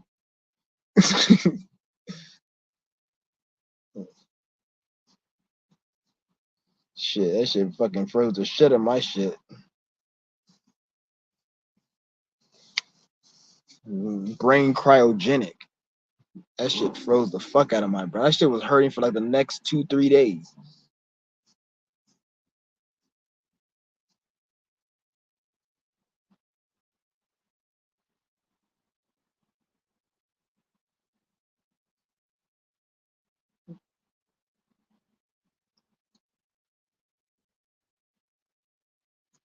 Yeah, I don't eat shit from McDonald's no more. I cannot eat shit from McDonald's. Hell no. I remember fucking I went there was somebody, what's it called? I was at my homie's house, right? It was like a couple years ago. He has got some French fries. And I had, mind you, I haven't ate McDonald's since like 2000, like I will say 2014. I haven't ate McDonald's ever since I read something on YouTube saying that they put child baby fetuses in the food. I just stopped eating there, and over time I just never wanted to go back to McDonald's. So I haven't ate McDonald's since 2014. Fucking this nigga had French fries on his plate, and I eat French fries, but I don't eat nothing from McDonald's. I don't even get water from there. Like, that's how bad it is. I don't even get water. I'll go to Burger King and get a water cup if I need water. Then McDonald's. I don't get shit from McDonald's. I hate McDonald's. The place gives me weird vibes. He had a bunch of French fries on his plate. I was like, "Oh, fries!" I just took a fry. I don't know. As soon as I took a fry, I felt sick, and I was like, "What the fuck's going on?" I was like, and I made myself throw up. I was like, "What the fuck is that?" And he's like, oh, and I'm like, where did you get those fries from? He's like, McDonald's. And I was like, what the fuck? I didn't know. If I knew it was McDonald's, I wouldn't have ate it. As soon as I ate the fries, I felt like I needed to throw up. I had to make myself throw that shit up. I felt sick for like half the day. Because they McDonald's is the most poisoned fast food in the world. There's no more poisoned fast food than McDonald's. That's why McDonald's tastes like the worst. Like it's not like it's the most popular brand because they put the most chemicals to simulate the most flavor. So if you're like somebody who likes flavor and you're not sensitive to the chemicals, you're gonna think McDonald's tastes the best. That's why McDonald's is the most popular out of all of them because they put the most chemicals in it. That's why it was always the most popular fast food. It's the best, one of the best fast foods in terms of profit. Everybody goes there. You go around the world, everybody's had McDonald's. It's because they poison it the most. That's why when I ate their French fries, I felt sick. But most people, when they go to McDonald's and they eat that shit, they don't even think. They think, oh, the fries taste good. There's no fries better than McDonald's. It's because it's not. You're not even eating potato. It's probably like 2% potato, 98% chemicals, fucking all this cornstarch and all this other filler and flavoring, and you're only eating like 2% potato. Or they get a potato and they coat the fuck out of it with chemicals, like they drench it in so much chemical, like you're eating mainly chemical with McDonald's. It's not even the real food. Like it's like it's soaked and it's drenched in chemical seasoning and artificial flavoring and all this other unhealthy shit. Like they soak the food, the bread, the meat, everything, the onion, everything is very artificially soaked. And pretty soon it's gonna be all fake food. Like it's gonna be even more fake. It's gonna be printed. Like they're gonna have 3D printed fast food in about 5 to 10 years, probably 20 years. It's gonna be down the line. Everything's gonna be 3D printed.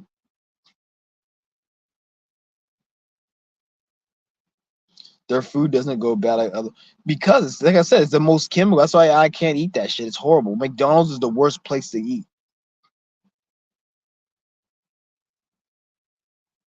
McDonald's is disgusting. I would never eat that shit. I haven't ate that shit since 24. Well, when I had those fries, I think it was like a couple years ago. But before that, since 2014, I hadn't eat that shit. And I can never ever eat that shit.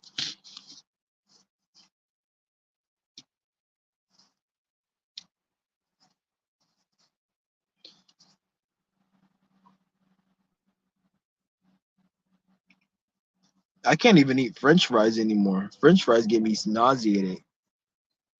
I hate French fries. I don't even like that shit.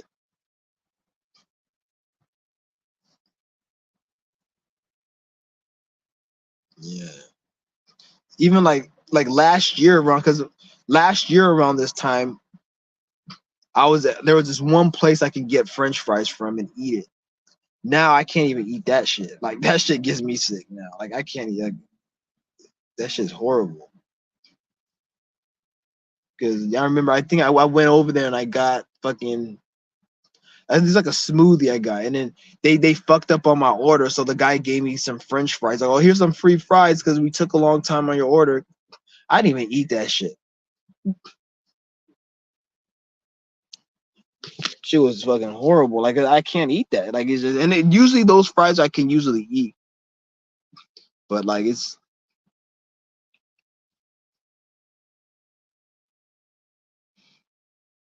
the weather's just it's fucking all right. It's just regular. It was hot as fuck today.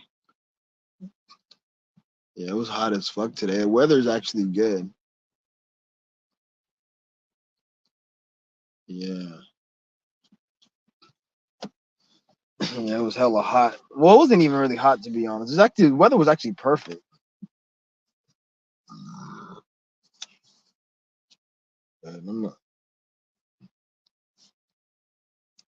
Yeah, the weather's about to probably be good for the next 4 or 5 months. Shit's about to be hella sick because it's gonna be sunny for the rest of the summer. Because we pretty much in the summer out here. Because we're gonna be almost in the summer. Once May hits here, then it's like The rainy season is done. And it's, the worst thing about it is all the goddamn fucking nut cases they out and about. Since the weather's nice, everybody wants to come out and you see all the demons start lurking. All the lunatics start creeping and shit. You ever watch Super Size Me? Yeah, here we go. Yeah, I fucking hated that movie. I remember I seen that shit in class. Super Size Me.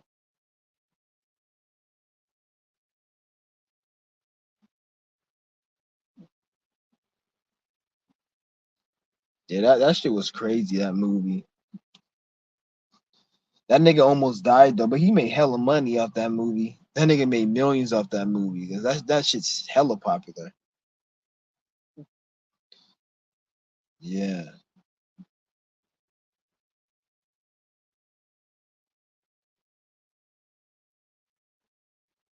And the funny thing is, people eat that shit every day.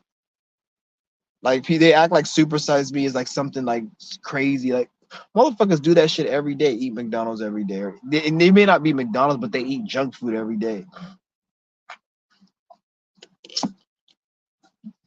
Yeah, people do act crazy.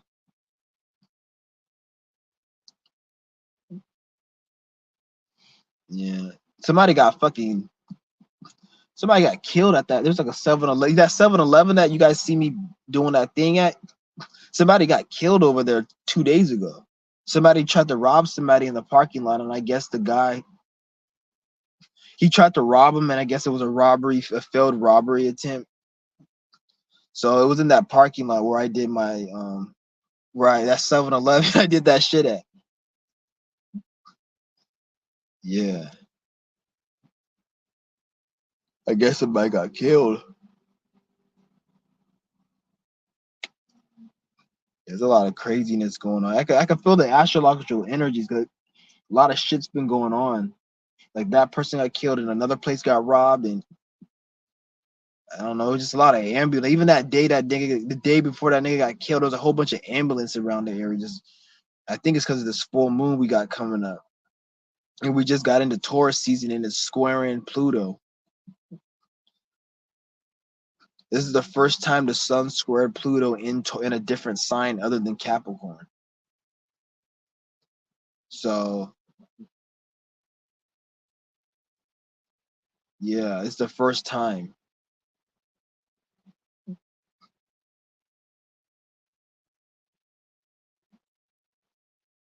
Wait, no, it's not. It squared it last month. I think it squared it last month. Last year it did. Oh, I don't know what else are you talking about. There are a lot of people get shot up in this fucking city. Like every fucking week, somebody got shot up in this fucking city. If it's a week nobody did get shot up, then that's actually the news. Nobody got shot. That's actually newsworthy. Nobody got shot during a week in this fucking city. This fucking, that's how crazy this city is.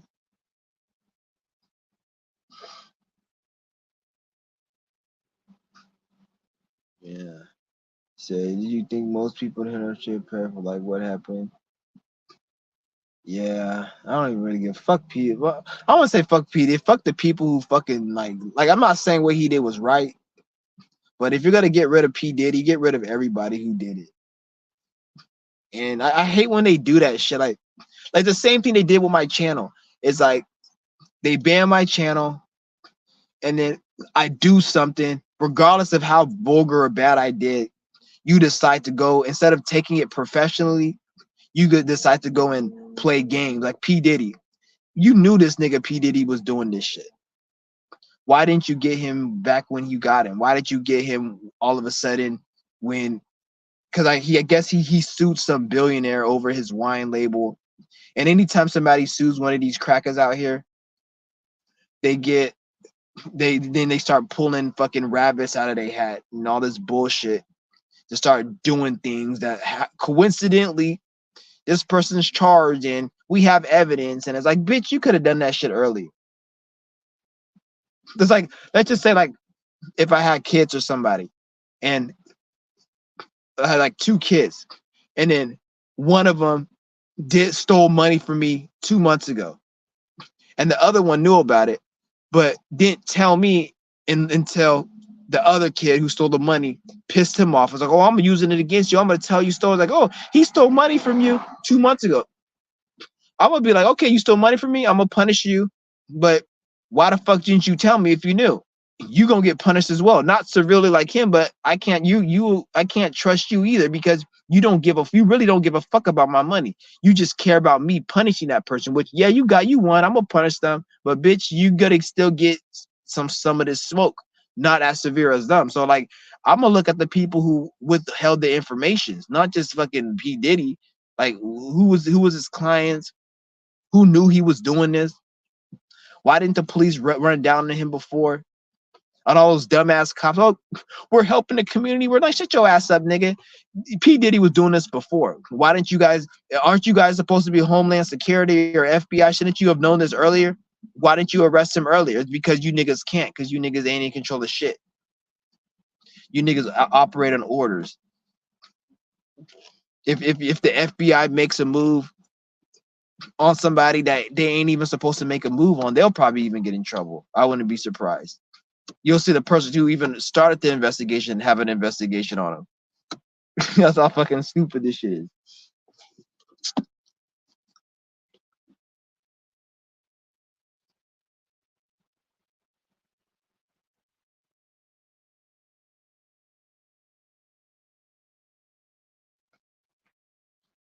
No, I never heard of that part.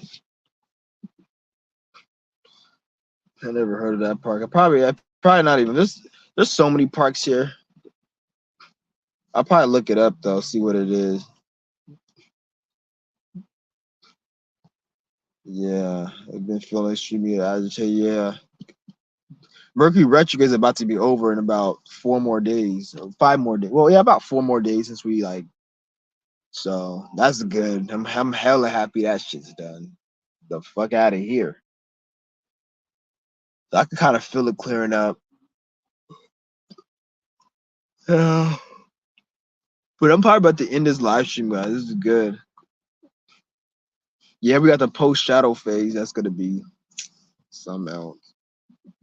I don't. The post shadow phase never really affect me like that. I just usually when it's over, I just be like, it's over, and I just forget about it.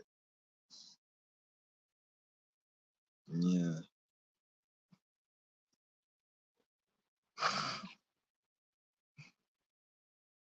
it's crazy though.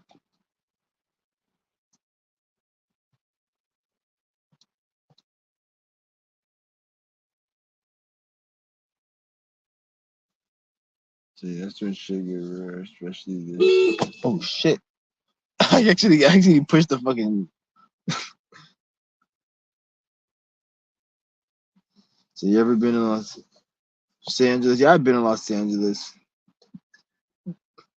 I've been there before.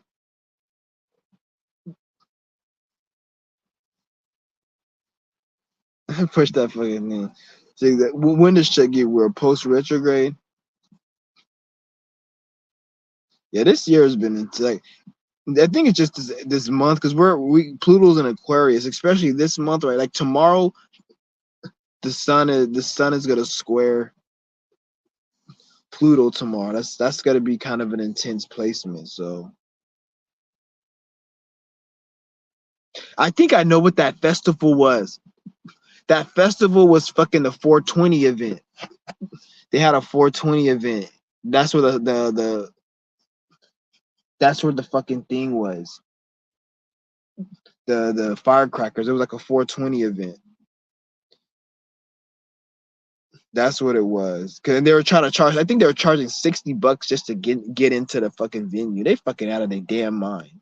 Charge $60 for that shit, and then you gotta go in there and you gotta pay. What is that?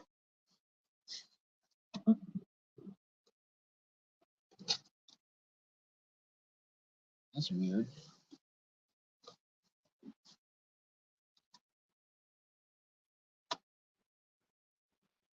Yeah.